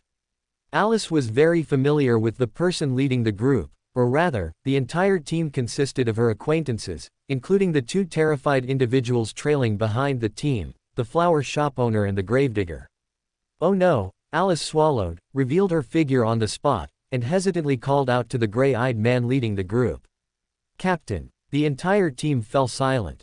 Not to mention the two other Nighthawks she knew but wasn't familiar with, nor her former Captain Dunn. The two ordinary people at the end of the team clearly had a deep impression of her. The most violent reaction came from the gravedigger. He heard Alice's voice, sharply turned his head, and then screamed. It's her, it's her. The flower shop owner also recognized Alice's identity with that startled cry. She retreated with a look of terror in her eyes. Such a reaction confirmed the gravedigger's words. Alice thought to herself, this is bad, and looked at Dunn nervously. Facing such a scene, Dunn was clearly the calmest of everyone, but he, like the others, adopted a combat and defensive stance. After all, in this world, a resurrected companion might not necessarily be a companion. Alice was well aware of this. Although she hadn't truly performed any missions, she understood this process, so she wasn't too surprised. She only deliberated and asked, Captain, how do I prove myself? In the midst of silence, Dunn raised his hand, signaling. So the others put away their attacking stances, but their attitude remained vigilant. Dunn looked at Alice with a solemn face and vigilant eyes, and asked coldly. Who are you? He didn't believe that the person in front of him was his former team member. This was bad news. After realizing this, Alice gritted her teeth and cast an angry gaze at the gravedigger who had screamed. She knew it wasn't the gravedigger's fault, this was actually just Alice's displaced anger. She wouldn't actually do anything, she was just glaring. But the people present clearly didn't know this, they misunderstood her actions. The gravedigger cowered and hid behind, the flower shop owner joined him, and Dunn stepped forward, blocking them. He was protecting them. He thought I would harm them. This fact pierced Alice's heart, extinguishing her anger like a bucket of cold water, leaving only sadness and grievance. Alice withdrew her gaze from the gravedigger, bit her lip to hold back tears, and tried to make her voice sound normal as she explained. I just wanted to come back and see. She paused, realizing that this explanation lacked credibility. What she needed was to prove her identity. So Alice deliberated for a moment and presented the identity that was theoretically the most fitting and easiest to believe. I am the goddess's favored one. This identity indeed possessed a certain degree of credibility. Under normal circumstances, no one who knew of the existence of deities would impersonate a deity's favored one in front of that deity's church. At least in the eyes of others who hadn't seen Alice impersonate Ouroboros, the angel of destiny, in front of the true creator, and even dared to question the true creator, that's how things were. Therefore, her self-introduction made everyone relax considerably. Alice met Dunn's eyes, knowing she was only one step away from proving herself. She closed her eyes, touched her chest 4 times, skillfully drew a scarlet moon symbol, and recited in ancient Hermes the honorific name she knew all too well. The Evernight Goddess, more exalted than the cosmos, more ancient than eternity. You are the Scarlet Sovereign, the Mother of Concealment. The Empress of Misfortune and Terror, the Lord of Slumber and Silence.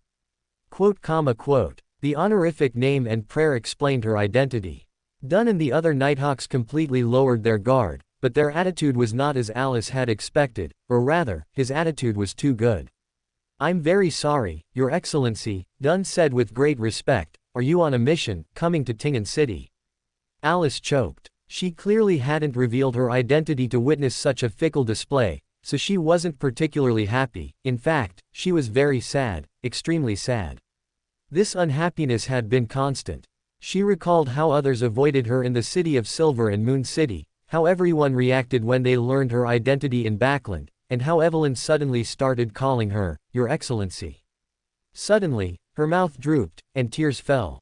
I just came to do a team entry mission, she said, looking at Dunn through teary eyes. Captain. End of chapter. Chapter 445 Chapter 23 Opportunity.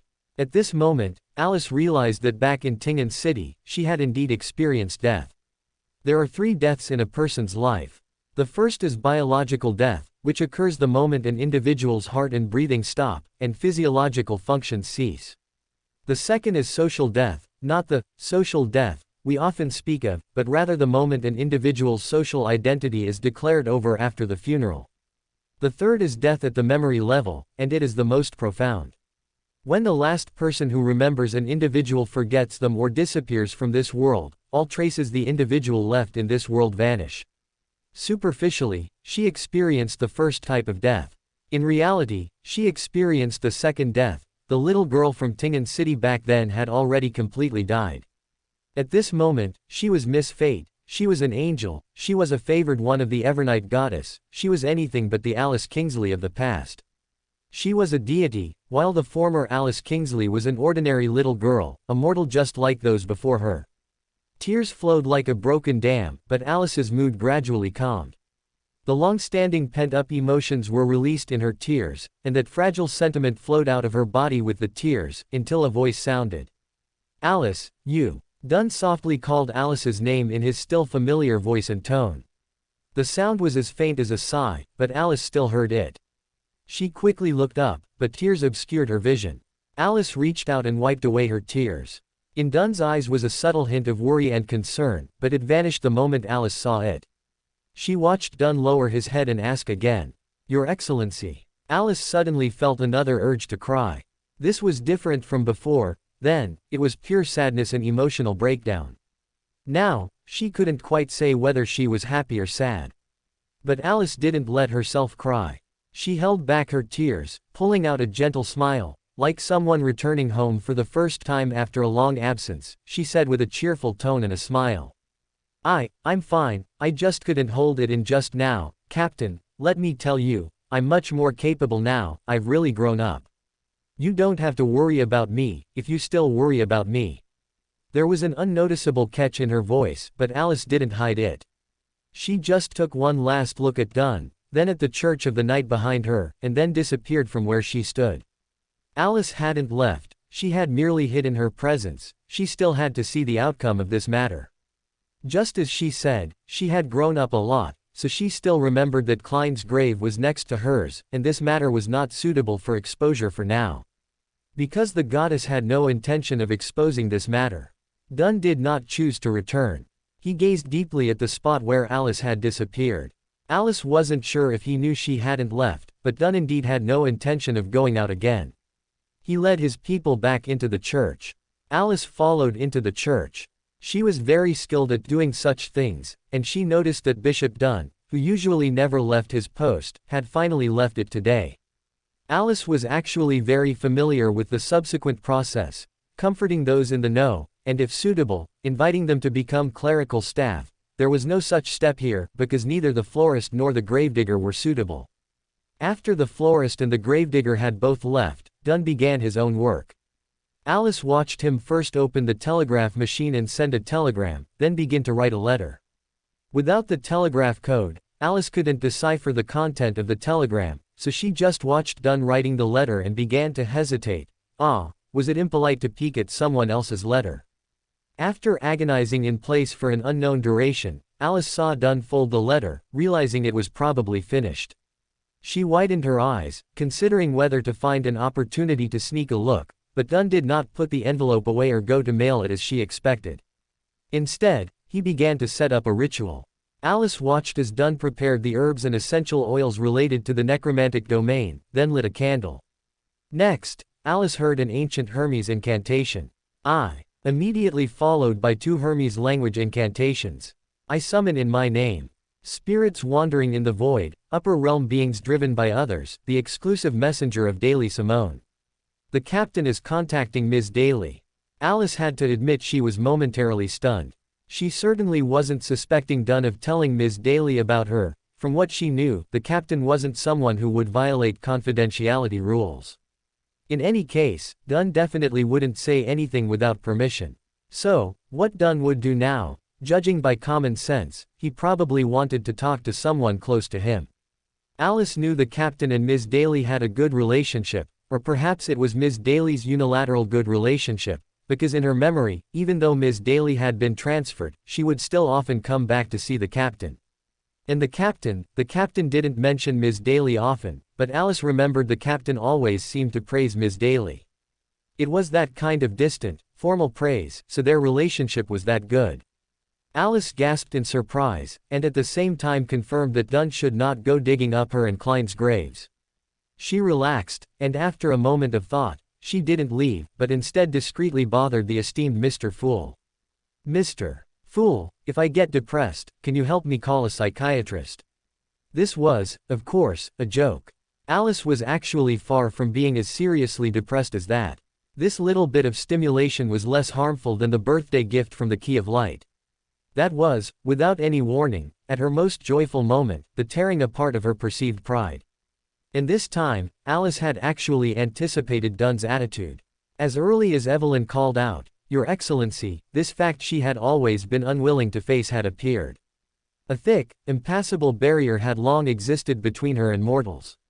"Klein," Alice softly called out, "will we be like this in the future too?" This was a question she didn't expect an answer to. Alice merely glanced at the saint emblem of the knight behind Dunn during her question, recalling the goddess's distant attitude. It seemed the goddess wasn't particularly close to her either, although her tolerance for Alice's behavior was almost indulgent. Her speaking attitude wasn't intimate, or all deities like this. Alice blinked blankly, suddenly remembering a very Chunabu-esque saying, "Growth sometimes means loneliness, it's a bit too Chunabu." Alice shook her head, but didn't leave Tingen City immediately. Instead, she quietly left a trace of concern on the captain, then wandered around Tingen City, waiting for Klein's reply. Since she was already here, Tingen City was a place full of memories for Alice, as she had spent 3 years here.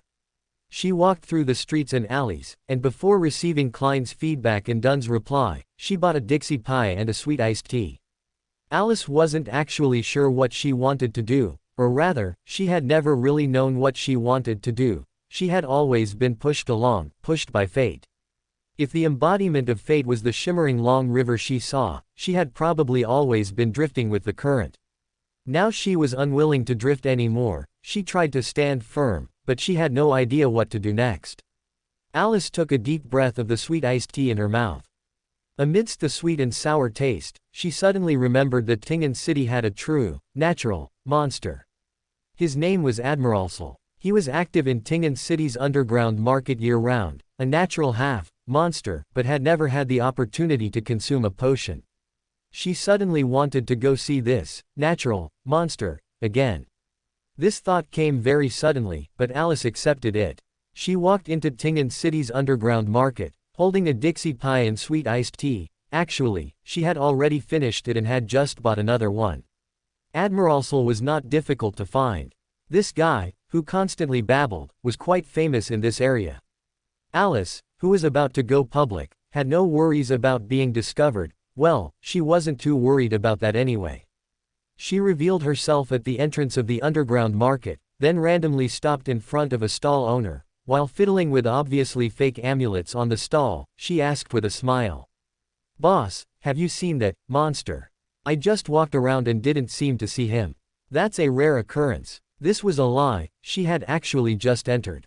The boss didn't know it was a lie, or rather, the boss didn't care if her words were true or false, but avoided answering and smiled, recommending the items on his stall. "Oh, you're looking for that monster. He's not a lucky fellow. Running into him can bring misfortune. Why don't you buy 2 amulets before you go look?" Alice blinked blankly. "He's just a natural monster, not a natural, calamity priest. How could running into him bring misfortune? You never know, the boss shook his head mysteriously. However, calamity priest. Hey, are all you educated people so eloquent? I have to say, he is indeed very unlucky, and he's crazy all day long, but, priests aren't necessarily crazy, are they? Oh, he doesn't know what a calamity priest is. Alice stroked her chin. Under Alice's slightly puzzled gaze, the boss continued with a smile. However, you'd best buy an amulet before you go look for him, wouldn't you? Alice met the boss's gaze with confusion. After half a minute of staring, she suddenly had a flash of insight and understood what the boss meant. He was telling her that if she wanted to inquire about information, she should buy something first. Alice lowered her head, lost in thought. This was a very reasonable thing, so Alice asked for the prices of all the amulets on the stall, preparing to choose the cheapest one. When she asked for the price for the 32nd time, the boss finally lost his patience and shouted at her.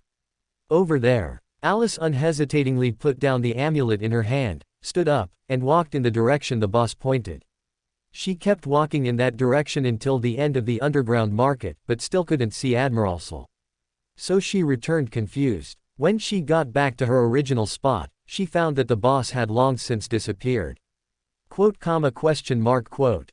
After 2 seconds of blankness, Alice guessed that she might have been tricked.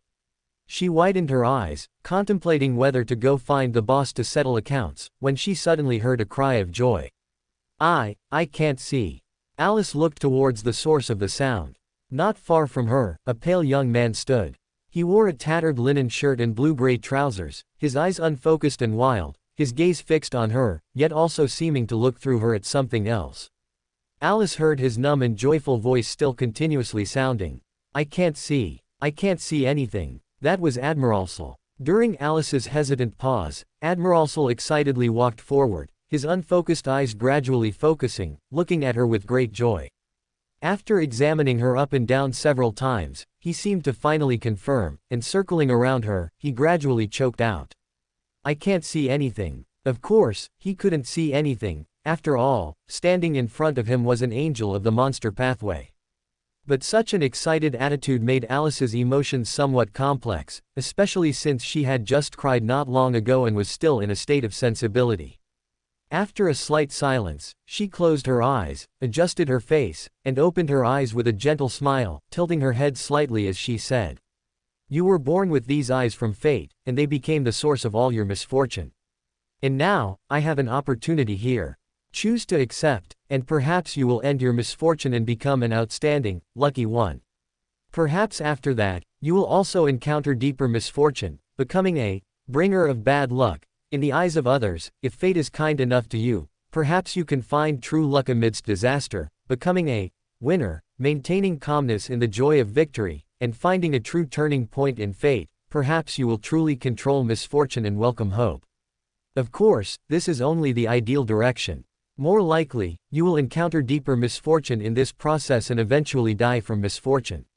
And choose to refuse, you will continue to live here, as Admiralsel, the monster of this place, but, at least safely. Will you choose to accept? End of chapter. Chapter 446 Chapter 24 Do you have no other choice? In the long-lost tranquility, Admiralsel's scattered thoughts gradually returned, and his consciousness slowly cleared.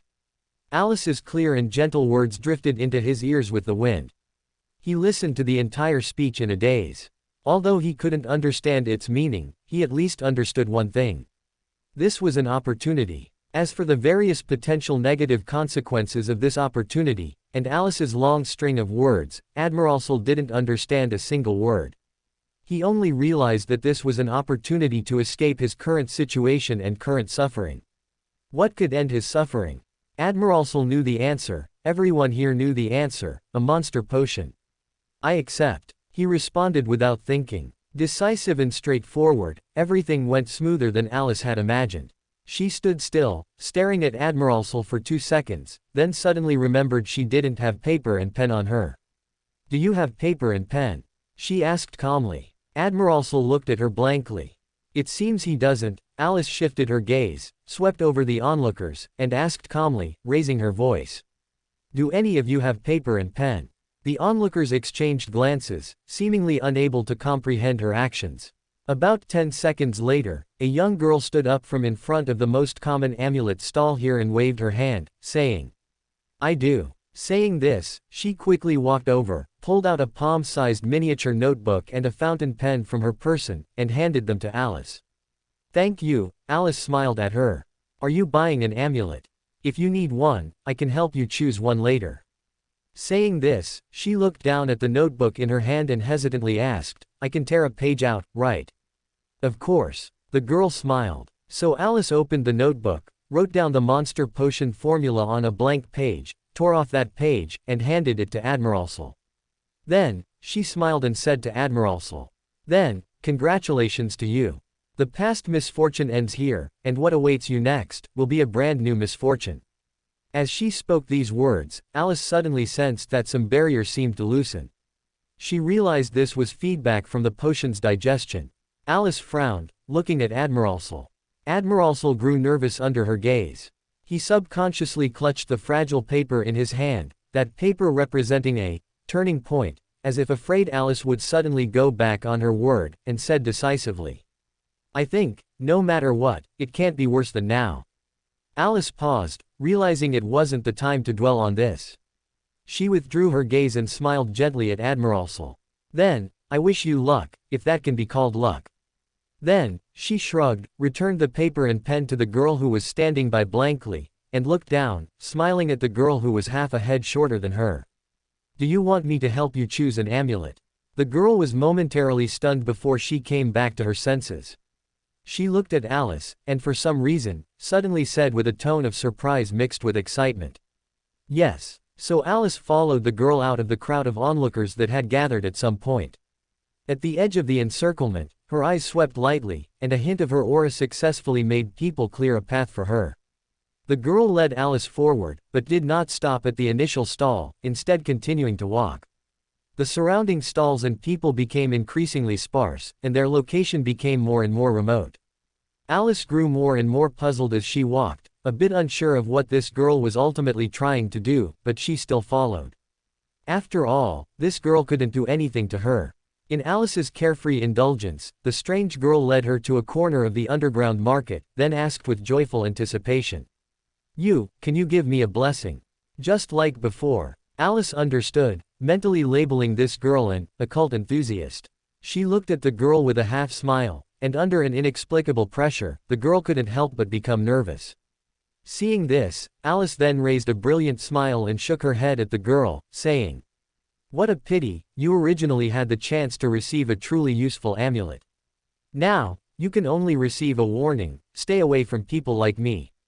This is not a good thing."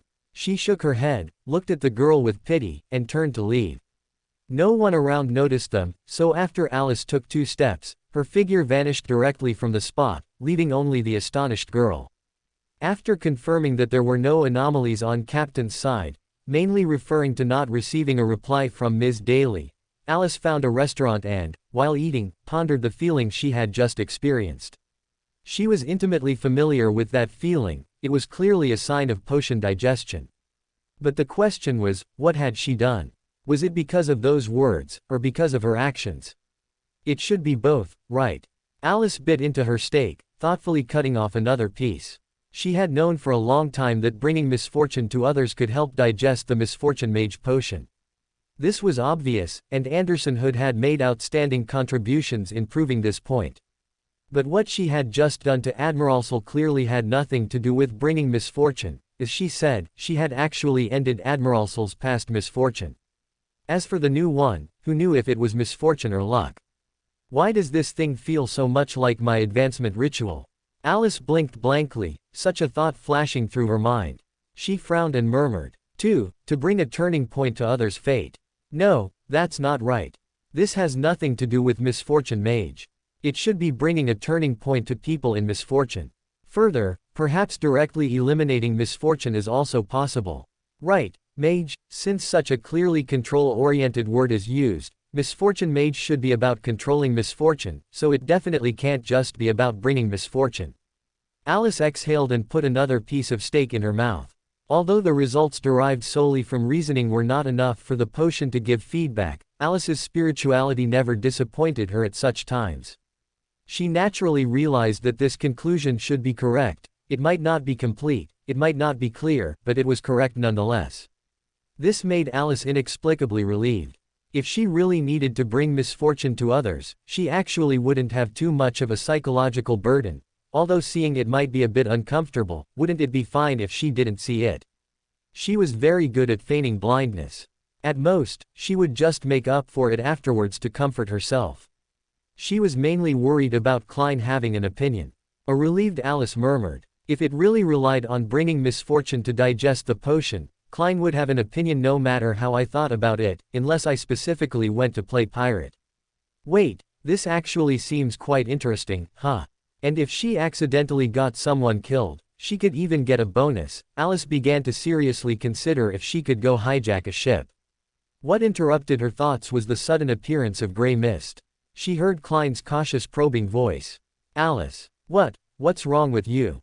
She suddenly remembered that she seemed to have asked Klein to call a psychiatrist for her. After that incident in the underground market, she couldn't say she had almost forgotten about what happened. But Alice did find that she had at least almost forgotten her previous sad emotions. Her mind was now full of how delicious the food was. Alice raised a hand to cover her face. "Speaking of which, Klein doesn't seem to have become estranged from me much. In fact, we've become closer. Is it because there was no such long-awaited reunion drama? By rough estimation, I also grew up under his watch. Wait." Alice blinked twice, and a demonic phrase suddenly popped into her head. "I even held you when you were little." Although a bit strange, the scene represented by this sentence seemed to have a certain similarity to the captain's time and Evelyn's time in some sense. Alice lowered her head, lost in thought. Now, the sad atmosphere had completely vanished. Alice silently put down her hand, quickly finished her lunch, found an empty alley, and softly chanted Klein's honorific name in ancient Hermes, then concluded with a deep and heavy tone. "Mr. Fool, I even held you when you were little." Above the gray fog, Klein, having heard this sentence, chose to return to the real world without hesitation. "I shouldn't have bothered with her."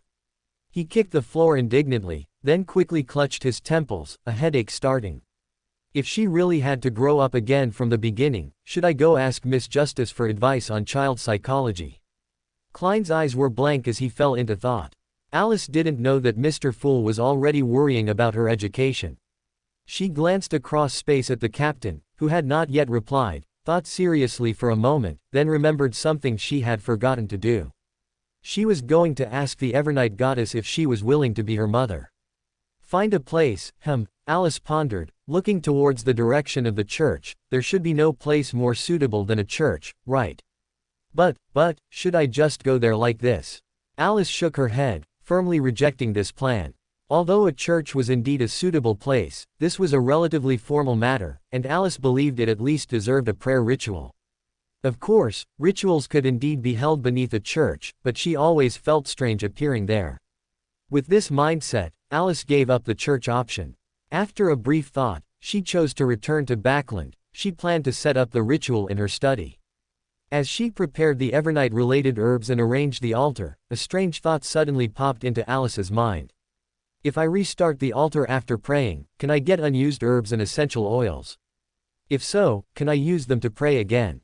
Facing this tempting money-saving trick, Alice swallowed, then forcibly cut off this line of thought. This is too disrespectful to a god. One must know that she was seriously setting up a prayer ritual for a serious matter, yet she would be so perfunctory with the materials. Alice shook her head, arranged the altar, and began to recite the prayer. Evernight goddess, loftier than the cosmos, more ancient than eternity. You are the Scarlet Sovereign, the mother of concealment. Empress of calamities and fears, lord of slumber and silence. I implore your assistance, I implore your reply. I have glimpsed and fated death at the other end of the river of fate. That may be an already destined outcome. To avoid this outcome, I need a new birth. I need a mother. Are you willing to? Her words had not yet fallen when an invisible wind had already swept up the embers of the herbs, and a line of text appeared in her sight. Do you have no other choice? This was an eager refusal. Alice stopped praying, looking at the line of text and swallowing. She realized that the Evernight goddess not only rejected her request without any regard for her feelings, but Alice even felt that the Evernight goddess's attitude towards this matter might not be so calm. She didn't even let her finish speaking. Evidently, the Evernight goddess had no desire to receive this honor. Alice understood that this wasn't a refusal to help her, otherwise the Evernight goddess wouldn't have been willing to write her into the holy book, that was already equivalent to publicly acknowledging her protection of her. This kind of refusal was probably similar in nature to the Evernight goddess's initial refusal to speak with her, and the reason the Evernight goddess didn't speak initially, Alice hadn't forgotten the ridiculous things she had said to the Evernight goddess. Even without mentioning the demonic wolf's fur she had been obsessed with in the past, just talking about the present, she had asked the Evernight goddess similar questions face to face.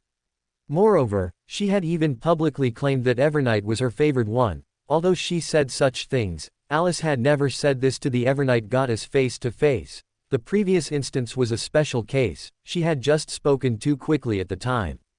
After all, she hadn't asked again afterward, at least not face to face, but, is the Evernight goddess really just ignoring me because of this, or rather, not wanting to be too close to me? Alice thought of Klein as she packed her things. If one were to talk about absurd things she had said quite a few to Klein as well, and Klein's reception was even more outrageous than the Evernight goddess's. He was going to fall in love and have children with Eamon. But the last incident made Alice realize that Klein had an almost uncanny trust in her. When there was no danger, Klein couldn't be said to disbelieve her words, but he was definitely wary of every single word and firmly disbelieved her nonsense. And at the moment of genuine danger, judging from Klein's cry for help last time, his first reaction when facing such a life-and-death crisis seemed to be to ask her for help. He seemed to firmly believe that she wouldn't let anything happen to him. So, what about the Evernight goddess? Alice looked at the words formed by the ashes on the table and pressed her lips together. End of this chapter. Chapter 447 Chapter 25 Wedding. The words formed from ash, devoid of the flame's lingering warmth, revealed a cold truth to Alice: the goddess didn't trust her. This was the most fundamental reason. It was a self-evident truth, as even Alice herself felt she wasn't trustworthy, but that didn't stop her from making a mental note in her little book against the goddess. Though, in reality, there was nothing she could or would do about it. Unable to think of anything else to do, an idle Alice first turned her attention to Dunn. She really wanted to know why the captain's first reaction was to write a letter to Ms. Daly. She waited and waited, until the second night, but instead of Dunn receiving Ms. Daly's reply, she directly saw Ms. Daly. Watching Ms. Daly walk into the church from afar, and then watching Ms. Daly sit in the front row of the church pews, praying quietly, Alice blinked, then, concealing herself, she sat down not far from Ms. Daly, mimicking her posture. It really does feel better to eavesdrop in person. Alice quietly exhaled, waiting in her seat. Although knocking on the church door at night would also get help, the church did have closing hours, a situation where the doors were closed but someone was on duty. The existence of sleepless greatly reduced the night church's personnel burden. If they only sat in the church on duty, these Sequence 9 Beyonders who only needed 3 to 4 hours of sleep could cover 2 people's shifts. However, it seemed that this night, Dunn did not intend to be the Beyonder on duty. After nightfall, he closed the church door and walked to the pew where Daly was sitting. Daly also seemed to sense his presence, lowering her hands, opening her eyes, and looking up at Dunn with a smile. Alice heard her ask, "What's wrong, Dunn? You said in your letter that you wanted to see me. It sounds like something happened to you." Alice shivered when she heard that voice. This wasn't Daly's usual flirtatious tone, instead, it carried a gentle concern Alice had never witnessed.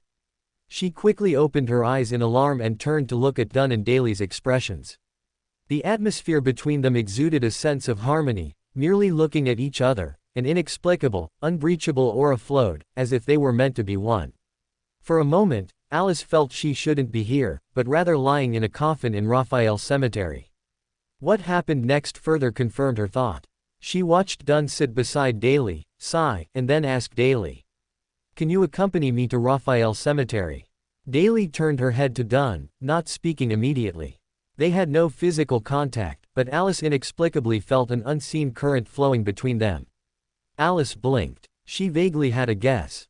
With a thought, various possibilities for the future unfolded, and Alice saw what she wanted to see.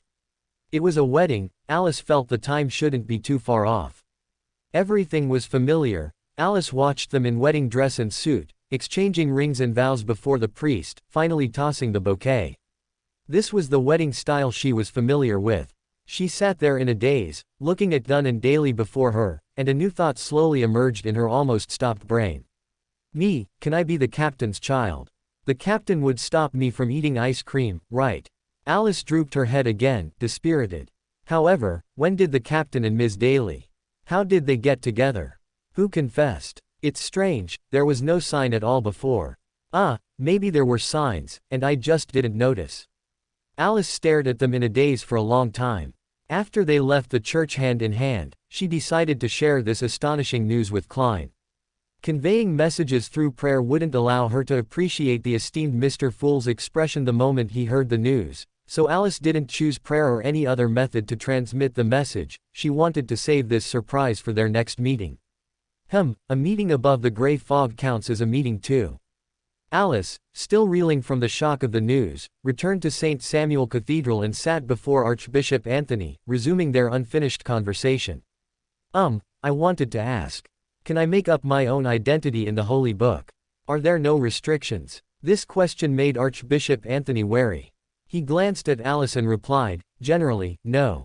Generally, no. Alice's mouth twitched, and she nodded, saying, I actually wanted to ask, something like, night is my favorite one. Before she could finish her sentence, Archbishop Anthony's gentle expression vanished completely, replaced by a cold, piercing stare. Alice nervously swallowed, completing her sentence. Even if it's true, something like that shouldn't be written down, right? Truth. Alice's arrogance and recklessness could be glimpsed from her robbery of the Storm Church's donation box. Considering her personality, it was not impossible that she was spouting nonsense. But she said it was the truth. Intuition told Anthony that this might not be a lie. This truly is. For a moment, Archbishop Anthony felt an urge to find someone to sit here and replace him. He was truly afraid that Miss Fate would utter more truths. While his thoughts were in disarray, Alice grew impatient, so she waved a hand in front of his face, trying to pull his attention back. Are you still listening? This shouldn't be allowed, right? She paused, then added. If it's because of what I just said, the current me, if you're willing, I should be able to erase your memory too. No, that's not right. Wouldn't you forget, you're willing, after losing your memory. No, a whole segment of memory simply missing shouldn't be noticeable. Do you need it? No need, Anthony calmly refused. Similar statements should not be allowed. Alice felt a strange trace of disappointment. She pouted and said, all right, then, the goddess's favored one, Saint, wandering outside. Saint. Anthony glanced at Alice. He wasn't clear about Miss Fate's specific sequence, but among the chaotic news from the sea, most believed Alice was an angel, yet she was different from most angels. She didn't call herself, Your Highness, but rather, Your Crown. Many had wondered which deity she represented, but from her consistent attitude, Anthony judged that the true god behind her was definitely not the goddess. At least not from her perspective. Furthermore, regarding Alice's specific sequence, there was another somewhat more reliable speculation. People guessed she was a soothsayer, because according to her own claims, she had swallowed a grade 0 sealed artifact from the life school of thought. However, Anthony was actually very confused now, because he hadn't forgotten Alice saying that night was her favored one. Although the specifics of this matter needed verification, she was only a lucky one at first. However, she wasn't an ordinary lucky one either. Recalling the archives of the Migos incident in Tingen City that he later dug up, Anthony found it reasonable again. A lucky one, under normal circumstances, would not be lucky enough to have a vessel for an evil god's descent trip and fall to its death. After the incident report from Tingen City came out, there were two main points of doubt at the time. One was that neither of the two Beyonders who died on the scene left behind a Beyonder characteristic. In the report, the church's judgment at the time was that Zhangwil had taken the Beyonder characteristics, although this action was puzzling. Wait, Anthony suddenly realized something. In the Migos incident, there were two Beyonders who fought with Migos and died on the scene, neither of whom had their Beyonder characteristic extracted. Now, One of them was already standing before him, and the other. Was he really dead? Anthony felt a drop of cold sweat slide down his forehead. He dared not guess further and focused his attention on the other point of doubt. The other point of doubt was obvious. Migos' manner of death was puzzling, and the outcome at the scene led to an utterly impossible conclusion. Migos, who had accidentally fallen, was cut in half by her own weapon. Undeniably, given the strength of the Tinghan City Nighthawks at the time, besides Saint Selena's ashes, this was indeed the only possible way to cause effective damage or even kill Migos, but this method was a bit. However, if there was an angel, or even a higher existence, who might have once been of the door pathway, mixed within the Nighthawks team at that time, everything would become reasonable. Alice noticed Anthony's doubt about her sequence. She spread her hands and asked Anthony, "Even if I write saint, or angel, in the holy book, will you really give me the corresponding authority?" Anthony did not speak. In this situation, silence was already an answer. Alice shook her head and smiled at Anthony. "Since I'm not getting paid and have no authority anyway, it doesn't matter what I fill in, just put saint, for me, after all, After all, she had just consumed the misfortune mage potion not long ago, and when she joked with Klein before, she also said she was a saint. After all, she hadn't experienced life as a saint, so writing it down on paper wasn't bad. Of course, these were her original thoughts. After realizing that the goddess didn't trust her as much as Klein did, this even gained another meaning. She claimed to be the fool's angel, but was only willing to acknowledge herself as a saint of the Night Church. This meant that if Klein was ultimately dissatisfied with the goddess's arrangements, if there was a possibility of a falling out between Klein and the goddess, she would choose Klein. However, this was a matter for a very, very long time later, at least Alice thought so now. For Mr. Fool, a sequence 5, to advance to a true god, decades or even a century would probably not be enough, but it would take at least a dozen years, until the eve of the apocalypse, right? I hope Klein can advance to angel quickly, so he can still make it to be my mother. If he can't make it, then consider. Alice recalled the captain and Ms. Daly exchanging rings in the prophetic vision and moved this possibility to second place. Although their sequence isn't high enough, the captain and Ms. Daly are from the church. If the goddess isn't willing to give birth herself, and someone in her own church gets pregnant, she can't just ignore it. As long as she and the goddess don't start fighting. Alice shook her head, glanced at Archbishop Anthony, and delivered her closing remarks. "Since no matter what I write, you won't give me the corresponding authority anyway, let's leave it at that for now. You can make up the deeds as you see fit. Don't call me if there's nothing, and try not to call me even if there is something. Remember to send me a copy when the new holy book comes out." She waved her hand and left the night church directly. After lying on the sofa for 2 hours, Alice sprang up as if startled awake from a dream, excitedly slapped the coffee table, and sternly told herself, "Alice, you can't degenerate any further. You need to work hard. You already have a guess about the acting method for Misfortune Mage, so go out and act. Otherwise, are you going to wait for the Chaoswalker potion to fall into your mouth?" In a series of self-motivational monologues, Alice mustered her courage. She stood up, pushed open the door, and walked out of her house, falling into contemplation at the dark sky outside. She almost forgot it was night. Alice, annoyed by her own eccentricity, silently retreated indoors, closed the door, and returned to her bedroom to prepare for sleep. Pushing open the bedroom door, the demoness's scent in the air had dissipated, but Alice still paused slightly, then backed out. "Tomorrow. I'll clean and tidy up tomorrow," she murmured. The thought of a man who had turned into a woman sleeping in there gave Alice a very strange feeling. However, this also reminded Alice of something. She suddenly remembered that she had almost forgotten Cassandra and Selwyn Magridge again. Alice silently added this to her agenda, with its progress bar placed after acting as a misfortune mage and searching for Chaoswalker potion ingredients. Alice half sat, half lay slumped on the sofa for half an hour, emitting steady breathing sounds. The next day was Friday. Alice, who had decided yesterday to clean her room, eagerly pushed open her bedroom door. After a moment of silence, she muttered to herself, "I wonder if there are home cleaning services in this era." She was always good at working for sudden ideas, or rather, she was always good at escaping from her current tasks, in short, giving up. So the moment this idea popped up, Alice decisively decided to abandon yesterday's plan and go out to look for the legendary home cleaning service. Where to look? Alice stood on the street, contemplating for a moment, then tapped on the door of Saphira Castle with her spirituality, beginning to call out to the esteemed Mr. Fool. End of chapter. Chapter 448 Chapter 26 Inches the Prophet. Quote. You sought me out for something like this. Above the gray fog, Klein showed an expression of disbelief.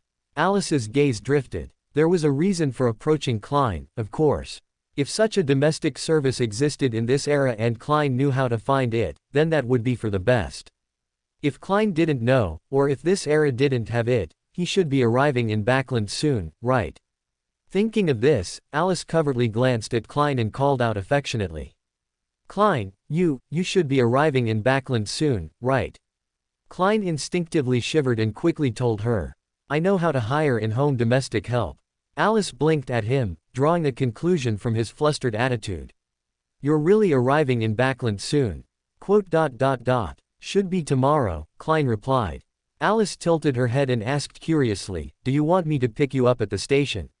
She paused, then added, the good news is, I really am a saint of the night church now. Quote. Klein looked at her blankly. Quote. Are you serious? For a moment, countless thoughts flashed through his mind. He seriously considered the possibility of Alice actually going to the night church to help him gather information. Alice stared at Klein for a few seconds.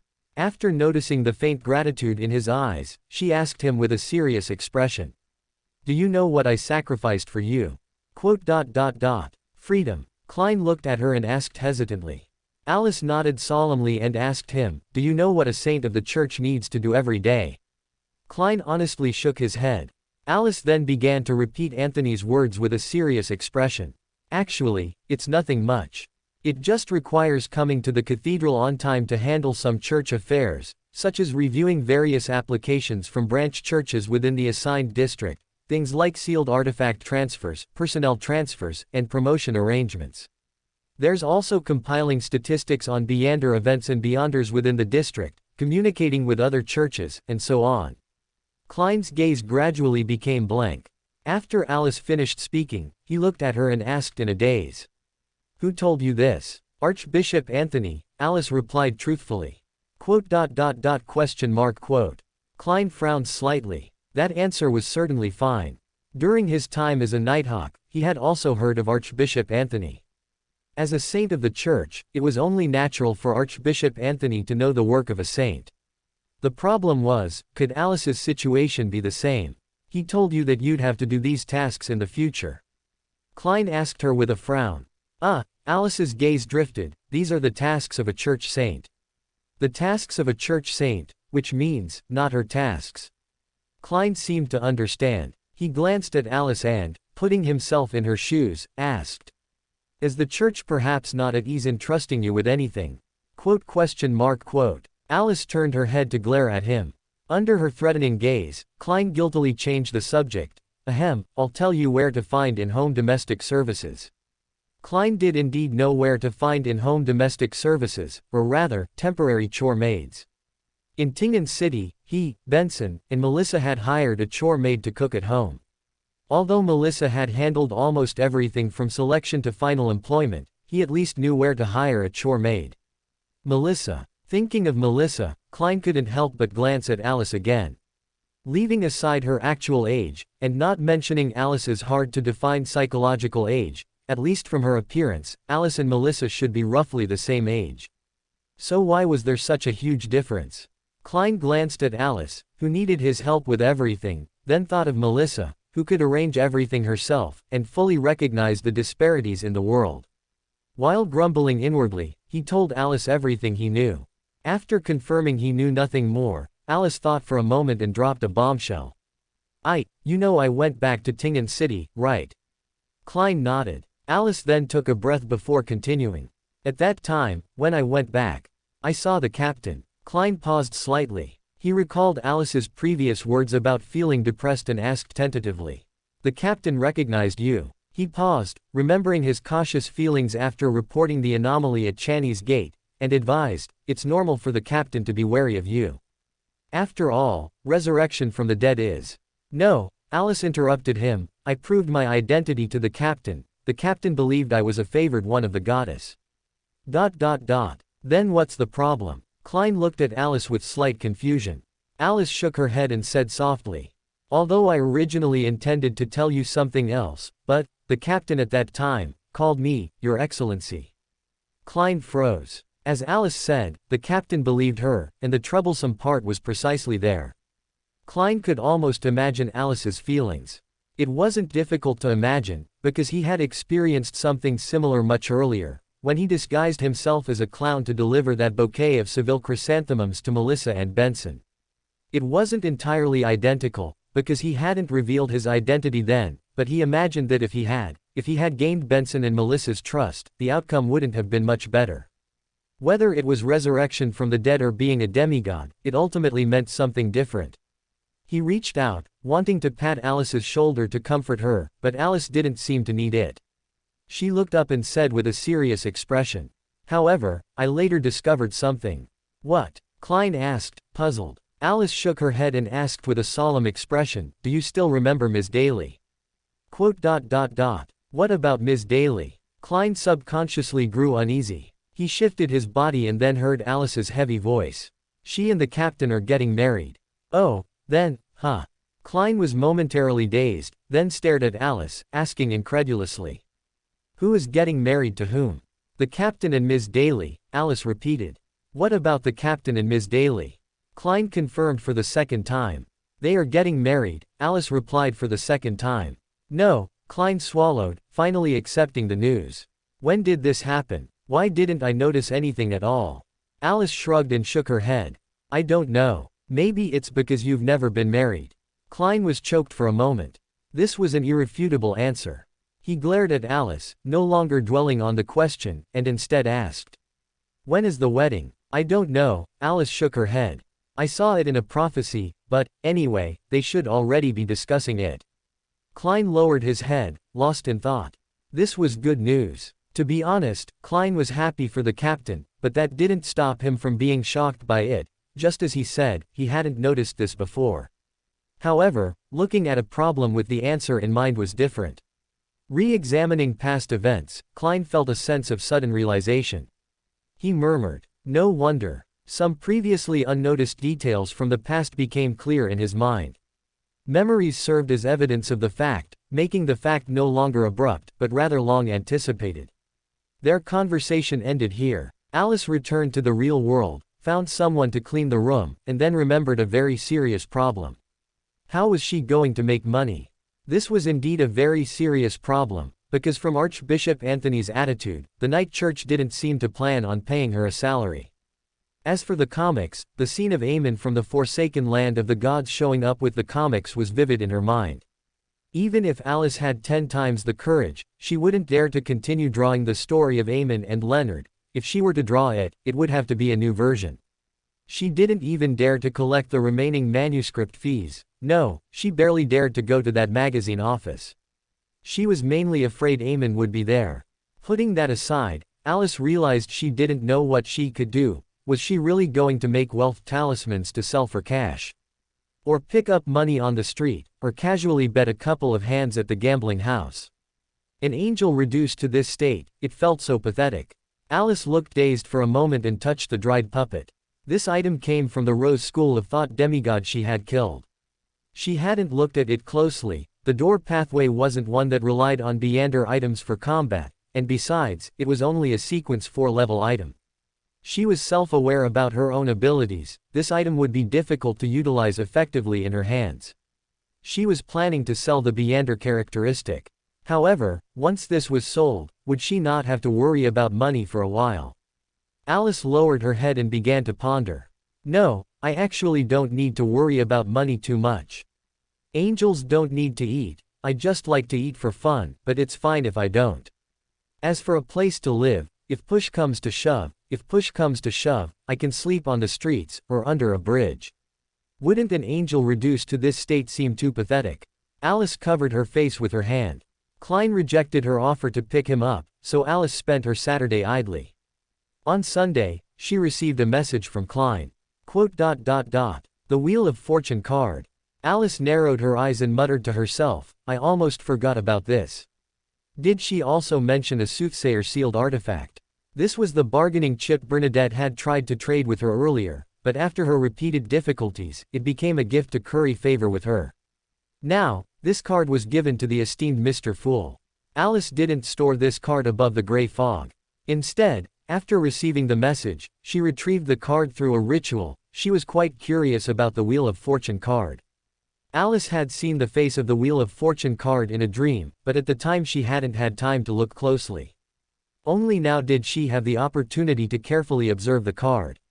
In that fleeting glimpse in her dream, her attention was only on the wheel, which theoretically should be the Wheel of Fortune, and the 3 rosals beside it. She hadn't looked closely at the other parts. As she carefully examined the card in her hand, Alice realized that the turbulent river with waves, depicted in the background of the card, should be the River of Fate. A green wheel rose from the waves, and a silver giant snake coiled upwards, like chains binding the wheel, or perhaps clinging to it. And the 3 rosals, one sat on a throne, one wore tattered clothes, and another seemed to be enjoying life. Of course, there was another crucial reason why Alice wanted this Wheel of Fortune card. She flipped through the introductions on each preceding page, from Sequence 9 Monster to Sequence 3 Chaoswalker, only glancing through them. She focused on the page for Sequence 2 Soothsayer. She wanted to know what a soothsayer looked like in Rosal's eyes, or rather, what a soothsayer looked like in the eyes of other high-sequence beyonders. As early as when she saw the core ability of the soothsayer, that prophecy, she had been suspicious of one thing. When the ability of prophecy became widely known, shouldn't this ability become useless?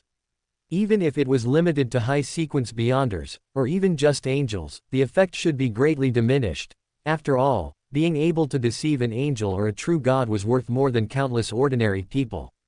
She had always suspected that others didn't know the true ability of the soothsayer. And the blasphemy card left behind by Emperor Rosal back then was undoubtedly excellent corroborating evidence, as this deck of cards had an extremely high Beander characteristic, possessing anti-divination capabilities that even deities couldn't contend with. Alice was momentarily stunned, nearly jumping up from her spot in shock. How could Rosal add anti-divination to the blasphemy card that even deities couldn't contend with? Alice frowned, looking at the Wheel of Fortune card in her hand, her movements becoming hesitant. However, the problem shouldn't be with the Wheel of Fortune card itself. Alice tapped the card in her hand. Perhaps it's an undiscovered card, or a specific combination, or exceeding a certain number of cards. She paused, then shook her head again. But in any case, the blasphemy card definitely has a problem, and a big one. It's possible the cards weren't even made by the Emperor himself. Just like my previous prophecy. Alice pursed her lips, remembering the prophecy the goddess had told her, which she herself had spoken but had no memory of. She lowered her head, her gaze dark and uncertain, skipping the potion formula and ritual to look at the corresponding introduction part. Sequence 2, Soothsayer. An existence that has truly leapt out of the river of fate, able to glimpse the truth of fate and witness its desperate and mad essence. End of this chapter. Chapter 449, Chapter 27 Bitcoin. No, Alice put down the Wheel of Fortune card in her hand. The description of the soothsayer only mentioned that the soothsayer could truly observe the future through the river of fate, and did not mention prophecies that would come true if believed. Her original guess was confirmed, and Alice slowly exhaled. She couldn't quite describe her feelings, as this matter wasn't too shocking. Alice had anticipated it long ago, and she looked at the Wheel of Fortune card in her hand with a relatively calm attitude. Would this thing bring about a Beander characteristic aggregation effect? Alice was a little worried, but her worry lasted only a moment before she realized there was no need to worry about this issue at all. The uniqueness was also on her. Alice, with a complicated mood, put down the Wheel of Fortune card in her hand. After thinking for a moment, she still felt uneasy and tucked it into her pocket, or should she just leave it with Klein? Let's see, after all, it's just about to arrive. Alice hesitated for a moment, temporarily giving up on that thought, tucking the card into her pocket, and pondering what she should do next. Theoretically, I should go and act first. Speaking of which, can I go to the church to find opportunities for acting? Alice reached out and touched her chin, mentally noting this possibility. But no rush, no rush, I should have other things. Alice reached out and scratched her head. What was it again? Alice frowned. She always felt as if she had forgotten something that seemed to be getting increasingly urgent. What was it? Let's talk about it tomorrow. She spent another day in a daze and idly wandering until the crimson light shone again, and she realized it was Monday. She should quickly recover from the time perception of the forsaken land of the gods. Thinking of this, Alice remembered the precise year that High Priest Nim of Moon City had revealed to her. They could tell time. Alice tilted her head thoughtfully, no longer delving deeper, and instead headed above the gray fog. The first to speak was still Justice Audrey. She skillfully and gracefully curtsied, rising to greet. "Good afternoon, Mr. Fool." Alice straightened her body at her greeting and turned to look at Hermit Catlia, who had a close relationship with Bernadette, the source of the Wheel of Fortune card. Catlia was not affected by this matter. After Audrey finished her greeting, she rose and bowed, saying, "Mr. Fool, I have collected 3 pages of Rosal's diary." Only 3 pages. Alice looked at Catlia with a slight surprise and asked curiously, "Why don't you just hand in an entire diary?" Hermit Catlia's movements paused, and she stood awkwardly in place. Of course, it was because they were probing. After all, you could be taught by him. Although the fool has been merciful so far, he has at least solidified his reputation as an evil god. Klein silently complained a few sentences in his heart, raised his hand to stop Alice, and said, "You can think of a request." Alice still gave Klein face. She glanced at Catlia, didn't ask any more questions, and waited like the others for the esteemed Mr. Fool to finish reading the diary, though she began to play with the chair legs under the table out of boredom. "Can I bring ice cream to eat next time?" Alice sighed heavily, drawing a glance from Justice Audrey. Only when Klein finished reading the diary did Alice look up and shift her attention from the chair legs. Klein looked at her with a smile, his gaze seemingly implying something. Alice sat up a little straighter, realizing that these 3 pages of the diary were probably not simple. But this was not the place to speak, so Klein merely made the diary in his hand disappear and smiled as he asked Catlia, "Have you thought of your request?" Catlia bowed as if she had been prepared and said, "I want to know why Emperor Rosal went mad in his later years." Justice Audrey, in the same row, blinked, suspecting she had misheard. She had not expected that the first question from Madame Hermit would be such a weighty one. And how did she know Emperor Rosal went mad in his later years? Also, she only submitted 3 pages of the diary and asked a question of this level, which doesn't conform to the law of equivalent exchange. Audrey's mind was flooded with various thoughts, but she did not stop Madame Hermit from asking. Instead, she waited with great interest and inexplicable excitement for Mr. Fool's response. Hanged Man Alger, Moon Emlyn, and Magician Furs also held their breath, turning their gazes to the head of the bronze long table. Only Son Derek and World were not too concerned about this. Alice blinked and turned to Klein, not looking at Hermit Catlia. She wasn't interested in the question itself, she was more interested in seeing how Klein would fabricate an answer.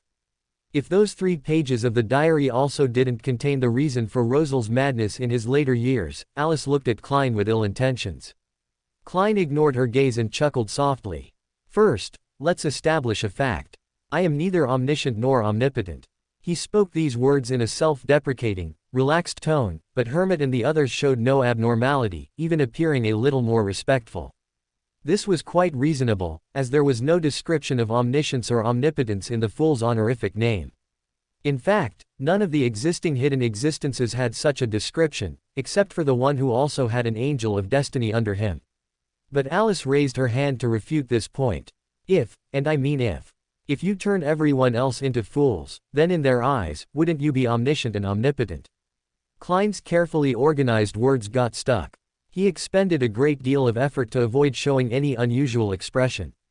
The members of the Tarot Club also had varied expressions, but it wasn't the first time Miss Fate had made similar remarks. Everyone was just a little surprised, and no farce like someone falling off their chair occurred. At most, they just reached out to steady the table, sighing inwardly, as expected of Miss Fate. After observing the reactions of the others, Klein chuckled and joked with Alice. In that case, fate should also be omniscient and omnipotent. After all, you always seem to know the information you need at the right time. Alice lowered her head, lost in thought. After successfully convincing Alice, who posed the biggest problem, Klein began to answer Hermit Catlia's question. I also want to know what Rosal encountered in his later years. What is certain at present is that, due to stimulation or influence from some unknown reasons, Rosal turned his attention to Sequence 0. Alice realized that this was Klein's strategy, to tell the truth. If he didn't know, he didn't know. He was a true god, what was there to be guilty about? ... Is he copying me? Alice looked around blankly, finally settling her gaze on Hanged Man Alger. Among everyone present, Alger was probably the one who had the deepest experience of how truthful she was. She hadn't even hidden the fact that she had amnesia and was a powerless Sequence 7 at the beginning. And in that situation, the matter of her and Klein potentially knowing each other could not be said to be completely hidden, only that it was as good as hidden. You see, she was truly honest. Hanged Man Alger did not know that Alice was reminiscing about the past. Under Alice's gaze, he broke out in non-existent cold sweat, looking nervously at Mr. Fool above the gray fog, and then at Hermit Catlia, hoping they would yield this speaking opportunity to him. Catlia and Klein didn't notice this, but it didn't matter. After answering Catlia's question, Klein smiled and said, "You may begin." Having said that, he leaned back in his chair. So Hanged Man Alger turned to Alice, forcing a smile as he asked, "Miss Fate, do you have something to say to me?" Number. Alice silently withdrew her focused gaze. World spoke at this moment. I have 2 mystical items and 1 Beander characteristic I wish to sell. Alice looked at him in confusion, beginning to ponder the origin of the items. After all, Klein was far from being so short on money that he needed to start selling off fixed assets. Mr. World always brings out valuable items at every gathering recently. As expected of Mr. Fool's favored one, Justice Audrey looked towards the bottom of the bronze long table with both emotion and admiration, waiting with slight anticipation for World to display the items and describe their abilities. Hanged Man Alger felt a pang of desire, knowing that the mystical items World was selling would certainly not be inferior, but recalling his financial situation, he became dejected again. I'll reach Passu Island in 5 hours. Once I return to Passu Island, once I complete my debriefing, then I can leave there, find the Obni's sea monster, and advance to Ocean Songster. By then, I can explore that primitive island with World. That way I can escape my current situation.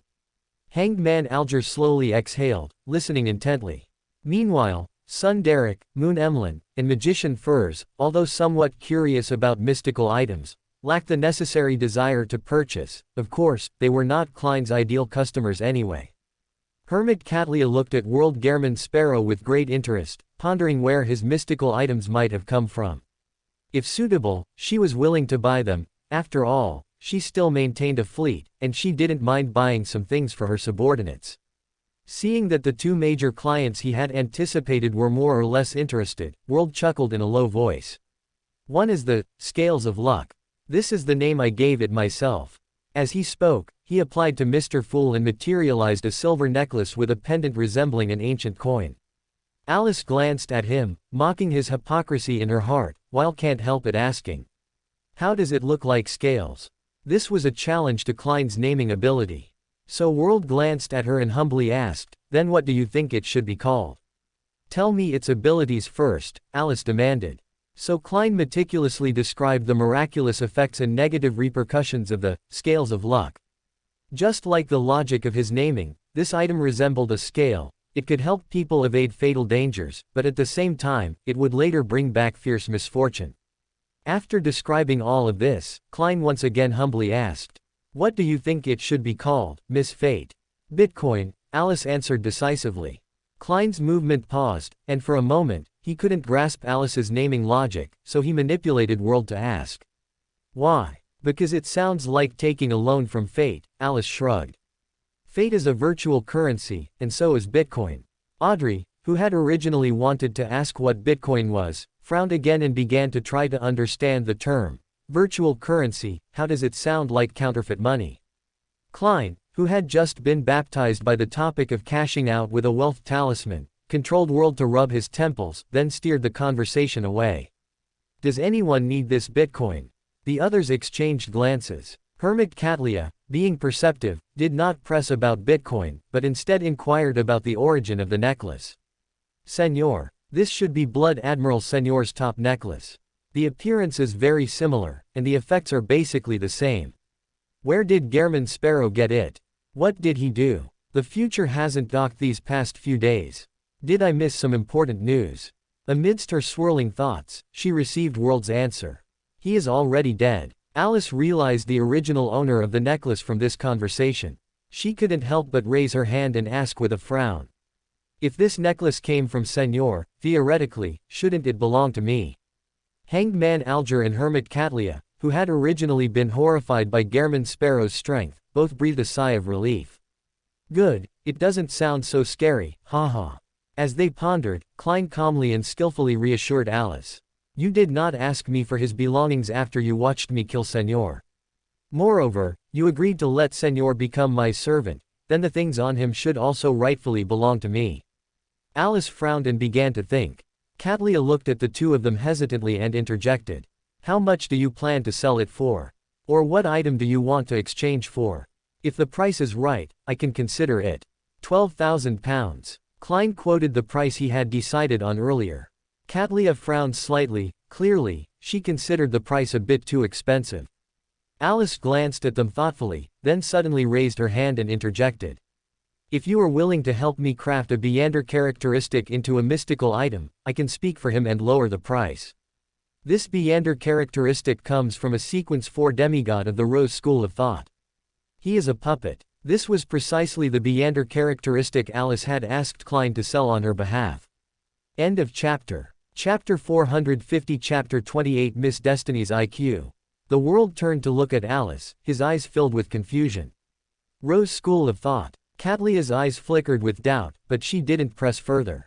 Miss Fate, making an item from a demigod-level Beander characteristic won't be cheap in terms of artisan fees. Moreover, if it involves the Rose School of Thought and the prisoner pathway, there will be even more trouble. Her implication was that the price would increase. Alice recoiled slightly, giving up on her previous thought. Then you two discuss it.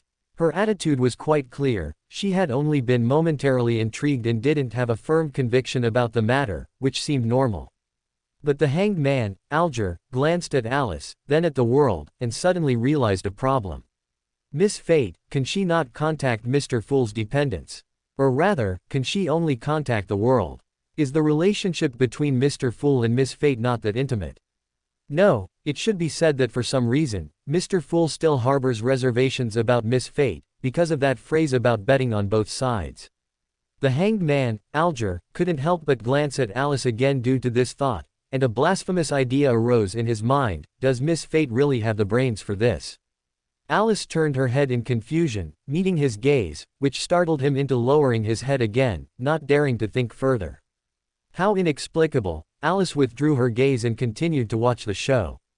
12,000 pounds was not Klein's psychological price. He had inflated the price, with an ideal price of 11,000 pounds. If it were a bit lower, 10,000 pounds would also be acceptable, but no lower. Madame Hermit, with her vast resources, was clearly not Miss Justice, who wouldn't bargain.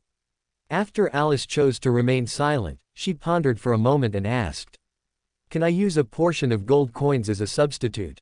Being at sea, acquiring gold was much easier than acquiring pounds.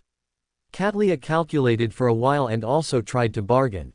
4,000 pounds worth of gold coins, plus 6,500 pounds in cash. If you agree, we'll make the deal. This was certainly not her bottom line price either. Klein thought for a moment, didn't raise the price further, but added another matter as a bargaining chip. Plus, help her sell that puppet Beander characteristic. How about that? The sea meant broader channels, and this shouldn't have been a major commission, but the Rose School of Thought seemed to be too deeply involved, and the Hermit Catlia's expression looked troubled. Alice reached out and stroked her chin. Seeing this, Klein didn't press Catlia further but changed his approach. Then add another 1,000 pounds, cash or gold coins, it doesn't matter.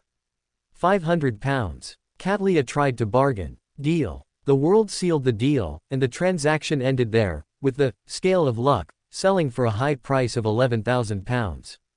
Without pausing, Klein looked at Alice and suggested, "You don't have to be so anxious yet. I've asked 2 people for you. They have an inclination to buy but can't come up with the money right away. You should know who I'm referring to." "Who is he referring to?" Alice blinked, remembering Miss Sharon, whom Klein had once hired. She had never seen Sharon in person, or rather, they might have met but never spoken. That lady was a wraith, rumored to have already advanced to puppet, and she also had a zombie friend. Is he referring to the 2 of them? They also seem to have a connection with the Rose School of Thought. Well, in that case, they certainly aren't afraid of offending the Rose School of Thought, as they are already being hunted. Alice waved her hand, indicating that she understood. Having resolved 2 matters at once, the world chuckled hoarsely. "The Beander characteristic I just mentioned, this is the section Miss Fate spoke of. Is anyone interested?" No one spoke. After a slight pause, the world brought up the second mystical item. "The second item is the biological toxin bottle." He used relatively concise language to describe the materialized brown translucent glass vial, focusing on the characteristics of several toxins, their effective time, methods of prevention, and the negative effects of carrying it. This was not a mystical item suitable for a spectator. Audrey listened to the entire description, and although her heart, which wanted to buy everything she saw, was still leaping, she still managed to restrain herself with difficulty. This was Klein's most anticipated big client. He patiently finished speaking but didn't hear Audrey's voice, so he had to say, £5,200. Justice Audrey lightly bit the inside of her lip and politely shook her head. "I hope to acquire a more offensive mystical item." As she said this, she couldn't help but glance at Alice. The early stages of the spectator pathway lacked direct offensive power, only able to influence enemies through various means, which greatly frustrated Audrey at first. And the early abilities of the monster pathway also seemed quite humorous. As one of the original members of the Tarot Club, Audrey knew how helpless Miss Fate was about this in the early days. If her enemy unfortunately happened to fall to their death in front of her, she would be completely helpless. £5,200. The Hanged Man Alger, Magician Furs, and Moon Emlyn simultaneously repeated the price in low voices, without a single extra thought. £5,200. The Hermit Catlia paused noticeably, then quickly added, "For me, it's not necessary." Alice silently glanced at Catlia. She knew who Catlia was thinking of. The biological toxin bottle was very compatible with the toxin expert Frank Lee. And Frank Lee, thinking of Frank Lee, who, upon learning she was an angel, immediately wanted to extract her flesh and blood for experiments. Alice shook her head. Klein, who hadn't sold anything, hid his disappointment and, after some thought, had the world speak again. "I have a secret tome, a book of mysticism left by the shaman King Karaman of the southern continent, suitable for mid-sequence beyonders with a good foundation. The price is £1,000. Alice couldn't help but look up at Klein. Unlike orthodox, educated beyonders, Alice's knowledge of mysticism was in a state of being sometimes present, sometimes absent. You couldn't say her basic knowledge was solid or lacking, nor could you say her high-level knowledge was solid or lacking, and it wasn't a matter of gaps. Just as Klein said, she always knew the knowledge she needed to know. "You want to read it?" the world asked with great hesitation and doubt. "No, I don't." Alice quickly shook her head, refusing the suggestion. Audrey looked at the world with a stirred heart. In any case, buying books was never a loss, and Audrey, having received long-term instruction at the Tarot Club, already had a solid foundation in mysticism. What she lacked now was precisely this advanced knowledge. The psychology alchemist should also teach me some high-level mysticism knowledge later, but it certainly won't be comprehensive, limited to the spiritual domain. Audrey simply convinced herself and nodded slightly. "This is exactly what I want." Magician Furs was also very interested, but after thinking about the money she had, she silently closed her mouth. As for the other members, they didn't lack similar knowledge. As expected of Miss Justice, she didn't bargain at all. "My bottom line was actually only £800. No, there was no bottom line at all. Knowledge isn't something that can only be sold once." Klein, in a cheerful mood, had the world chuckle. "Deal. However, I must warn you, absolutely do not pray to the primordial moon." This will turn you into a wriggling mass of flesh, madly mating with different species and giving birth to various children. Of course, you also cannot pray to other hidden existences, that is equally very dangerous. Alice hesitated, looked up at Mr. Fool, who was sitting at the head of the bronze long table, then turned her head to question the world. Are you sure you're not insulting me? Of course not. The world denied without hesitation. This undoubtedly exposed the process of her acquaintance or recognition with Mr. Fool. Miss Justice Audrey, who had long suspected this, twitched her lips slightly, then showed her original smile and looked at the head of the bronze long table. When performing secret rituals, I only pray to Mr. Fool. She spoke with genuine sincerity, without a hint of falsehood. After hearing her, Alice unhesitatingly exposed her words. You clearly prayed to me before. This was Mr. Fool's suggestion. Audrey tried her best to maintain her smile. Miss Justice truly worships and trusts the Fool, even such a dangerous suggestion. Klein glanced at Alice, and couldn't help but feel touched. But besides being touched, he couldn't help but feel a little ashamed, because the domain of the sea god scepter didn't overlap much with the primordial moon. For some rituals, he couldn't achieve the most effective response, and could only try to mobilize a small amount of power from the mysterious space above the gray fog as feedback. Then, as the Fool, he expressed his attitude. Very good. At the same time, having initially achieved his goal, he had the world casually say. I also have an interrogator, Beander characteristic here, only 1,200 pounds. This small item, he hadn't even included it when listing the items earlier.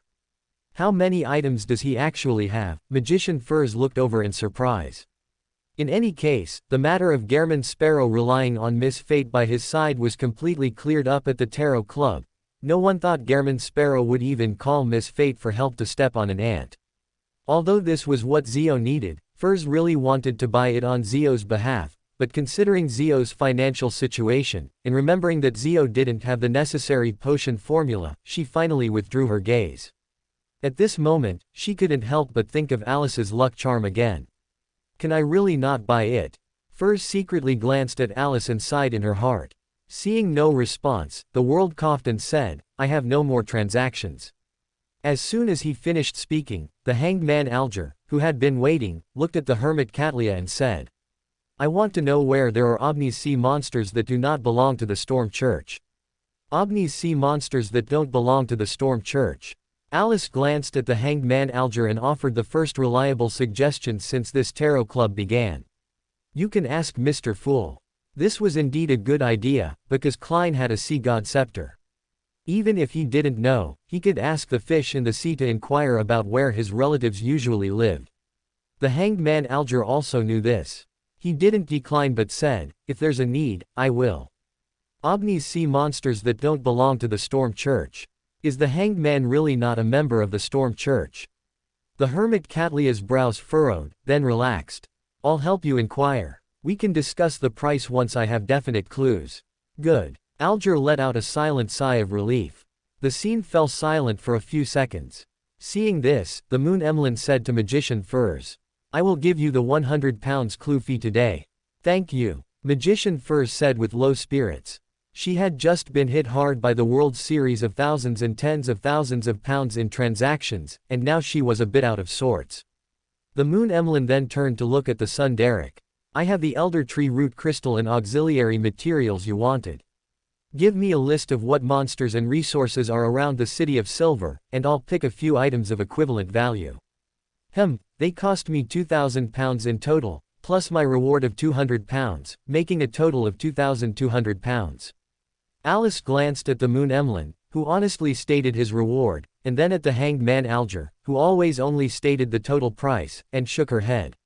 Okay, thank you, Mr. Moon. The Sun Derek's heart filled with joy, and he expressed his sincere gratitude. He agreed just like that. Alice couldn't help but glance at the Moon Emlyn again. She didn't think Emlyn asking for a monster list was a trick, or rather, she suspected that Emlyn didn't even have the awareness of trickery in his mind. Of course, there was also the possibility that he had no brain. Of course, the Sun Derek didn't have such awareness. He quickly materialized the list and handed it to the Moon Emlyn. After perusing the list, Alice heard Emlyn say in a voice that barely concealed his guilt. This one, and this one. He really didn't know. Alice glanced at Emlyn, a strange sense of superiority arising in her. She subtly puffed out her chest, secretly feeling proud in her heart. The son Derek carefully wrote it down, stating that he didn't need to return to the City of Silver and could gather these items around Afternoon Town. You haven't left Afternoon Town yet. After hearing Derek's reply, Alice asked in surprise, speaking of which, did your chief expose you? She paused, then added what she had heard from the chief. During that cycle, the chief did retain his memories. End of this chapter. For more thrilling fanfiction stories like this, check out my channel Fanfic Audiobook.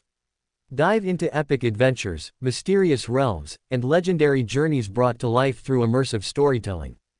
Don't forget to like, share, and subscribe for more amazing audiobooks.